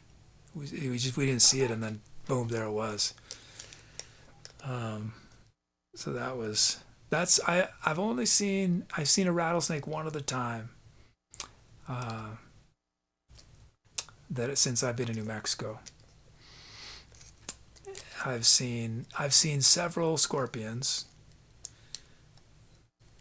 I've seen coyotes a number of times, but coyotes are a lot less. I don't think, do coyotes ever attack people? I don't know that they do, but I'm a lot more worried about the rattlesnakes and the scorpions.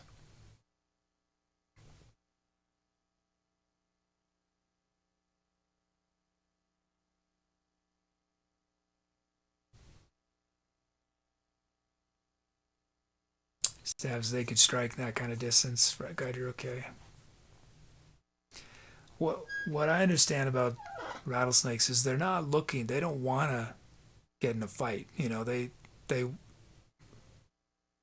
But if they feel threatened, they will. So.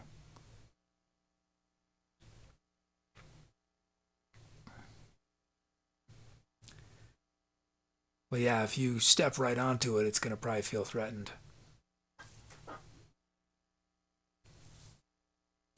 Rose, I think scorpions go under UV. Baby Groot guy says, "Do you hear before you seen it?" No. No, I didn't. So this is little baby scorpions over you at night. Well, I'll tell you what, Soda. The times I've seen scorpions have been in my house both times, and I sleep on the floor. So there's someone who comes and sprays every month for scorpions. They spray every room in the house.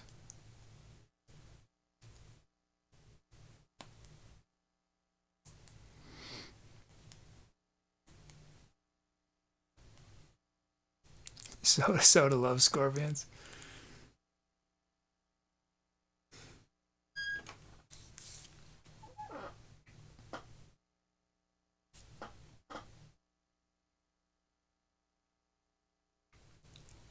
They're very small. They're sort of about this, I think about that big, the ones that I've seen. But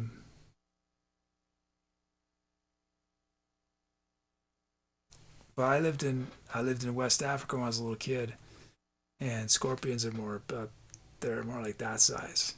It's gigantic. But as someone was telling me, I forgot who it was. last time we talked about this, that the small ones are more dangerous.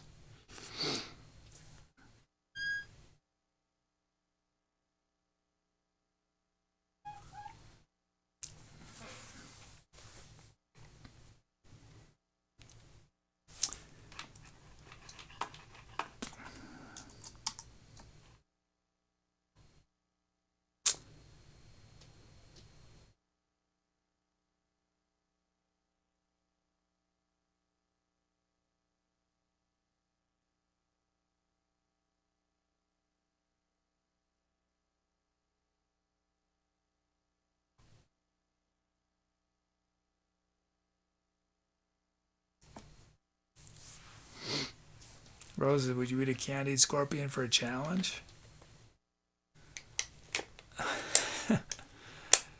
Is that a thing? You can get candied scorpions?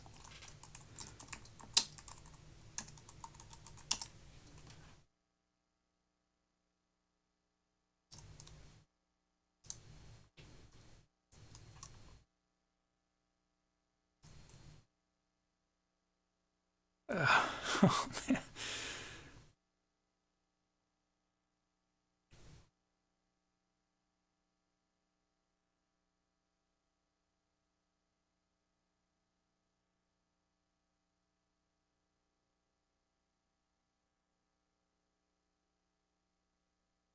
Oh, I don't know, I'm not that good at eating crazy stuff. I don't know if I could do it. It'd be, I mean, it'd have to be I don't know, what would I be want? Like $1,000? I don't know. It'd have to be huge. It's just, oh.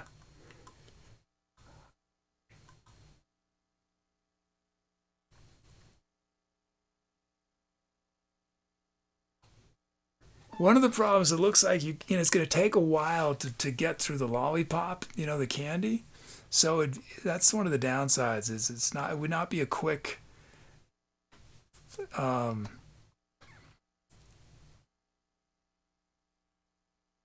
I'm reading a review and it says the overall flavor combination of sugar, artificial banana flavoring, and bad crunchy nuts is one of the foulest food experiences I've ever had.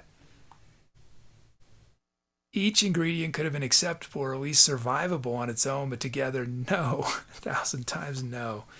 This is somebody reviewing it on Bon Appetit.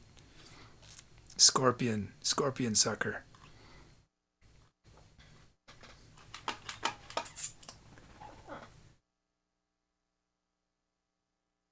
So the ones I see, it looks like it's inside of you see it inside of the candy. Yeah.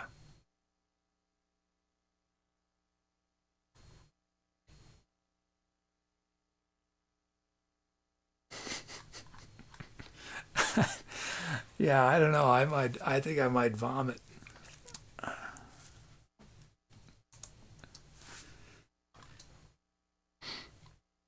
Yeah, it's definitely a thing. There's also chocolate covered scorpions. Big Rukas is this taking an interesting turn. I could do I think someone had this idea. I don't think I can't remember who it was. I think someone suggested doing hot sauce challenge where I have to do an improv while I'm eating hot sauce.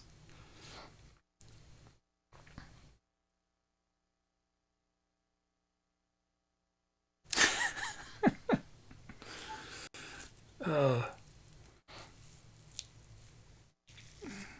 Roses break the lollipop to get the scorpion. I think there are other bugs would be less.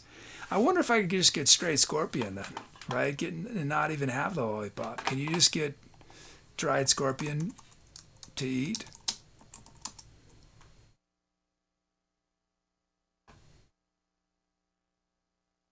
Yeah, you can.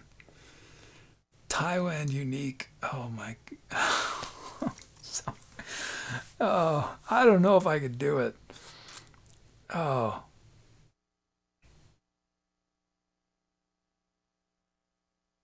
I don't know if even $1,000. It'd have to be more than that. It'd have to be a donation from someone in our community that I know is gonna clear the bank. It's not gonna be a troll donation. Rose's Jelly Bean Challenge, yeah. He says, can we do a whistle during song while you eat crackers? I mean, I don't know how that's. Trying to think.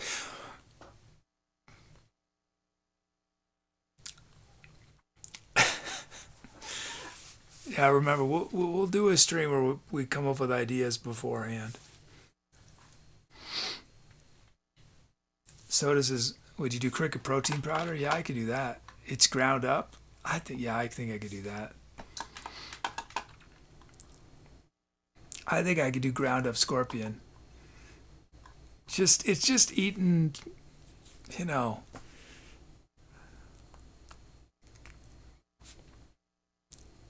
Seeing it. If I couldn't see it, I didn't know, I think I'd be fine. It's just the. Oh, for sure, Pi. Good to see you. Yeah, hope it goes well. He says you can't whistle, you just spray crumbs.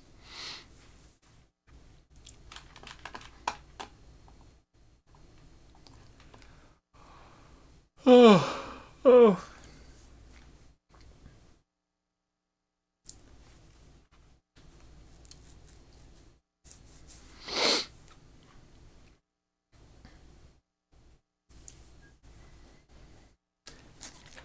I shouldn't be tired, but the prospect of trying to sort out this Tubi stuff is pretty enervating.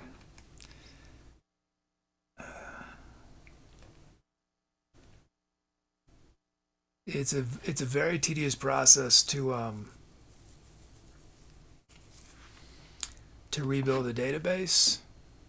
I mean, to import. I'm sure someone's going to say in SQL you can do this in 30 seconds, but FileMaker server, importing 1,000,000 records or something, it's going to take, that has a lot of fields, right?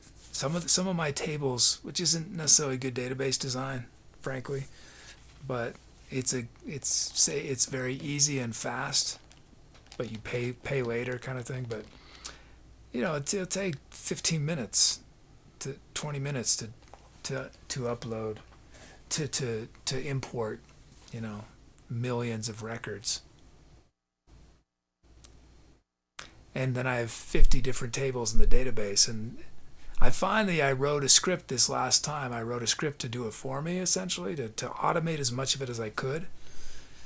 And that makes it better, but it still sort of means I have to spend a half of a day paying attention to all this stuff. It's a huge, and but I'm hoping that it's not the database and it's the server, because the server is not a big deal. It's not that big of a deal but if the database is corrupted,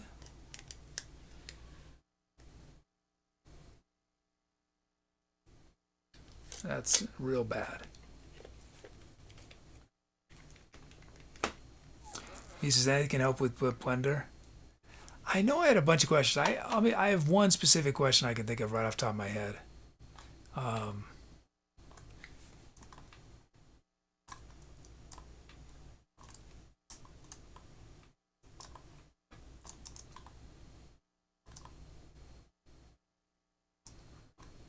Let's see.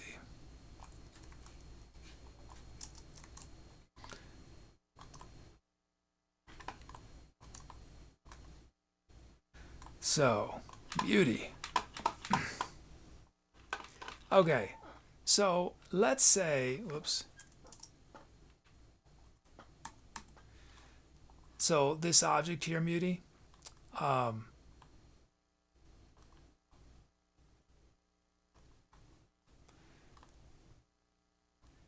what if I want to extend it? I want to make it longer on just one side. So I know how to scale it. Right? But that goes both directions. How do I just drag one side? Is it something about selecting the vertices and then just moving it? Is that Why am I having a... Oh, I know what there we go. So do I go to edit mode, select vertices? Oops, why am I still doing that? Oh, I'm still, I see.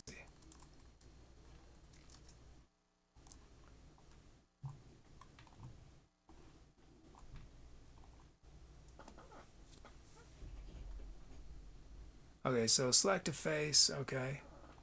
So I've selected the face, G, X. Whoops. So I want to do G. Oh, awesome. That's easy. Why couldn't I figure that out? Okay, that's easy. Did I have another question for you? I feel like I had another one. I can't remember.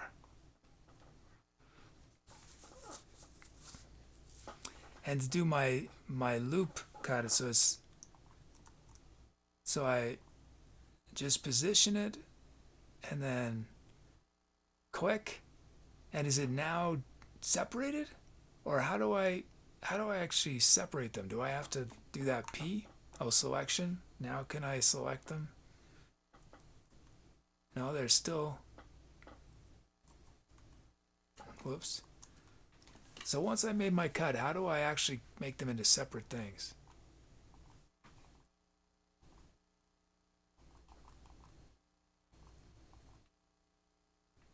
I thought I did the P, to separate it, but it didn't seem to work.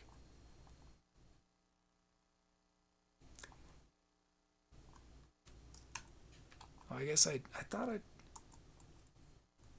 Whoops.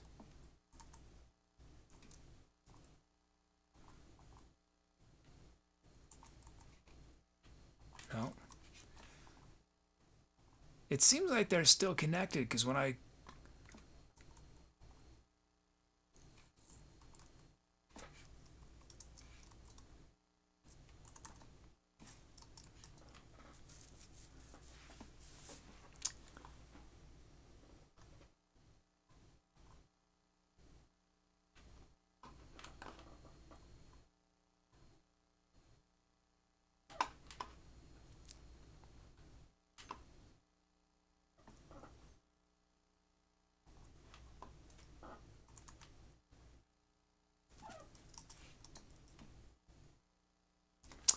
Yeah, take care, baby crew cat.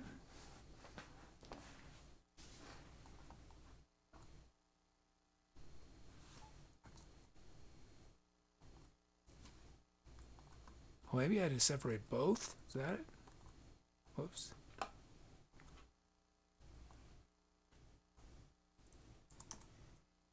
No.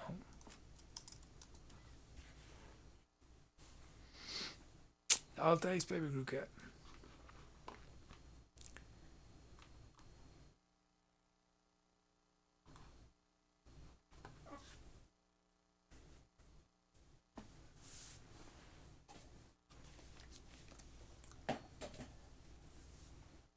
All 12 selecting?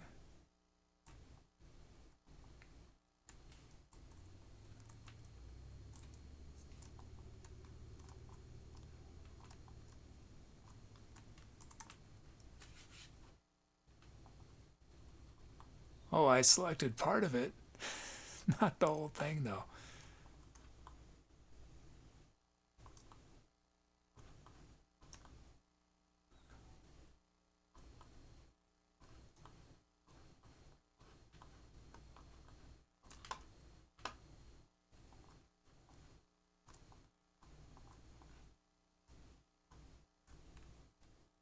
Oops.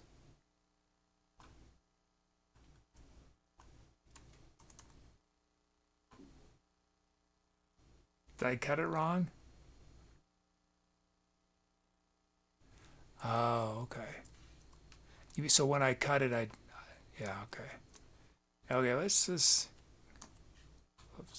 Let's just we'll make a new box. Start over. Oops, now where is it though? Okay. Oh wait, I need to deselect that first.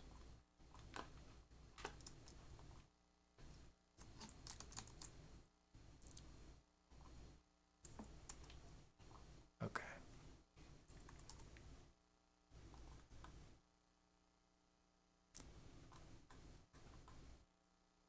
Okay, so I'm in object mode.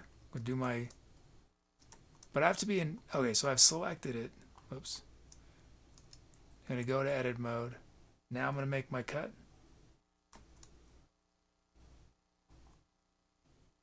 Now, separate selection.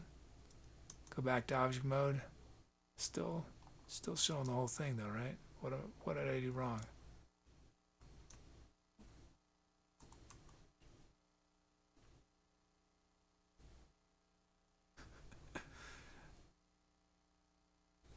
Little dancer.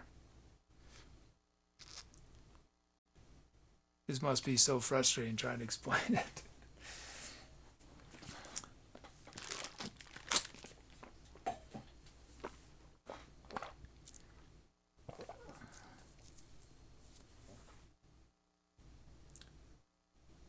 Make object like a cube, then go in edit mode and loop cut it.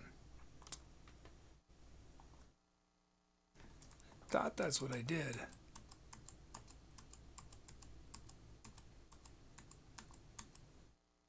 Okay, there's our cube.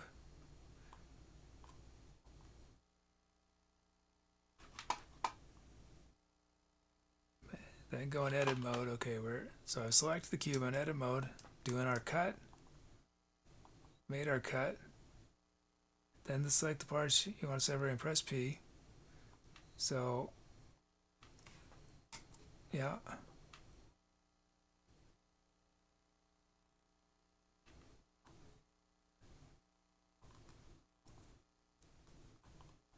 I think I'm just not selecting the right parts. I'm selecting it wrong, I think.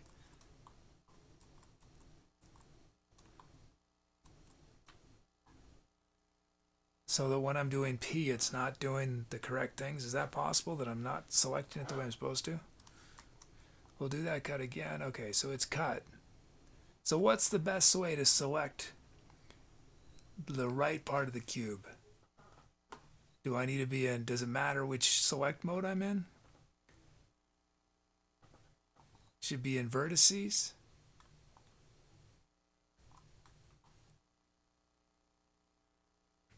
Oh, so look, that wasn't selected. Still getting a hang of, oh, and I could just use those numbers. I didn't select in wireframe. All right.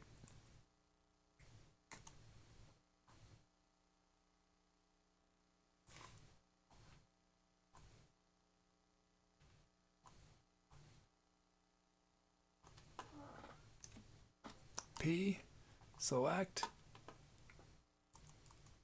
Whoops.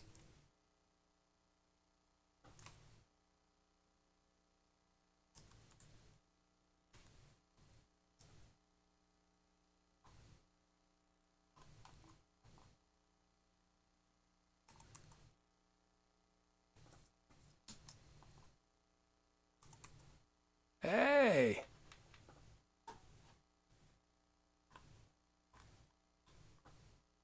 Okay.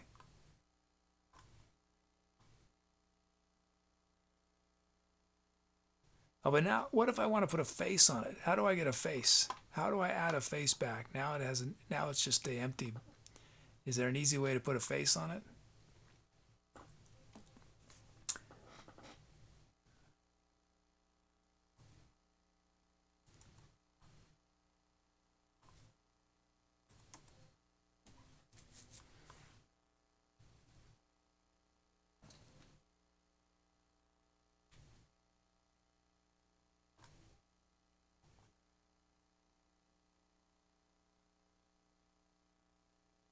Go back to edit mode, select all four corners.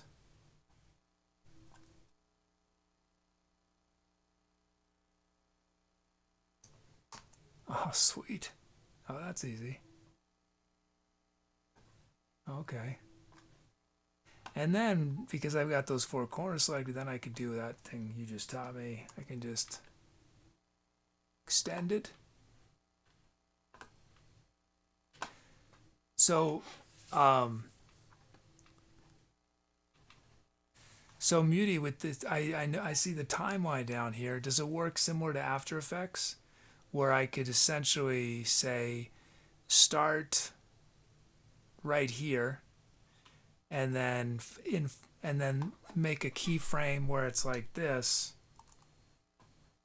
you know, and then it would do the movement in between those 2 points like in After Effects? Or is it a little more complicated than that?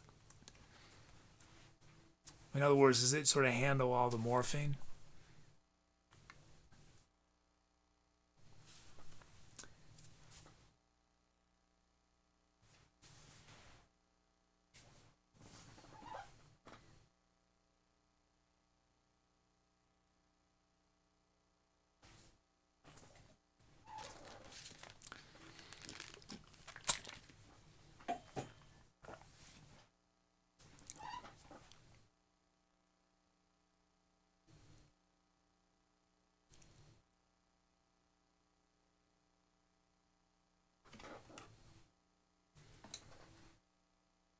Uses it does. If you go to the object data, which is the orange square where you found the wrench pair.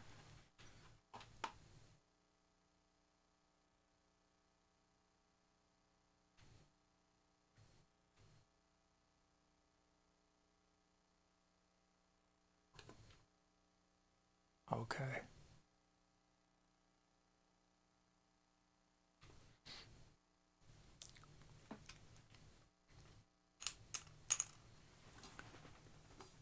Cool.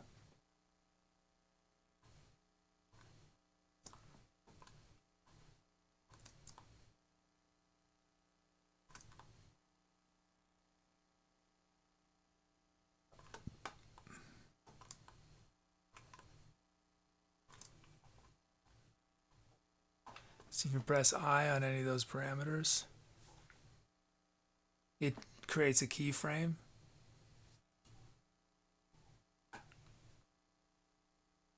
Oh, is that a keyframe that I just did right there?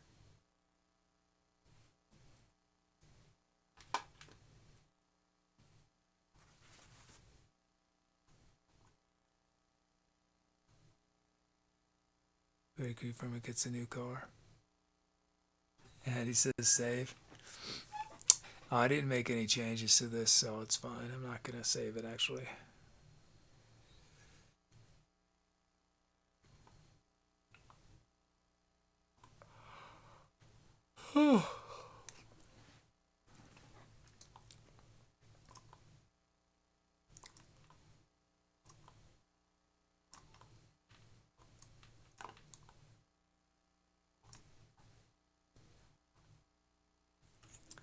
Using then you can move the timeline and object, create a new key, and it interpolates. Okay. Cool.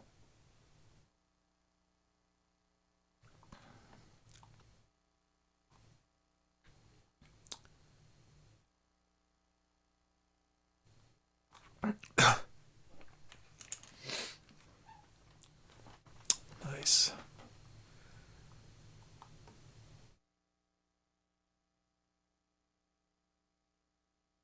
Yeah, I think there'll be some neat opportunities for Tommy Nomadic once I develop a little more skill in this.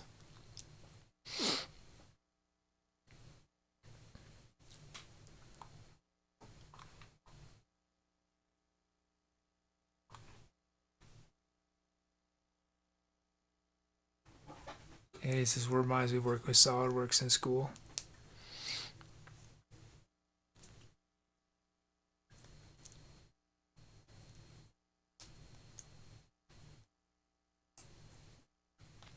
Yeah, we should wind down. I'm pretty tired. Tubi is still stuck.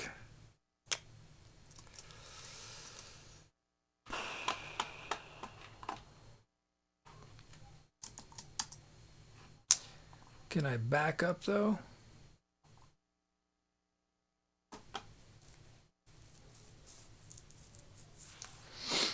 It's letting me back up,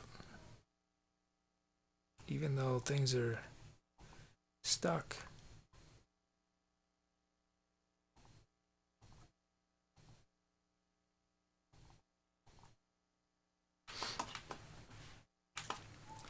You see, you come a long way for a day at Blender. The basics are hardest to get down. Once you get them down, it's a great tool for a lot of things used. Drawing, home design, document making, sculpting. Cool. Yeah.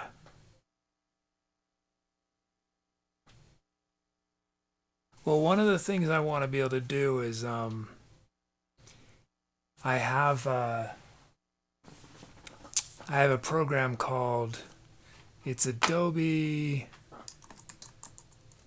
I think it's called Adobe Character Animator.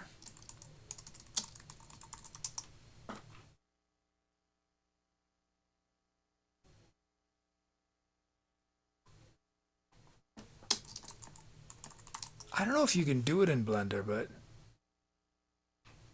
yeah, it's just Adobe is a Blender 3D character rig out. So I think it'd be fun to create characters. So if anyone doesn't know what I'm talking about, it's just the motion capture where you can have a cartoon, three-dimensional cartoon character, and you use a camera, and the camera tracks your body motion and your mouth. So you can basically, without having to actually animate a character doing something, it just uses motion tracking to. You can't do anything really complicated, right? And but yeah, it'd be cool to use Blender to make characters for this.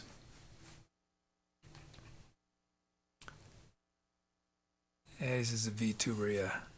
Oh, I'm not gonna become. Don't worry, I'm not gonna be a VTuber, but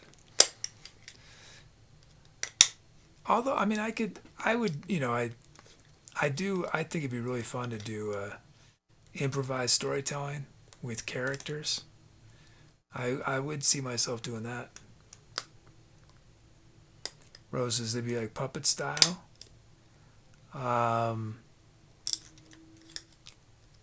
Yeah, you can just Google. I think it's called Character Animator.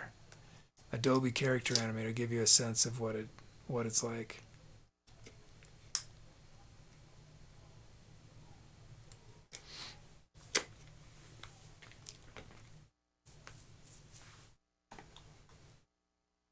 I mean, you can sort of you can make characters in Character Animator, but it seems like it's more like a video game style thing where you get to choose different options. I think, if I remember, you can, you've got 10 different mustaches and you can pick one. So if you want to do something very different, like, I don't know, maybe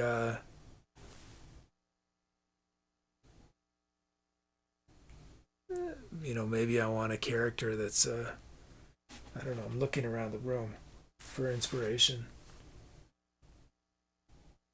I don't know, a talking trumpet. This has Blender something called Grease Pencil, basically 2D animation station. Oh, cool.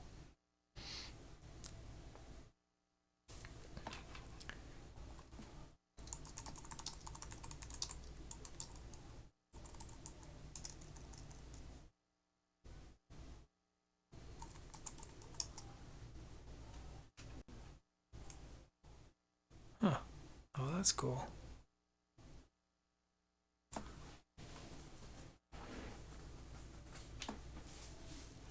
Yeah, I think it'd be really fun on Tommy Nomadic to have some cartoon characters and have little segments that are just, essentially like a comic strip that's played out, very simple, just 15-second kind of thing. And he says, run around a full motion capture suit in White Sands. Well, one of the things I want to do at some point is get an astronaut helmet. I found someone on Etsy that sells these cool dome helmets, and get a suit, because I'll be going to all these beautiful places in nature that if you did just a little bit of work in After Effects and Premiere, if you someone like White Sands, right? If I go to White Sands and I just change the color of the sky so it's green or something, and just add some planets in the horizon, and And if with Blender, it could just be some creatures that are just sort of in the background out of focus. Little things, really small things, would add so much. Because I was thinking of doing an ongoing series at some point where it's just it wouldn't be comic. It would be more of a dramatic, serialized thing. A castaway kind of just a solo character that's traveling in space and landing on these different planets, and I think that'd be really cool.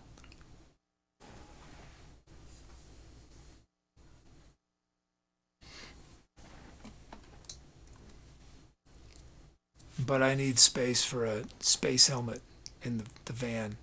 There's not a lot of space in there, you know? Not a lot of space.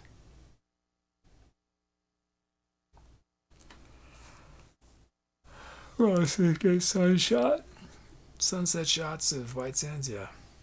Oh, we'll definitely go to White Sands. It's pretty awesome. I went there for the first time. When did I go? Earlier this year. Okay, well, I can't. I'm really tired. I think let's just. Oh, it's still. Let's do a raid.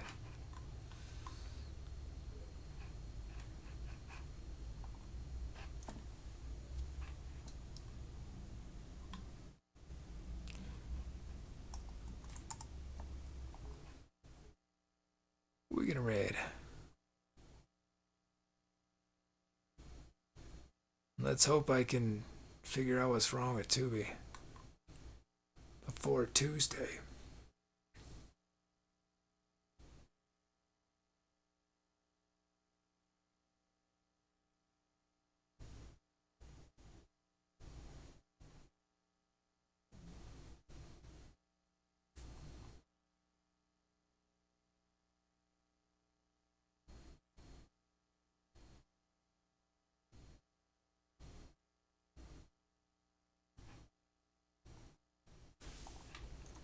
Let's raid this DJ Techno Bomb Tracks. Thanks all for hanging out.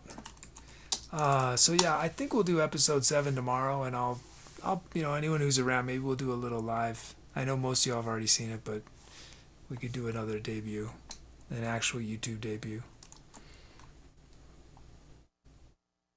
And one of these days, I'm gonna add a van build channel on Discord. Y'all can give me feedback. Oh, I cannot do the raid from this screen though, can I? Whoops. Can I do the raid? Is the raid countdown start? Oh, it did. Oh, good. Can I do the raid? Is the raid countdown start? Okay, thanks everyone. Hope to see y'all soon. Have a wonderful whatever comes next. Take care. And we are live. No one knows that I'm going live. Well, not yet. Let's see, let's put this Discord message in, so maybe a few people will drop in.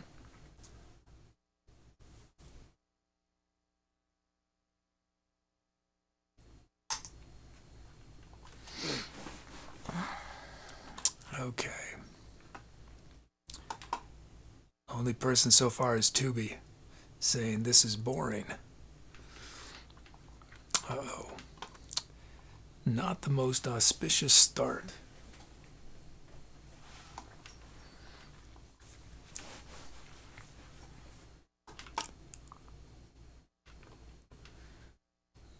Wait, that didn't work, did it? Oh, for the, no, that didn't work. Oh, there it goes.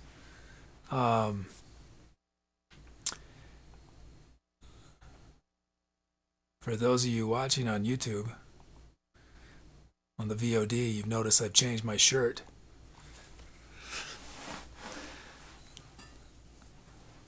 Officially, this is going to be the continuation of Saturday's show. Only the select few of you will know that it was actually filmed over 2 days. Well, anyone watching the stream and seeing I changed my shirt.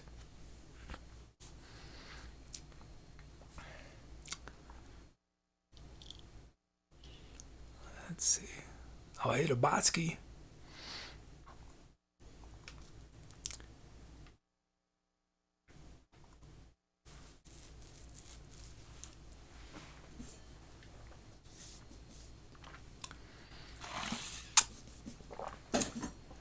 Hey, Rosen. I don't know. I don't know how everything went yet. Yeah. This could be very short. But officially, this is going to be, I guess you were watching an ad. This is going to be a continuation of Saturday's show.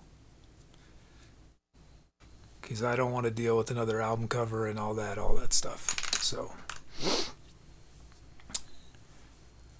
But I moved Tubi to the laptop, which is not ideal in some ways, but if I can get it to work. Rose, did you need requests? Well, I'm going to do this song that we were going to do last, and then, yeah, I'll need more requests. Yeah. Assuming everything works, I'm sure we're going to run into issues. I mean, I've already found a bunch of things that I've addressed, but keep your eyes peeled for anything that seems out of the ordinary.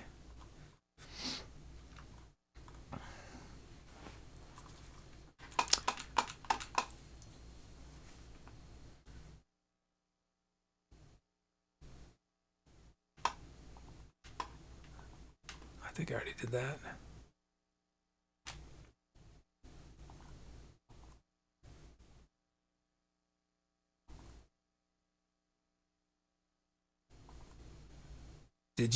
How did you see it? Did you get a live notification? Did you see Discord? Hey, Pierre. No, I'm treating this as a continuation of yesterday's show. So we're just sort of jumping in. That's going to give me a better sense and, yeah. So we'll see. Hopefully things are, I mean, there will be problems, but I really hope this major issue that we had the last two shows, if it's still present after having installed a server on on the different computer, if I'm still having that issue, then it's a really big deal. So we'll see. We'll see.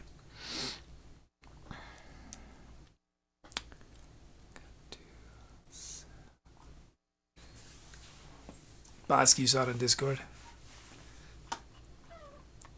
Yeah, Rosen, yeah, I did. And hey, Boogie Skyborg. It's been a while. How you doing? 60 months. 60-month sub.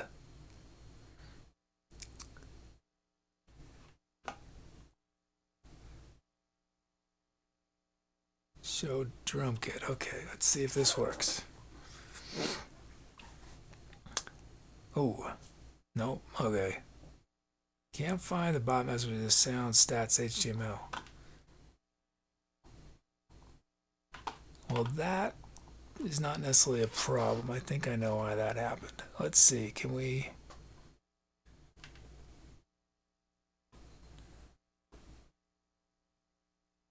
Tell server to generate current song request credits HTML and sound stats. Let's run that one, see what happens.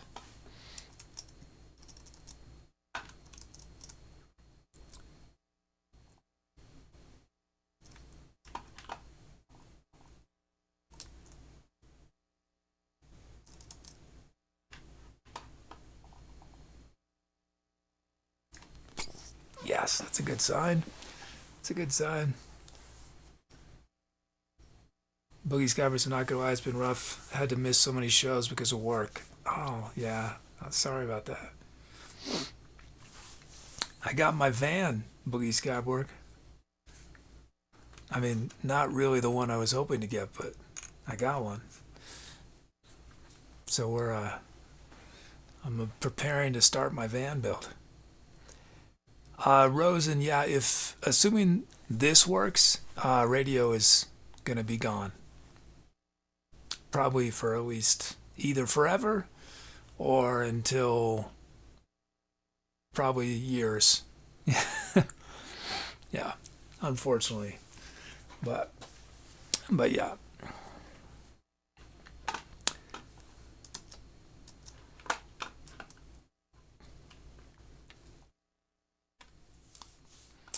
Okay.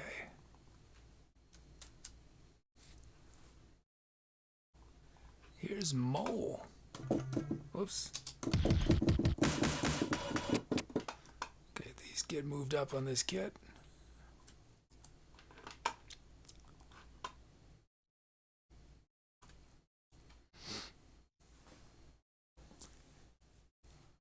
No, Rosen, I've been too busy.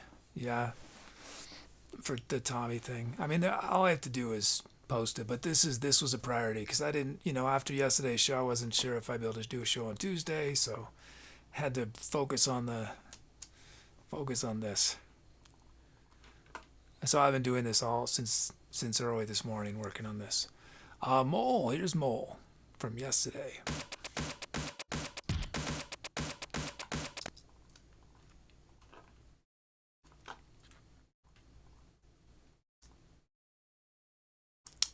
Oh, you listen to Radio Skyberg? Yeah, I in total it's the viewership on radio is extraordinarily low at this point. It's usually one or two at most, and I imagine the one is Tubi, or it's probably Tubi, you know, or me checking, and I mean so.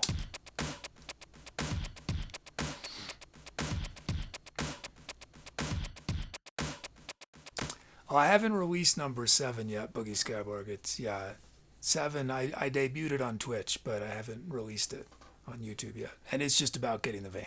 I mean, not, obviously it's, that's exciting, but I mean, yeah. Hey, Muty. And then Guns and Raisins. Whoops.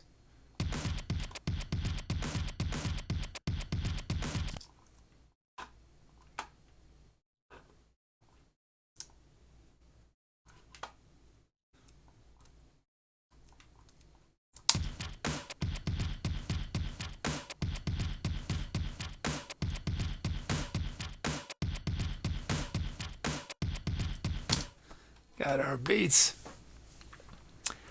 Okay. Sounds.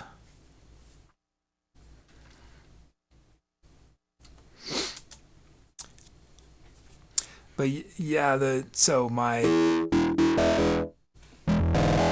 it's been a debate I've been having for a while. Do I want to have the server on my local computer in the van? Or did I want to have a computer somewhere else running? And there's huge disadvantages and advantages to both options. But it's going to be way less work for me if the server's in the van. Theoretically. The downside of it is that it's probably going to be, it'll be less reliable. Tubi will only be on during shows, and radio won't be. But the thing with radio, I mean, the amount of electricity to do radio, I don't think it's just not worth it at this point, unfortunately, since there's so few viewers.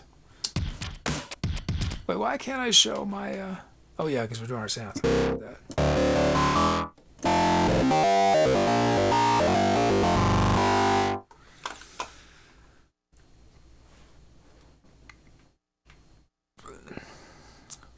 That's Future Lifeform. Well, that's quite a sound. And then Old Fragile Vinyl Keys. That's not it. Not it. Oh yeah, this is something that's not going to work. Or how? Wait, could that work? This is over UDP, right? Let's see. Can I?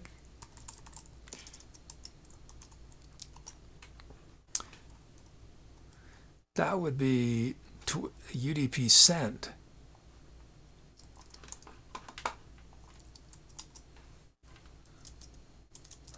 I wonder if this will work. There were some aspects of this that I thought were going to be a nightmare that were not, but I was so grateful for. But and then I started testing stuff, and I was like running unlock friend command. It was taking 10, 15 seconds, sometimes 20 seconds. I was like, why is it doing? Why I was, and then I realized that this particular script that runs that does other things too. It does, it's a sort of handles a lot of different things, and it was getting caught up doing something else because of a permissions error. I hadn't given the server permissions to modify this part of the, these files, and so it was trying again and again and again to do it. So it was taking forever, but I fixed that part.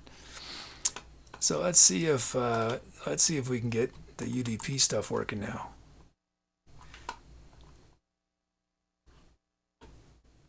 But I'm definitely nervous about everything working. The last time I tried to run FileMaker Server and Logic Pro on a Mac, it did not work on the newer ones. So we'll see. We'll see if we get glitches in Logic. Do I need to run UDP receive? I don't think it's not going to know which UDP to send to.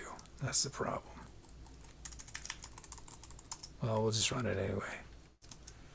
See what happens.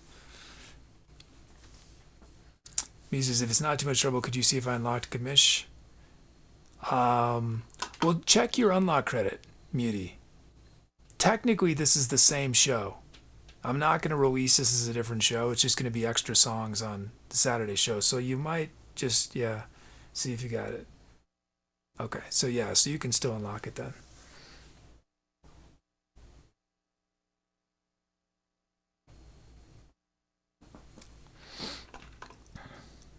Okay.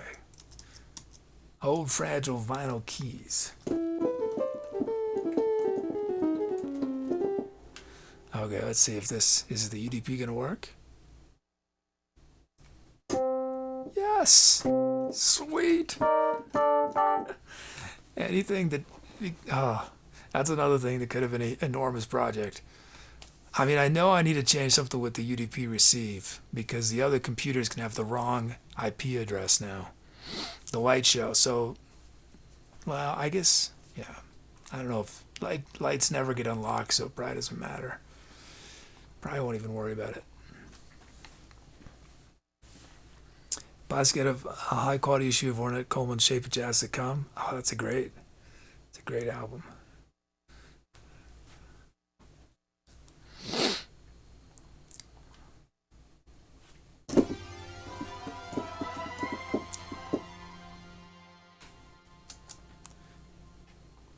And then Gusty Pipes.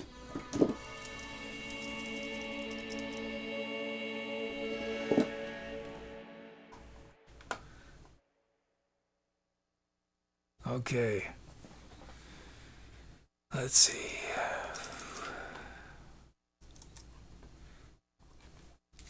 Okay, we're creating a poll. See if anything weird happens. See if it works. That worked. Let's see if your votes come through. 10 clients.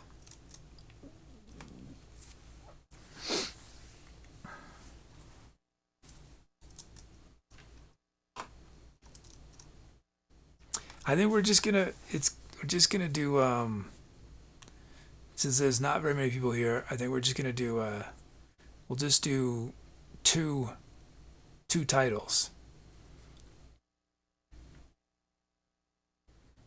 on the polls.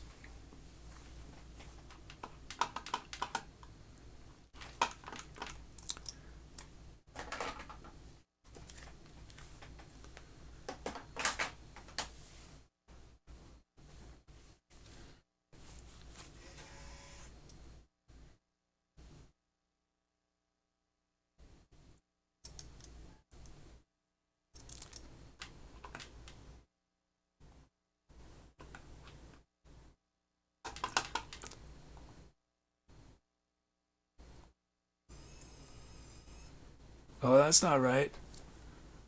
7209, that's not right.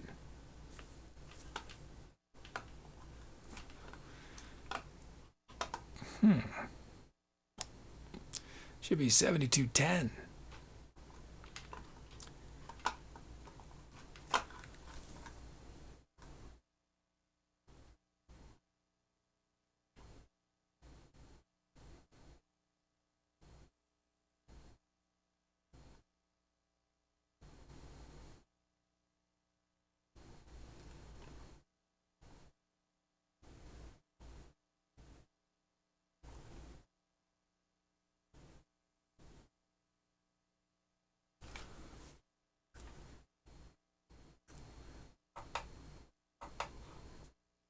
Whoops.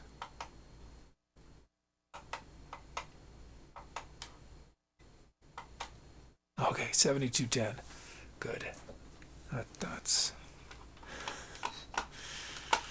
this is very stressful. KIM, sure.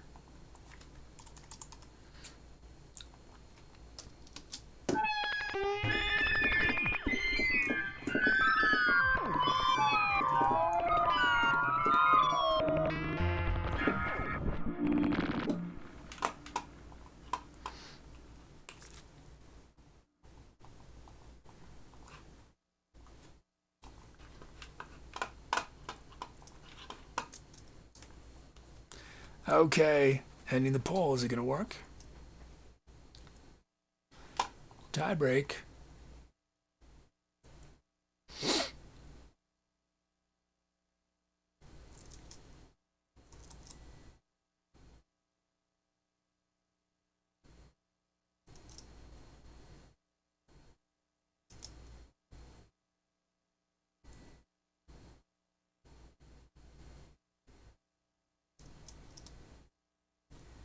And it's Gusty Pipes. The FileMaker server uses a lot of CPU. Surprisingly high amount.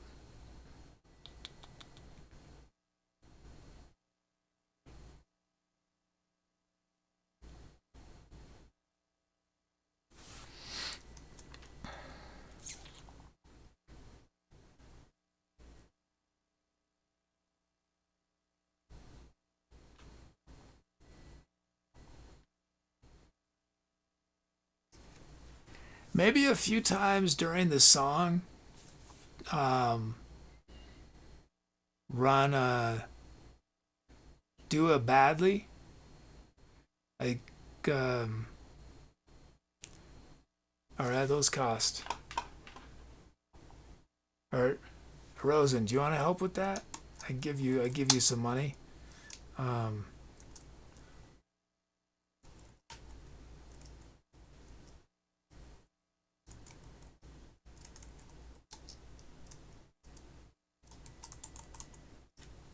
How much are tighter badlies? There 3 or 1? Oh, unlock like wrestler badlies, because that'll be more intensive on the computer. Just every and just listen, see if there's audio glitches. You might. Oh, is it stream crashing?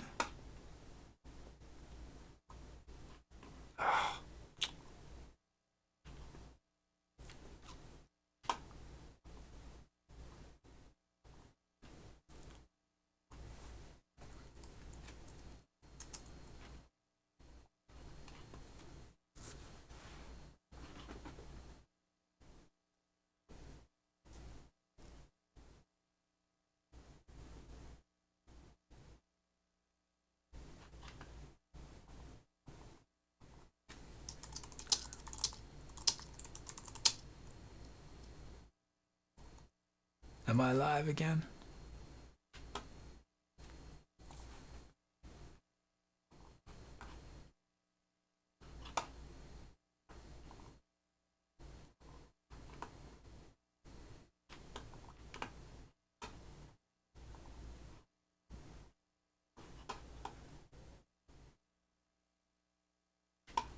Maybe I should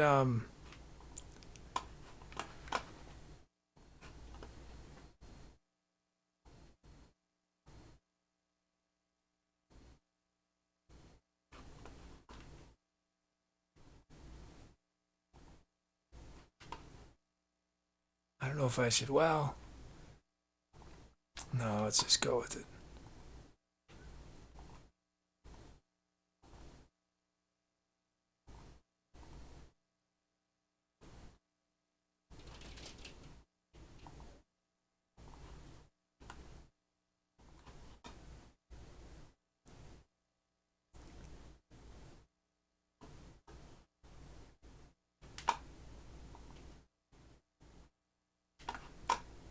It's not, it's smoother now. Should be smoother now.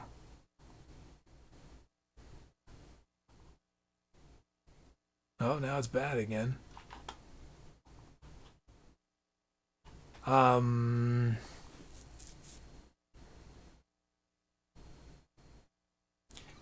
me, well,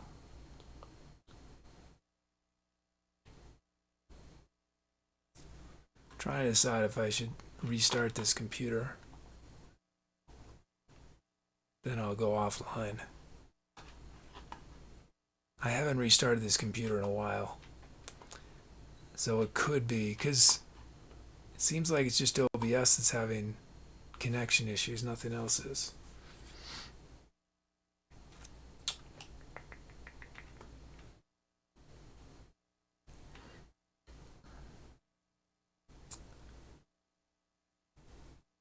Well, I guess if it happens again, I've lowered the bitrate a lot. Does it look terrible? No, it's okay.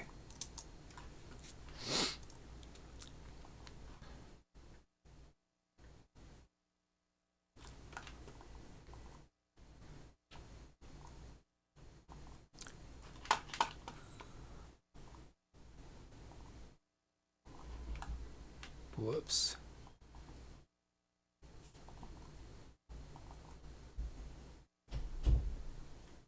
Oh, I should have saved that. Oh, that was a mistake. Whoops. Well, I better remember that. Okay.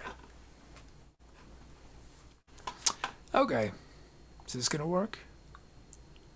Yeah.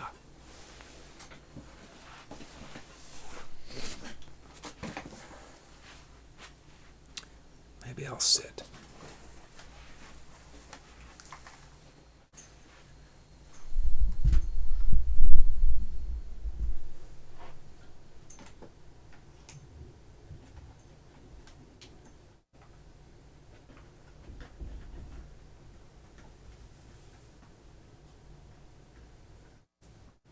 Oh, Rosen, do the badlies while the music's going. Like don't do it right away, right? Wait till I've sort of filled up with sound. And do them, just do one like every couple minutes.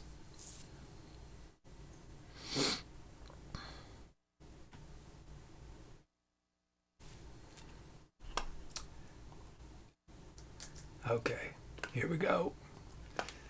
Time to accelerate.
sky, flying high, flying high,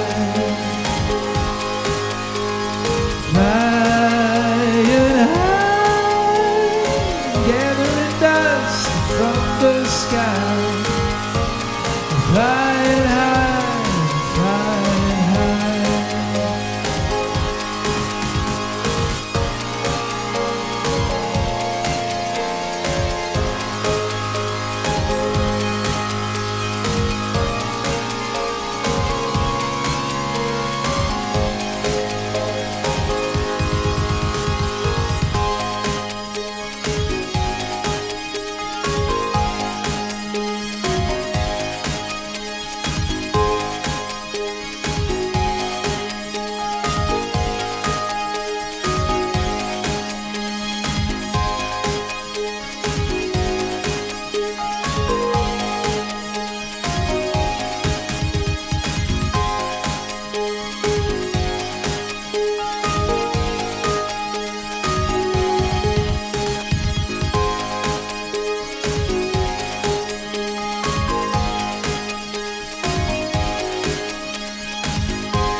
Thanks for those calps.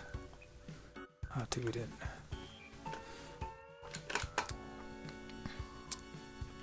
Oh, did I not start recording? Oh, I did. Okay.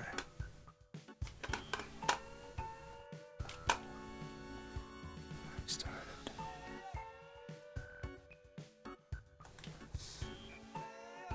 Okay, did that? What wasn't not able to get written?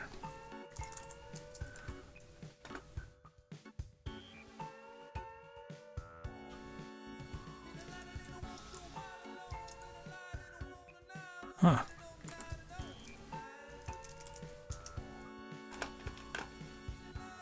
Everything looked good, viewer side, Rosen? That's good to hear.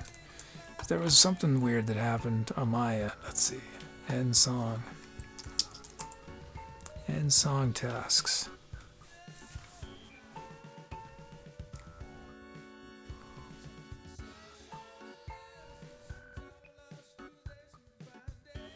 Oh, I know what that might have happened.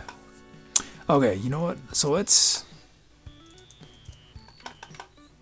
I'm gonna do titles a slow way. Oh, is Jill's here?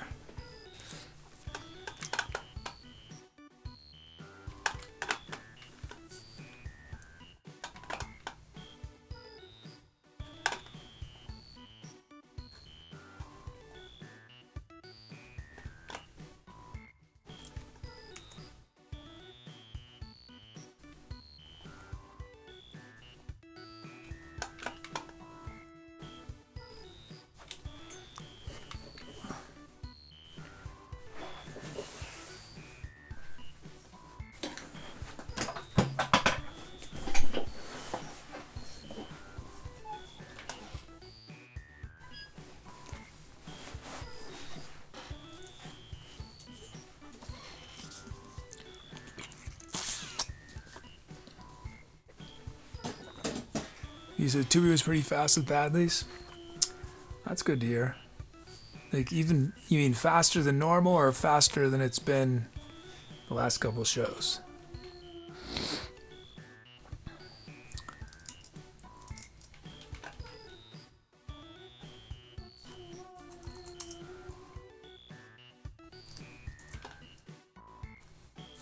Pick the title.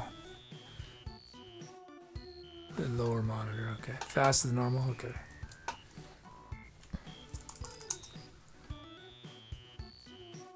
What am I looking for? 7210? 7210 titles. Sort.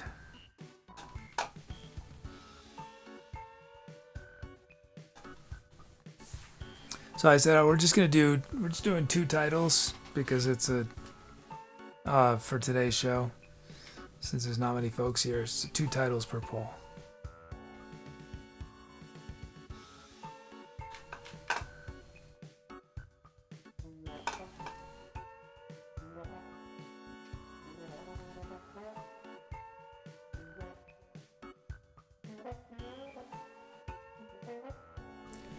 Rose with Clouds of a Different Atom. And then one more. Broom's Land of Freezing Flames.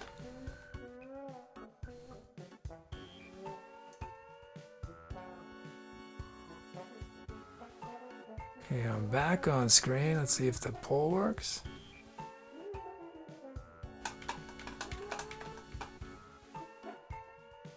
Oh, and I took Flying High from Rosen's title, Flying High in a Prayer. Well, I didn't notice any of the audio issues, at least on that track. So that was good. I mean, there was weird pitch bend stuff, but that had nothing to do with.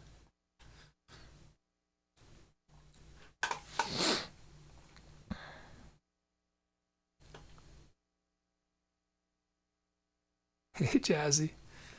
How are you?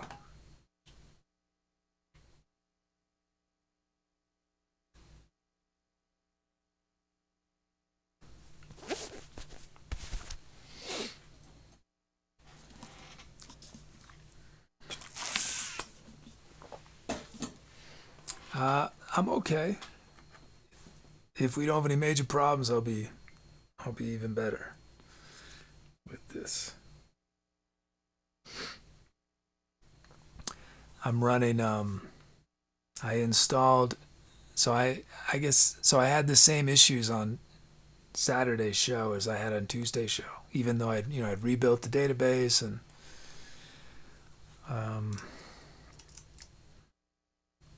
so at that point it seemed like it was probably a server issue, not the database itself, but an issue with the server based on the way things were behaving. So I just debated, do I try to reinstall the server on the original machine, or do I try to install the server on the MacBook that I'm be taking in the van? So I decided to do that, which there are big upsides and big downsides to doing that. The upsides are it'll mean a lot less. I'm not going to have to redo a ton of stuff because it won't really change how things work for me. But it was going to be a huge change if I was going to leave the server here and then in New Mexico or somewhere.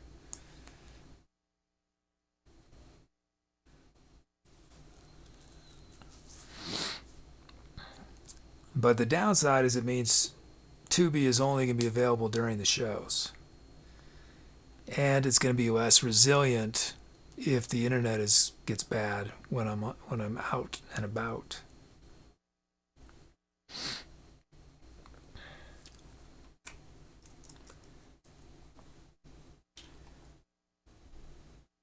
But we'll see. We'll see if this bug that was happening reappears. It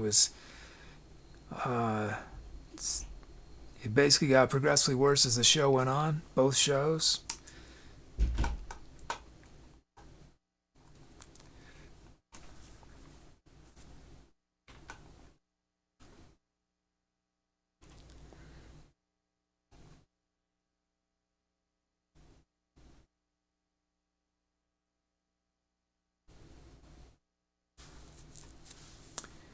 This is consider hosting. Well, the thing is that the thing I don't want to deal with is my setup is not optimized for remote access. So the way a FileMaker server works is you have your server and then you have your local instances of FileMaker. And the way I have it set up, it's not optimized for the local instances to having to talk to the cloud or to if I have a server, somewhere else permanently. I'd have to do a ton of coding, or I could try to do screen sharing. And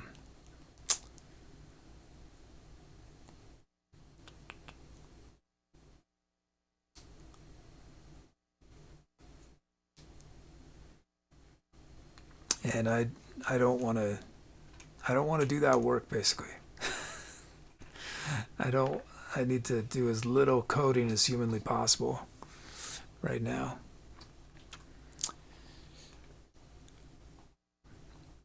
And also, if things go wrong, it's nice to have it local.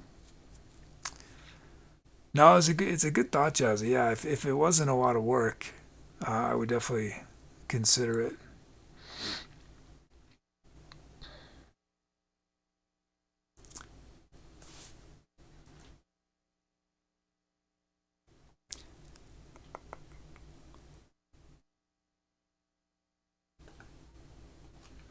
Let's see if these steps work a little faster.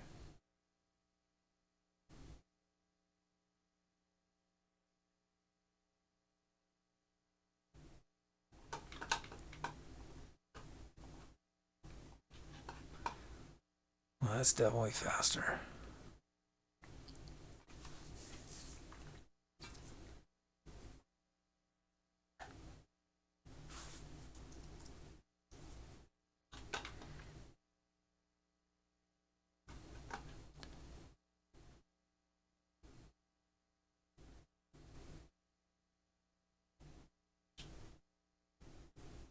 Let's end this poll.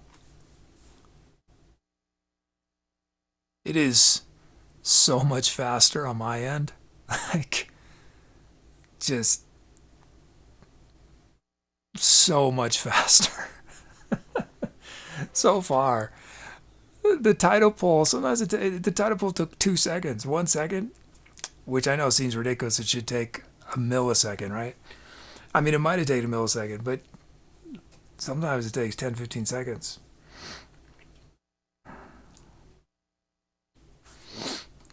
I mean, a bunch of things have changed. So on the computer Tubi was on, it's a Mac, it's an older computer, not that old, but 3 years old, I guess. And it's running Mojave 10.14, and it was on FileMaker Server 18. So now it's on the new computer running FileMaker Server 19.4, and on the newest operating system, Monterey. And it's, did I say Rosennetyle? Clouds of a Different Atom.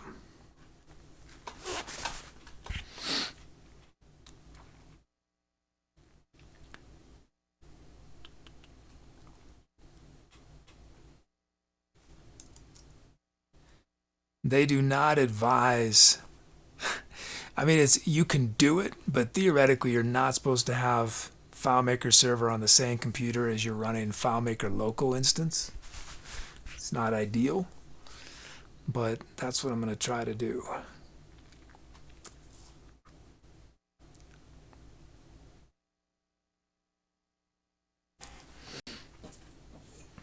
Yeah, I'm treating this as a continuation of yesterday's show because I didn't want to. It was just easier to test things, and I don't want to have to deal with another album cover and all that extra stuff for.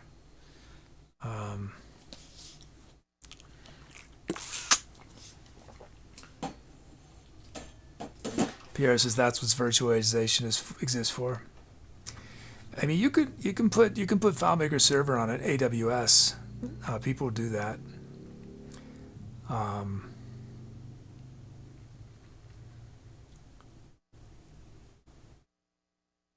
But I use what Tubi does for so many different things. I think I'm going to be happier having it available to me 24/7, right? Even if I don't have an internet connection.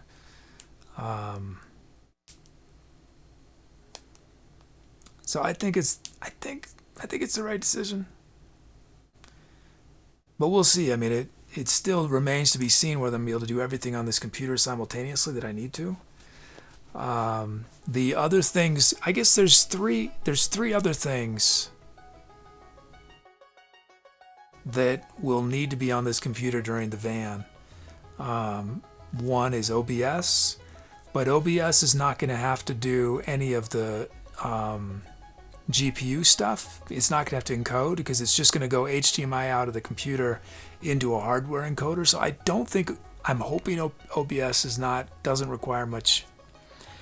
And then I'm going to be running a program recording the audio of the show. Right now, the audio gets recorded on a different computer, not on the MacBook. And then the third thing, which is very iffy, would be the light show. And that's a long shot, that the computer's be powerful enough to do all of those things. Plus, I have to translate the light show from Windows to Mac, which is a big project. So I think it's once we're in the van, we probably won't have the light show for at least 3 to 6 months, and maybe that's it. Maybe it's done. But we'll really see how things go and how much time I have.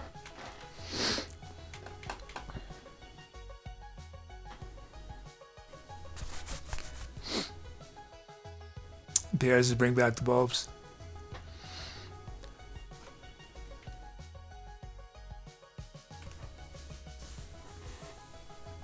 Maybe I'll finally be what I'm imagining, I don't know if it's gonna be that. I mean, I see people, it's like a static shot of the outdoors isn't that interesting, so I don't know if, But my plan is to do, until it gets dark, assuming it's not too cold, play outside, you know, and then when it gets dark, go into the van and do the rest of the show.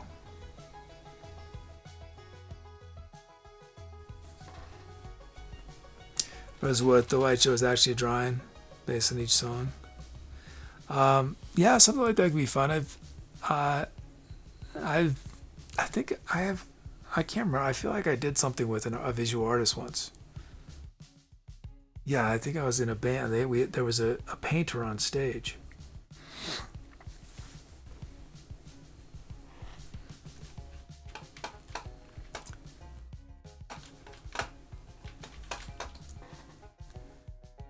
Two responses almost instantly try to break it. Sure, there's nothing you can do that's gonna. I mean, well, there might be something, but.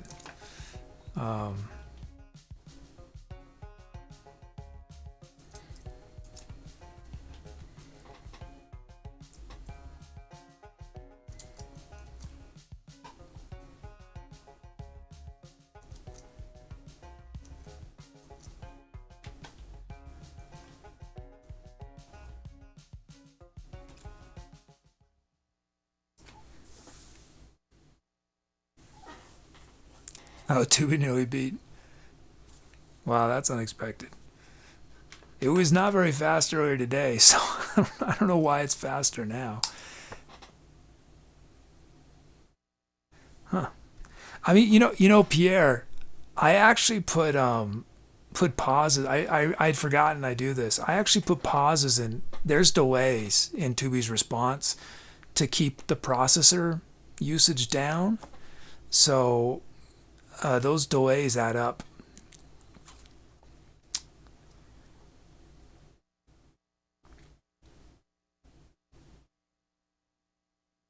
And I might be able to reduce those delays by a little bit.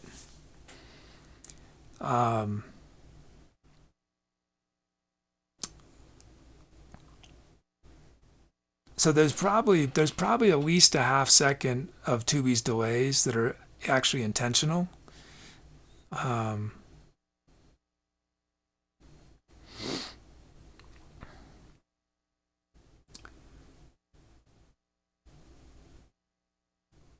So unfortunately, the way like FileMaker's server, it's not really. I can't remember if I'm using the right terminology.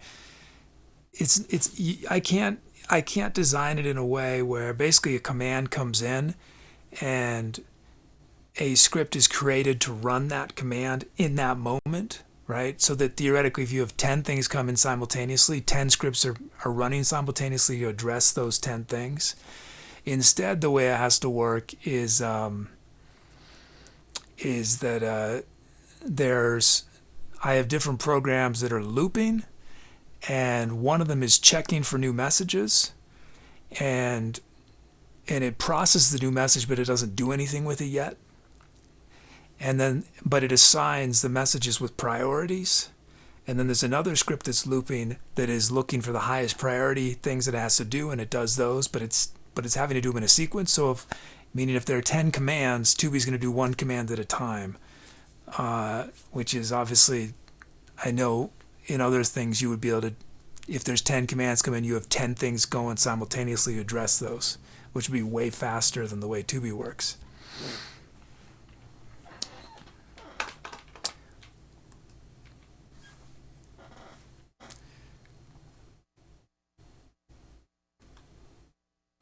I mean, theoretically, I could have multiple sort of things checking for messages and sort of simulate that, but I don't know that it would be worth the overhead of having more scripts running all the time.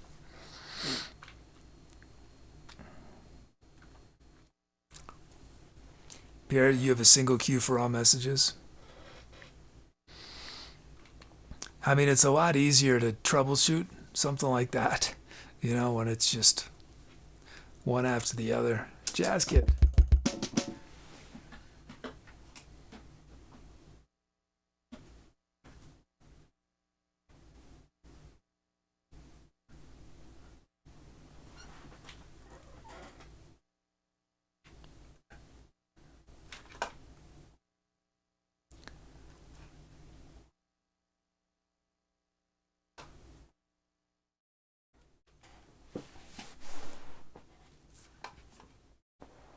This bot consists of about 30 different processes running standalone, but outgoing IRC all go to the same queue.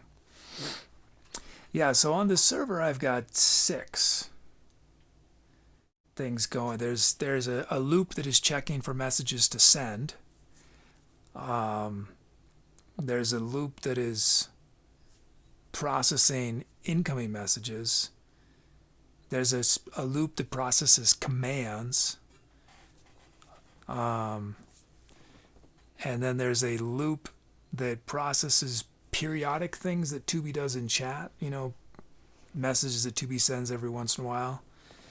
And then there's something I call server loop remote server scripts, which is, it's just checking if local instances of Tubi want the server to do anything. So it's just sort of a list of jobs essentially for the server, and the server just checks, do I have any new jobs I need to do that are not predictable? They're just sort of as needed. So, and then there's one that's managing UDP messages. So yeah, those are the 6 that are always running on the server. Whoops. Chuggy. So I think some of these are going to be requests from people who are here yesterday.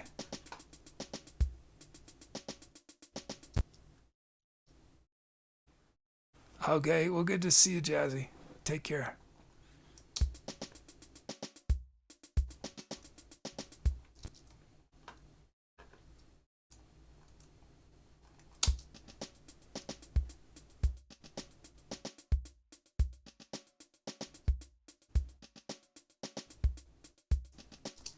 There's Chuggy and then Soda.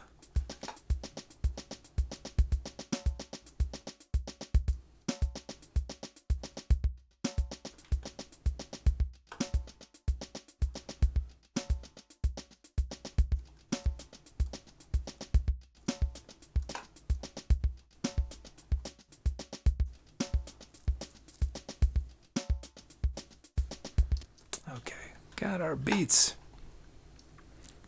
Sounds.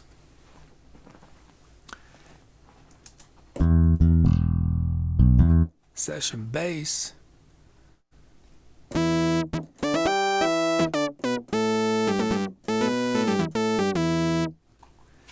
then swirly stage mark 2.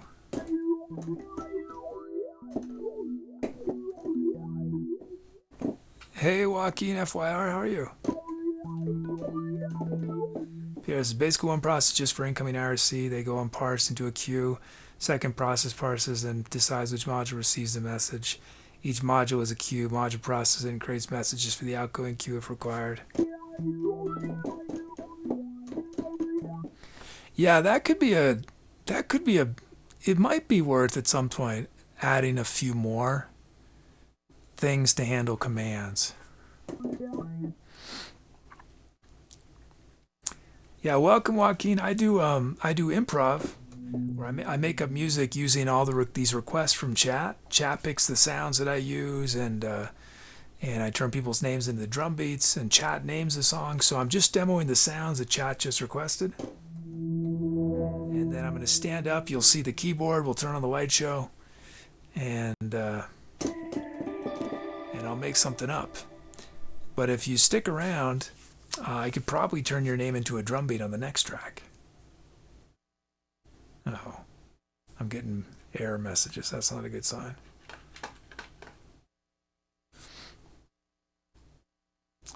Okay, y'all pick which sound. That's more. Which sound starts the improv?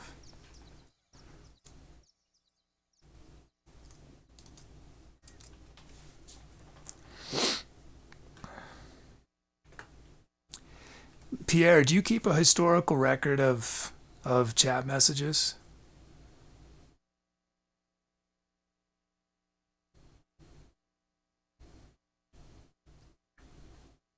You're from Uruguay. Awesome. You do? Yeah, I need to pare down. I'm storing a lot of data that I don't need anymore because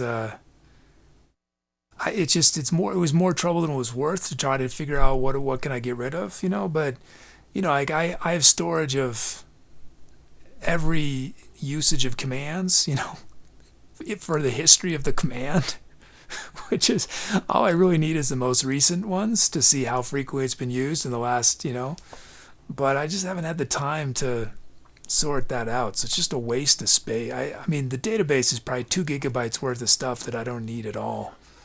This is just silly, but I just don't have the time. Oh yeah, Joaquin, I know where it is. It's in what am I saying? Central South America, near Paraguay, right?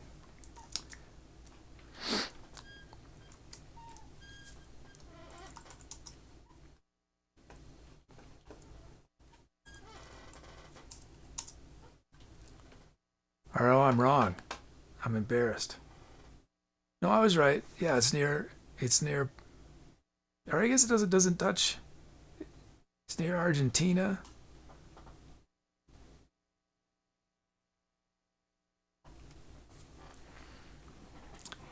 Almeida says first country to ever win the World Cup. Pierce is with Biero Grano. I want to dump the messages. Do an Elasticsearch instead of having SQL. Yeah, that's.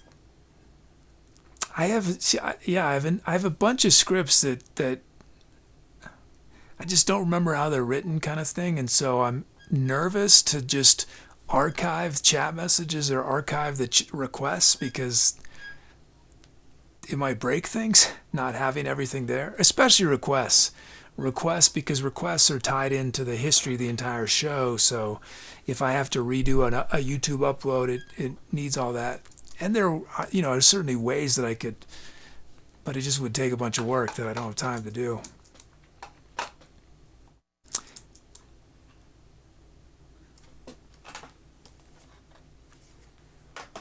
Here's, I think, Albiro keeps 4 weeks of chat logs for channels that are not mine.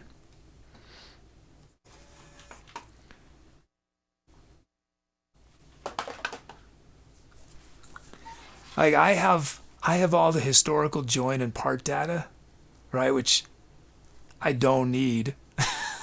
It's like, and it's a ton of wasted space.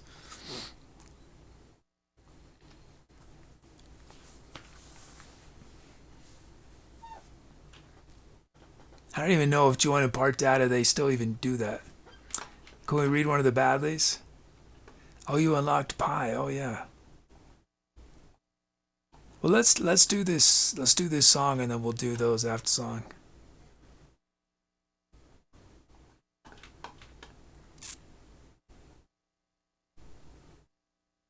Bears is joint report was so heavy since Bears in bigger channels, just not going to the parse module.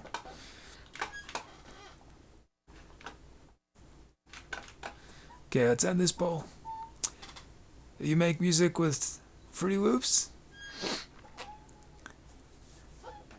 Oh, I'm sure you're making better music than you think. But if you're frustrated, just keep at it. You'll figure it out. I'm not on Spotify. I'm on Bandcamp and YouTube.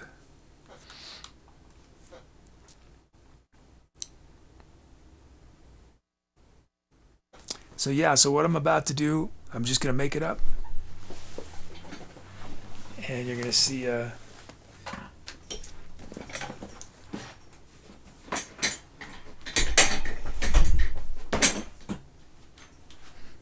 And if you have an idea for the name of the song, you run the title command.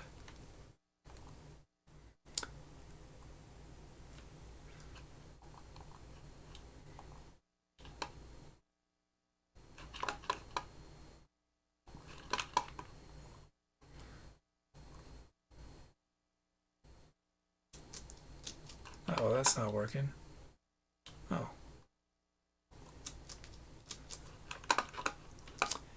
Okay, here we go. Time to etceterate.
Whoops.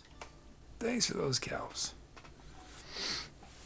That was a fun chord progression to improvise over. It was sort of Muty will appreciate this. That chord progression that I did the scat solo over.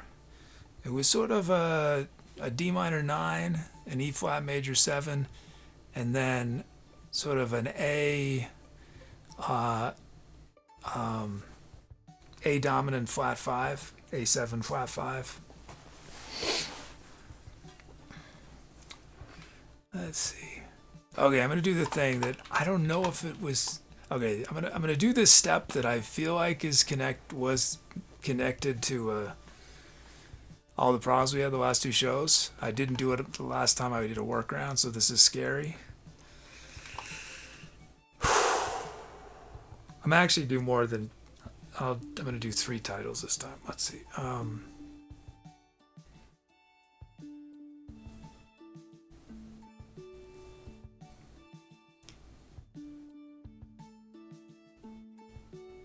Chilsy, catch me if you could. Oh, and that didn't work. Oh, I know why that didn't work. Wait, why would that not have worked?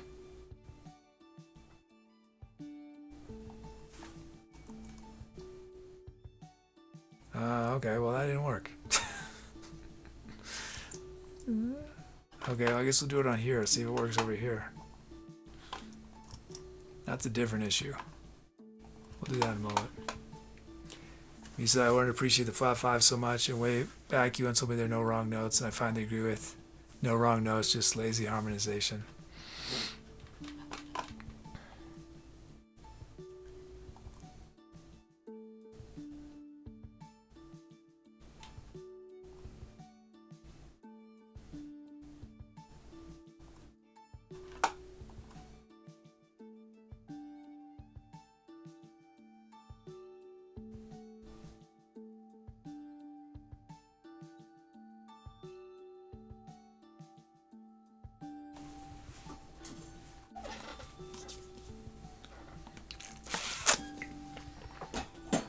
Okay, let's see if this works. Catch me if you could. Come on, come on, come on, come on, come on, come on. Come on, come on, come on, come on, come on, come on, come on, come on, come on, come on, come on, come on, come on, come on, come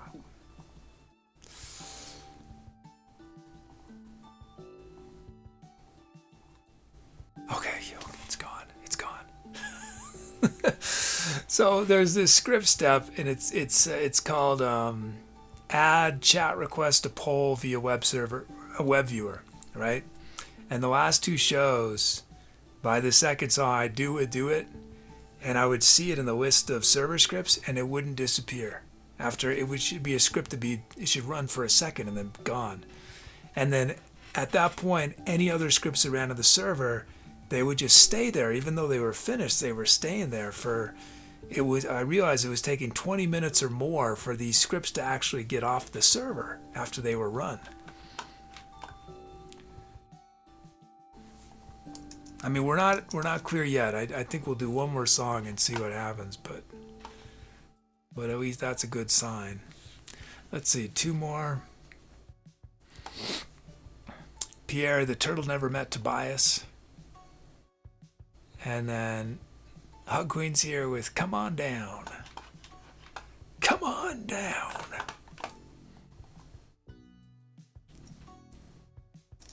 So those scripts gone? They disappear and yes, they're all gone.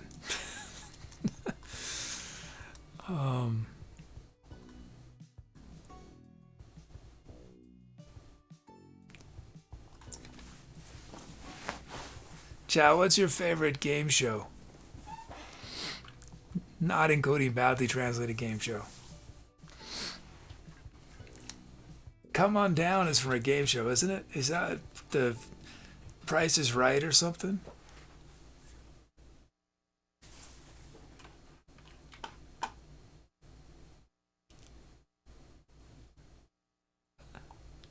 Oh, Rosennetyle, Giacomo badly. However, he suspected that the air smelled bad and that water came out of James's mouth.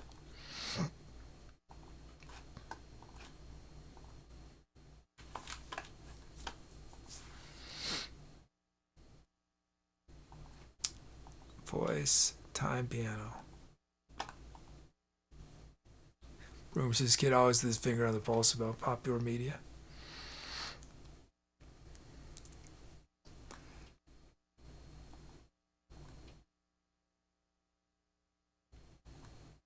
Let me shout out some other titles.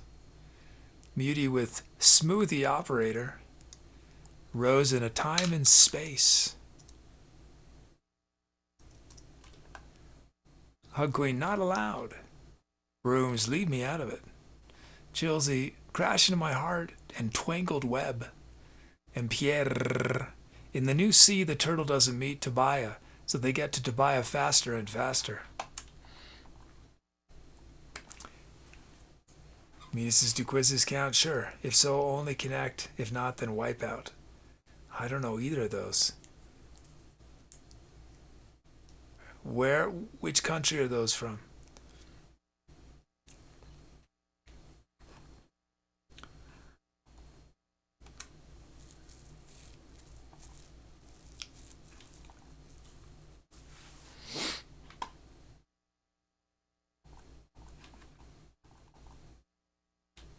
Whoops. Oh, we need some drum fills. Can we get... Is that possible? We only have... And we need a... Is anyone else had a drum loop yesterday or today?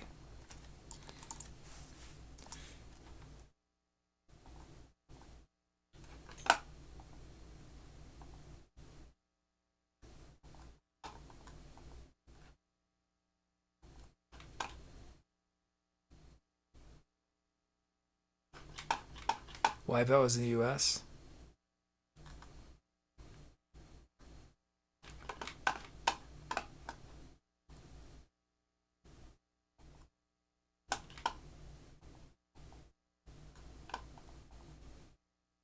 And we need one more drum fill.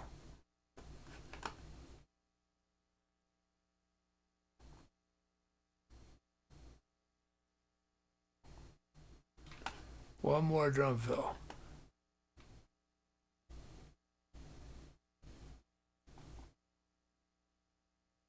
Perfect. Okay.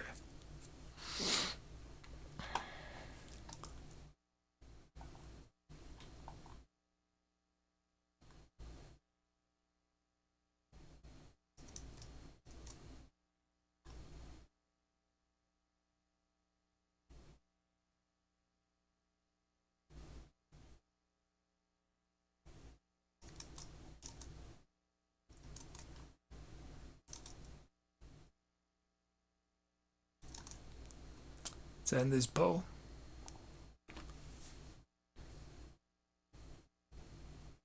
Come on down. How Queen's named it.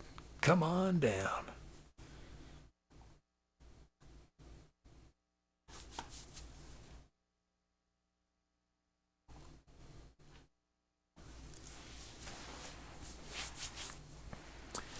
While things would seem to indicate that it was not a problem with the database, but a problem with either the computer or the server.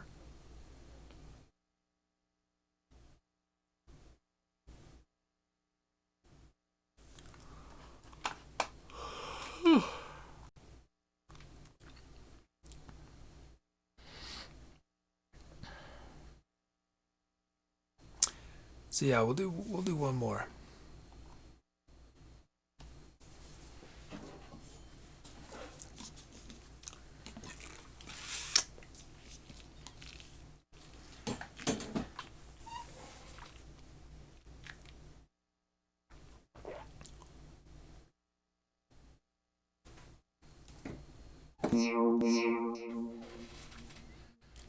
Uses only connect is made in the UK. I think you would love it. You get 4 random clues. There's a link between them that you need to find.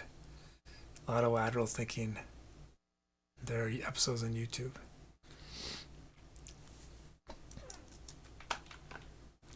I still need to check out that other show you recommended.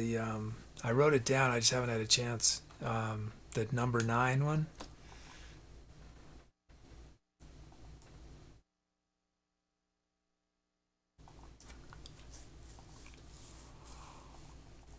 Oh.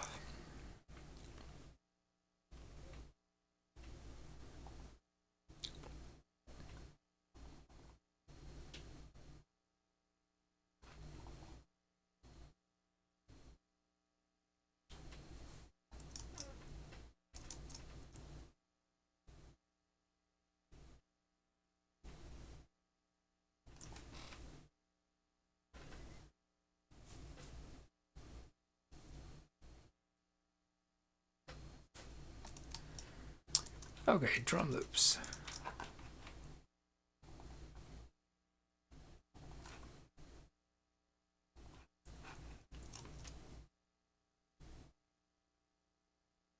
You watched one today? It's about a shoe.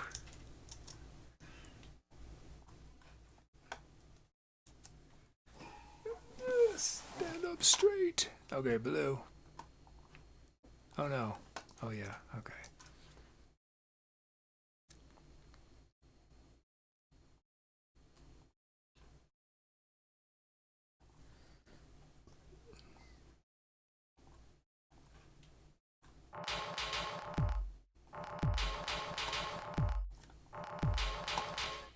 These have to move up.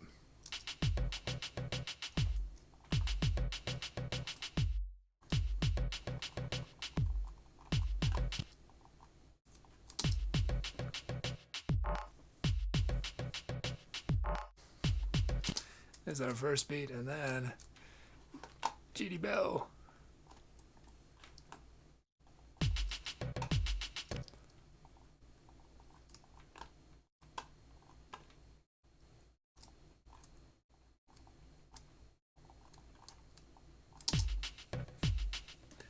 Hey, Tasman Gaming.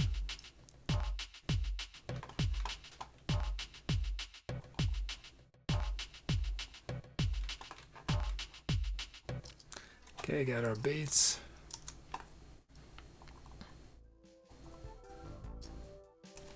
Sounds.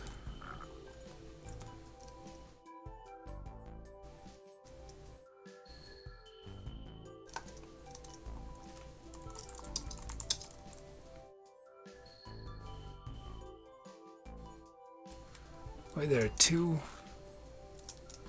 Valkyries made flesh.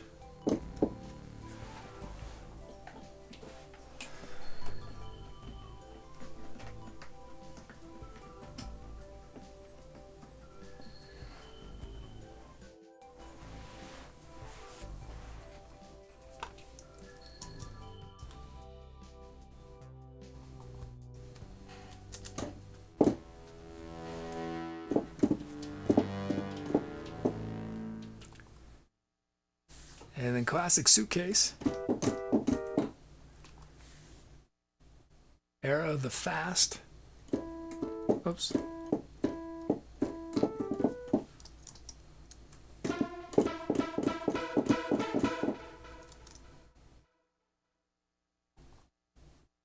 And then strings from the past.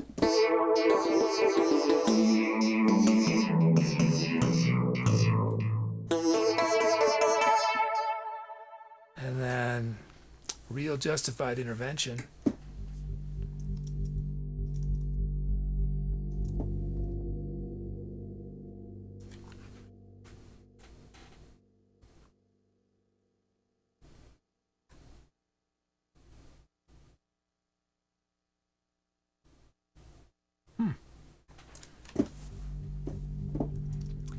Last one.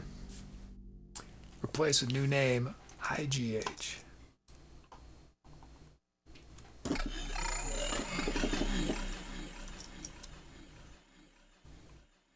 Y'all pick which sound starts the improv?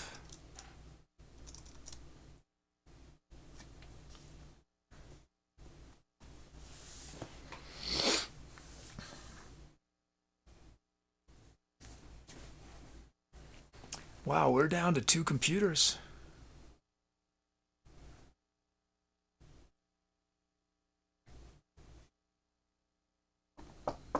Seems to be working so far.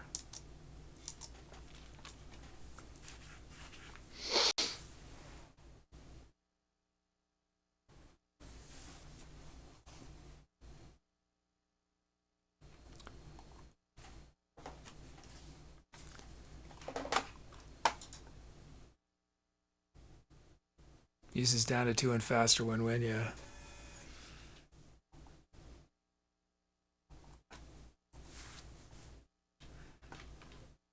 It's taking a psychic toll on me having so many computers. I just want 1 point of failure, you know?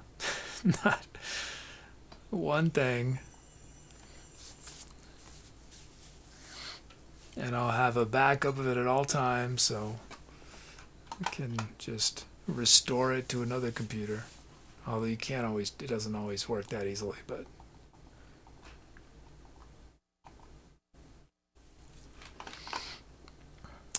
Okay.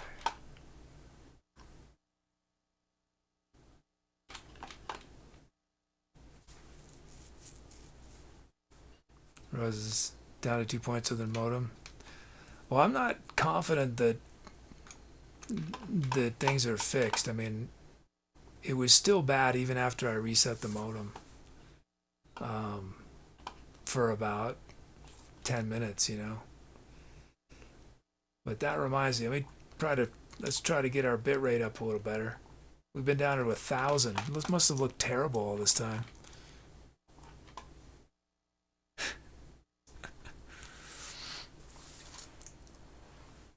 Although I guess it's gonna be a lot. Y'all are gonna get used to poor quality once I'm in the van. Although maybe not. I don't know. I don't know. I mean, it looked okay when I did those hiking streams, right? It was fine. It was fine, so should be okay. Desmond gave me some backups or must, yeah. I'm pretty good about backups, but it's just when you got four, it gets a lot to manage with 4 computers.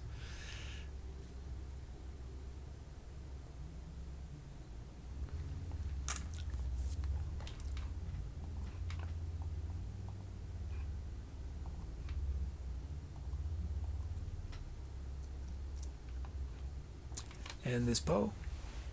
And it's a tie. Let's break this die. Yeah, it's definitely way faster on my end.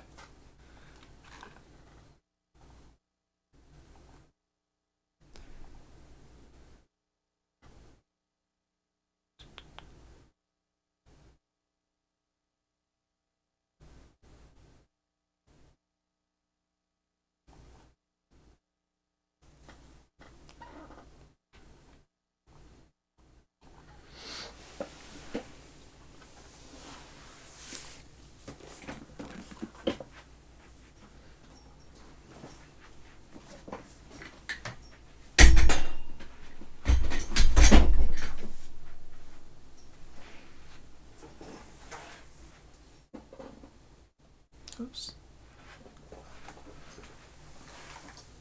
Okay.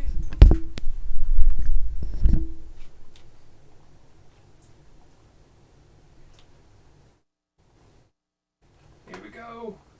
Time to accelerate.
Thanks for those calps.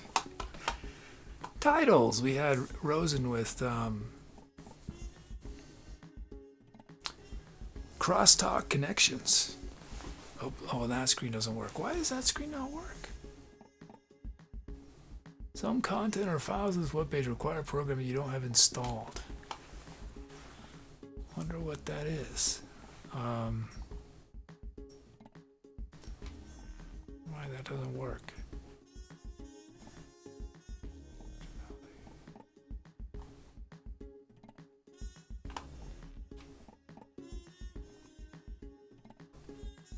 Oh wait, I was supposed to do this step. I screwed up.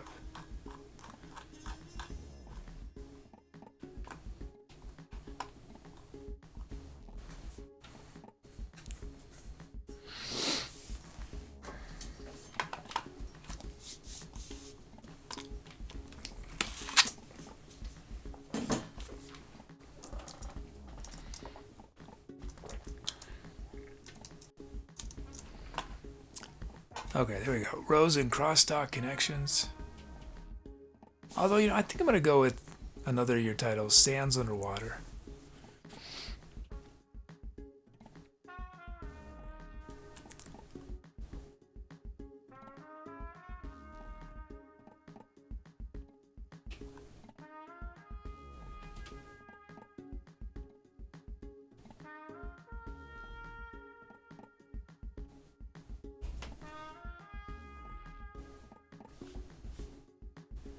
He says, does the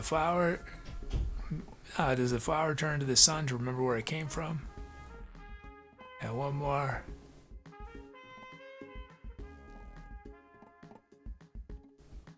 Blowing in the windmill.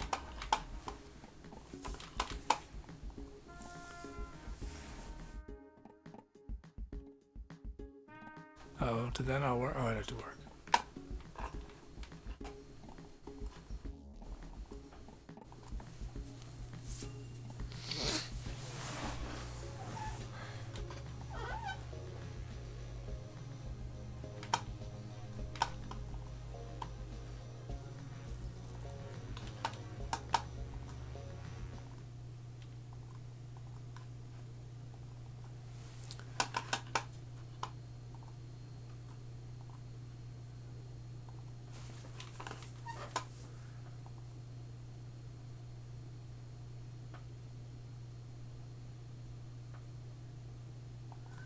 You shout out some other titles. Pierre, the 300-mile-per-hour turtle.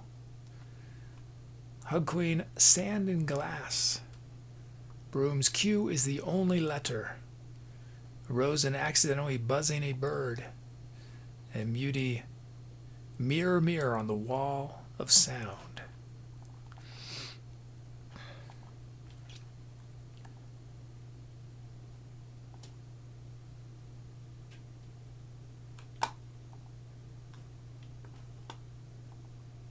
Yeah, man, it's so much faster.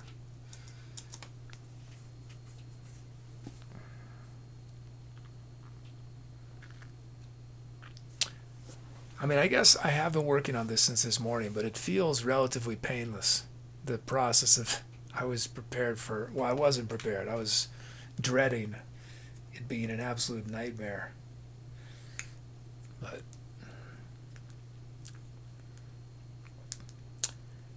oh, thanks, Beauty.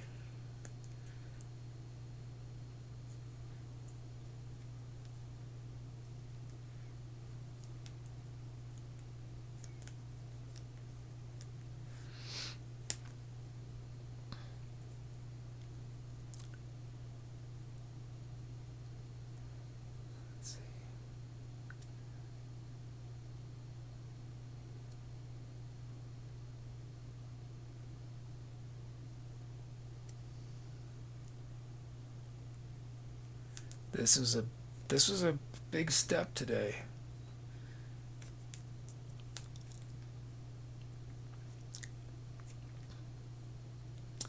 Big step.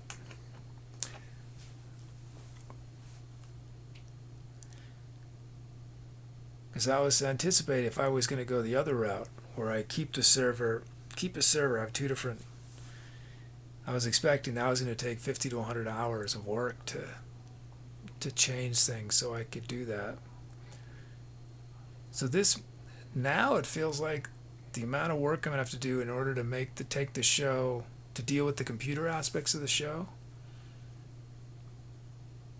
I might only have 20 to 50 hours, maybe even less. Oh, it might even be, I might get lucky and it'd be 10 hours more. The one thing that could be complicated is getting the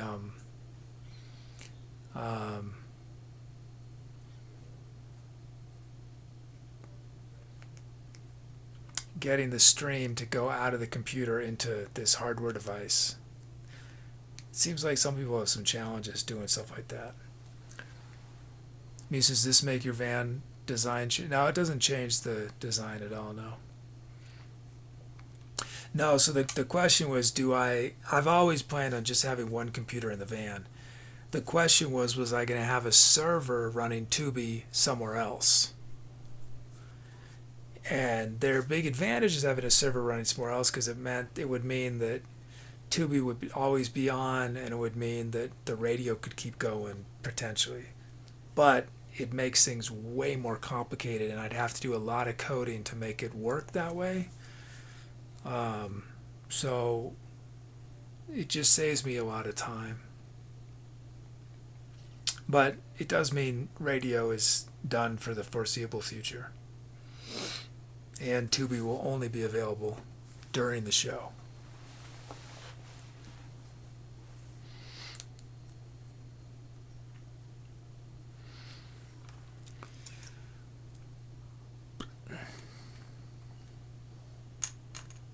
But yeah, it was, the van build is pretty overwhelming, and to have that, and also to be sort of dreading the amount of work that was going to be required to transfer the show to the van. So that's a big relief to have just to go with the easier. I went with the easier option.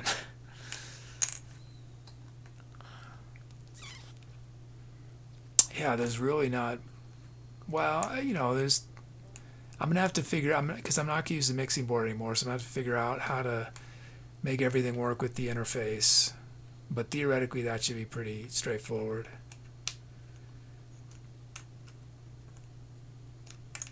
Rose's how will show titles. Yeah, venues will have to happen during shows. Yeah. But it could be that we just have a bot.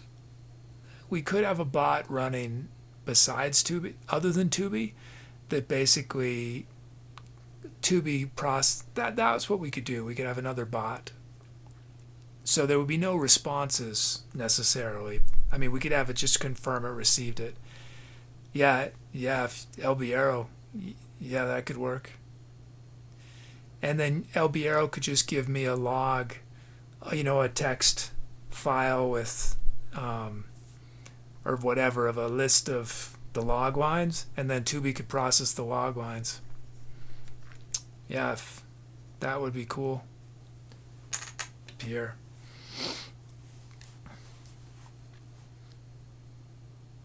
Pierre says that's about zero work. You could have custom things that El Barro says, like when people arrive, like, Tubi's too lazy to be here right now. He says, can't we do venues on Discord? Well, Tubi is no longer in Discord either. So I would have to then manually or something do it.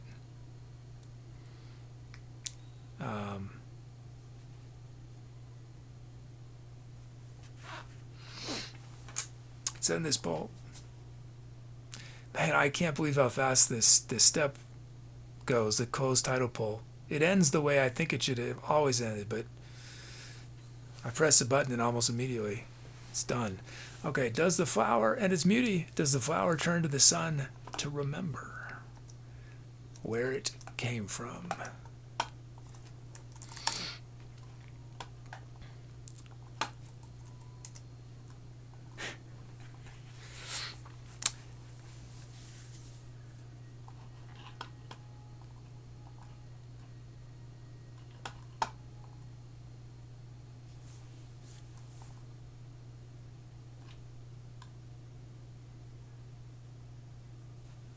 I'm almost out of space on this drive. I gotta do a bunch of work. We're gonna run out of space.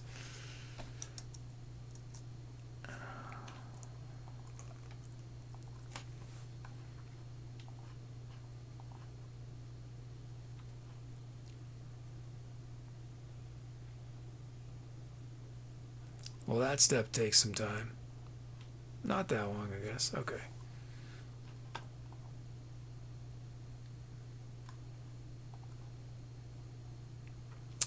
No, I just have to get stuff off of it.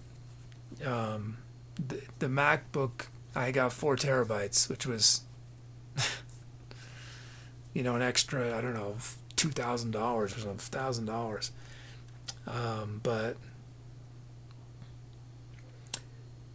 I ran out of space on the YouTube drives, so I now have 2 YouTube drives, but I just got to move things around so everything's where it needs to be, and copying terabytes worth of data it's a thing that's going to take days. And I got to get a lot of Tommy Nomadic stuff off that drive. And then I'll have, terabyte or 2 free.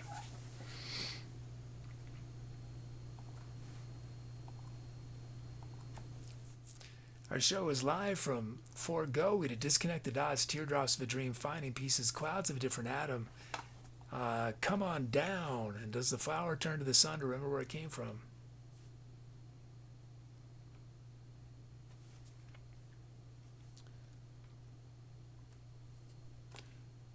Let's see. Media says, does it hurt to turn radio off much? Oh, no, it doesn't. No. I feel totally fine about that. Yeah. Almost nobody's watching it. I'm glad that some people were able to enjoy it, but it doesn't make sense to keep it going if there's an average of 1 viewer. So it's totally fine that, so yeah, I'm not worried about that.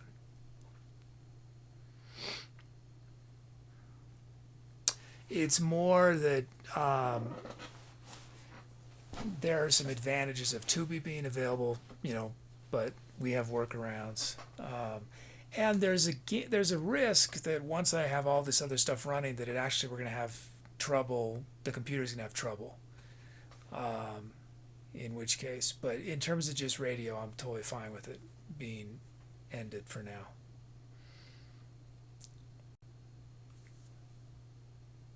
Bears, you could just show a page that randomly plays tracks from YouTube. Yeah.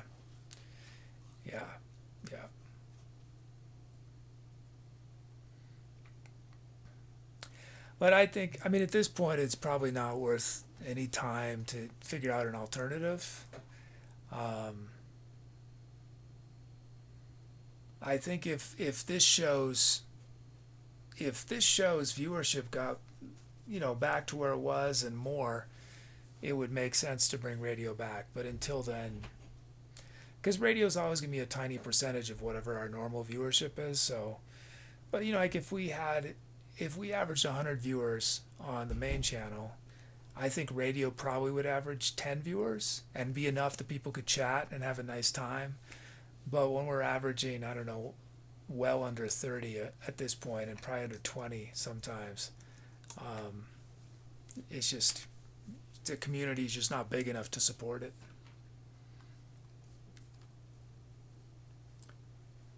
Tasman Games, I've thought about streaming out of the RV. RV is much easier to do than a van for sure. Yeah, it's going to be tightly compacted. I have my setup all figured out, I think. I think the other folks, I'll show you real quick.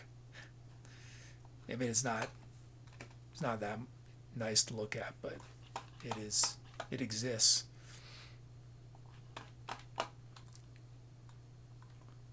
So that's the interior of the van. Oops. All right. Can I get rid of that? So all my music gear, all the keyboard and everything will be right here, and it'll slide out, and the instruments are here, and they'll I don't know if they're going to slide out, but they're going to sort of come out, and it's going to be set up in a way that I can either do a show sort of seated in the van, or I can sort of pull out the keyboard so it's outside and the camera is pointed at whatever is just behind me. So Roses, get Tommy Pneumatic episode 7 ready. Yeah, I think I'll do that tomorrow. I had to prioritize getting this all figured out so that we could do a show on Tuesday. And Tommy's going to be pretty unpredictable until I'm actually in the van. I mean, if I can, I might. I don't think I'll be able to release an episode this week. I don't know, but I think this week I want to do prepare the van.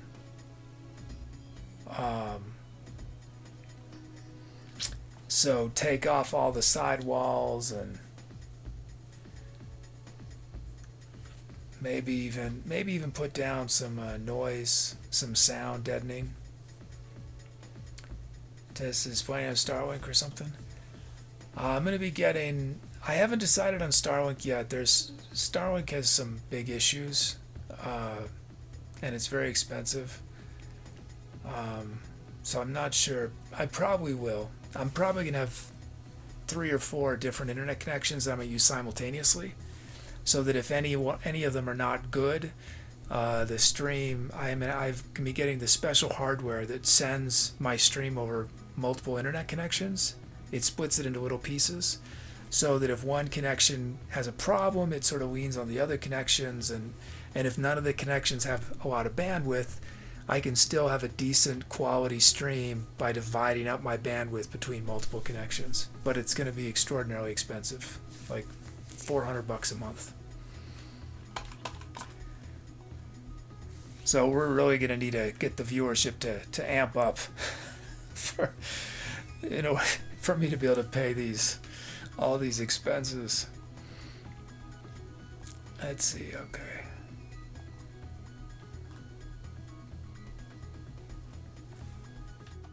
Let's do our thank yous. Our mod Tubi, thanks Tubi. And then when the show started yesterday, we had a raid from Izzy Paradox. We had a donation yesterday from SetLIST, thank you, and from Rosen. We had Botsky continuing to sub, Skyborg 60 months, 12 months for Shannigan again, 10 months for Splatman, and 32 for Pierre. Thanks to our lurkers and chatters. Time for the shout out. These 20 names you see on screen, other name, return, tour name, or venue name. One of our songs made a request. One of the songs we featured. Luda-ba-dee-ba-dee-da-ba-dee-da-ba-dee. Broom 17 character, stationary characters, Rose and Chuggy, etc. Troll, GB, Hug Queen LD, I'm only big child. It's pronounced Bug K, Kixie, Neon Void, Near I Doobie, PRTV, Shadow, Splat, my GPA, Staffy. Tonight the beauty seems so loud. I wish I could lose this crowd. Triple vaccinated mole, proud member of House AstraZeneca, now adopted in House Moderna and YouTube balance. And wow, wow, wow, wow, wow, wow, soda.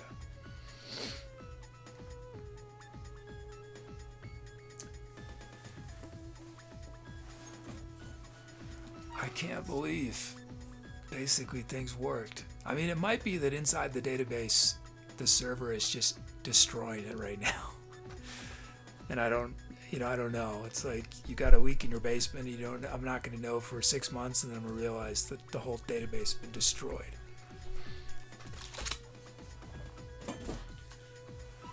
Good night, Chills. We can hang out for a few minutes. But the music show's done.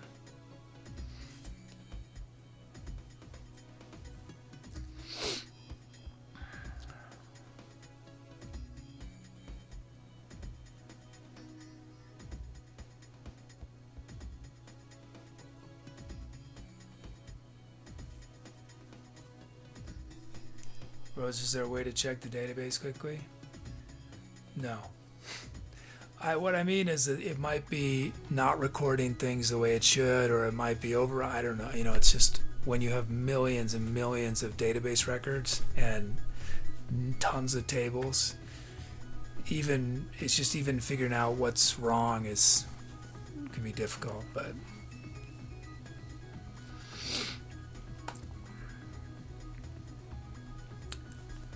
I just don't have the time or energy to be more thorough, unfortunately, in this transition.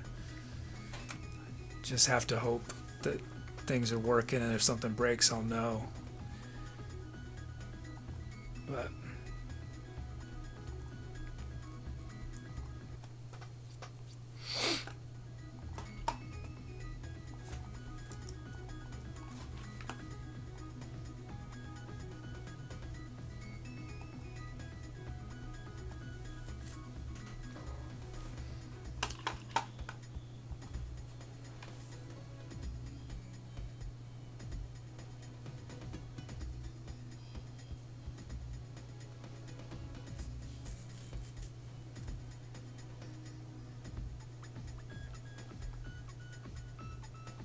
Tesmans, I've done my share of bonding on network connections. Yeah, I tested it out about a year ago.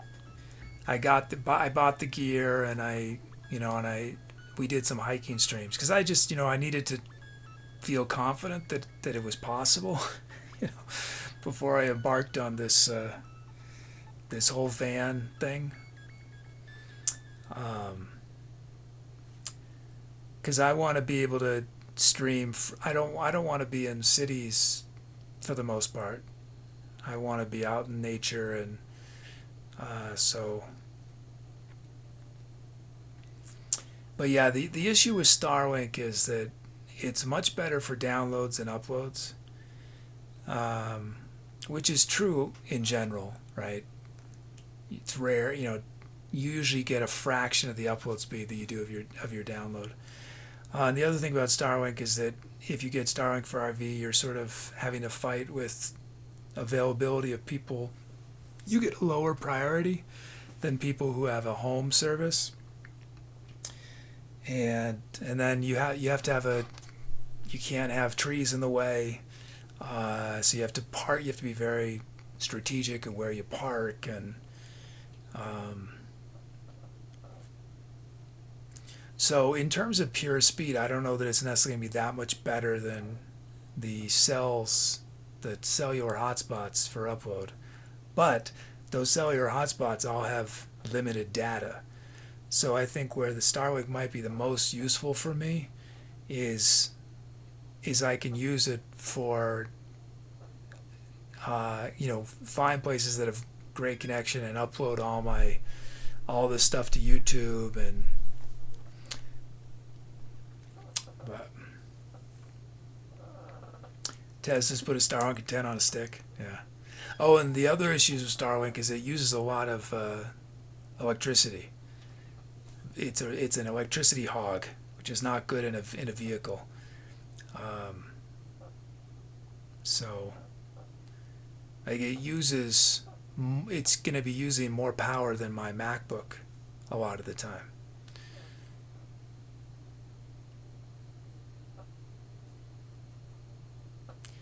Rose says, "You have the van back?" Yeah, I got the van back yesterday or Friday. They don't know what it was. They couldn't. I don't know that they looked that hard, because I could see how far they drove it. They only drove 3 miles, and I don't know if there was a road that was bumpy enough and fast enough to really identify it 3 miles from where they were.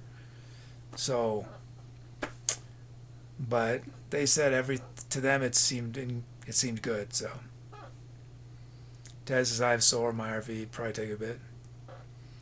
Yeah, we were talking about this on yesterday's show about my power needs are pretty gigantic, and I'm really trying to figure out what makes sense, but it's going to be so expensive. How much solar do you have? So I can only fit 600 watts on the van while I'm just moving around. Theoretically, I could, build something where I could add panels on when I'm parked. But that's not ideal. So I think I'm going to basically be getting potentially 1,200 amp hours of lithium batteries, which is I'm sure plenty of RVs have around that, but in terms of vans, that is extremely rare. Most vans have at most 600 amp hours of battery. Most people are just 200 or 300.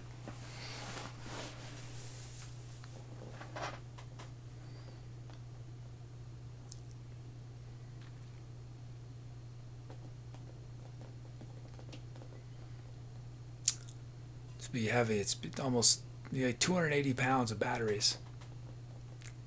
This is maybe the thing knocking in the van is an opportunity. It's the universe sending you a sign.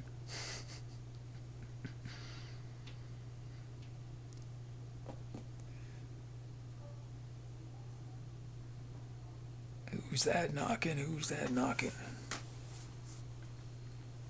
Tesla gives 800 watts. 3,200 watt hours of power.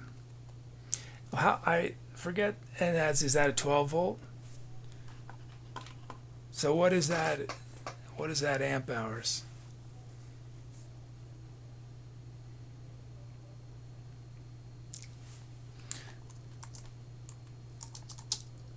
So let's see, what is, I forget the exact equation, but so my 1200 amp hours would be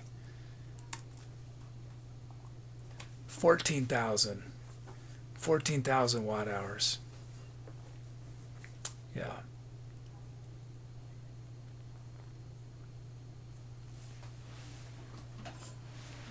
$280 amp hours.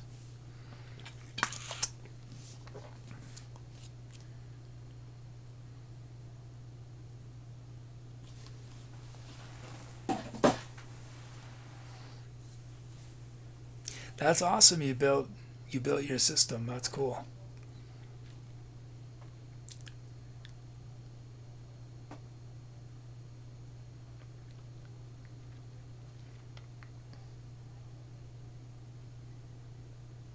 But I basically I want to be able to not need to catch up on power for at least a week when it's, I mean during the winter that's probably impossible, but so that's why I need so much power. And driving is so expensive right now. It's just it doesn't make sense to charge from the alternator a battery that size, and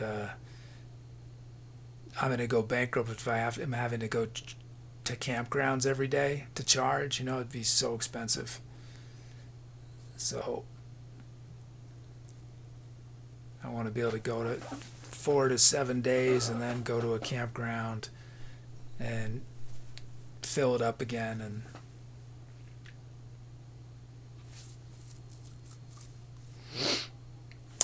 well, it is still light outside, so I think I want to go out. I've been outside at all. I'm gonna go for a walk. But we got our next show on Tuesday.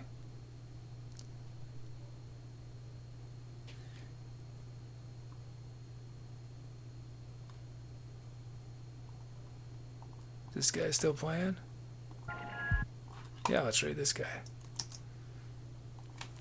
Usually we go racing with other van lifers. I'm gonna be so afraid to drive when I put in this electrical system and everything. I'm gonna be yeah, I'm gonna so yeah, no racing. No racing at all. But Muty, I do hope that we'll meet other van lifers, and maybe I can incorporate them into Tommy Nomadic, or maybe they'll,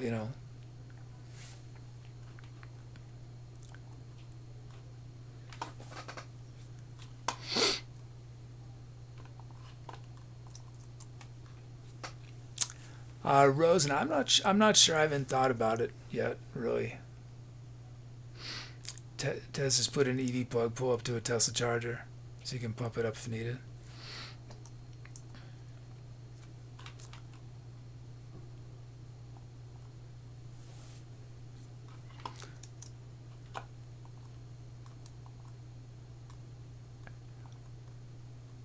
Okay. Thanks, everyone. Thanks for hanging out with me on our debugging show. Actually, didn't have to really debug much at all. Knock on wood. So yeah, I hope to see y'all soon. Desmond is built the electrical in a box or by a prefab. Yeah, I need so much power. You can't get that prefab. It's gonna take up half my van. The batteries. The batteries are literally gonna be 4 feet by 2 feet worth of batteries, I think. Something like that. It's huge. So much. Okay. See y'all. Take care.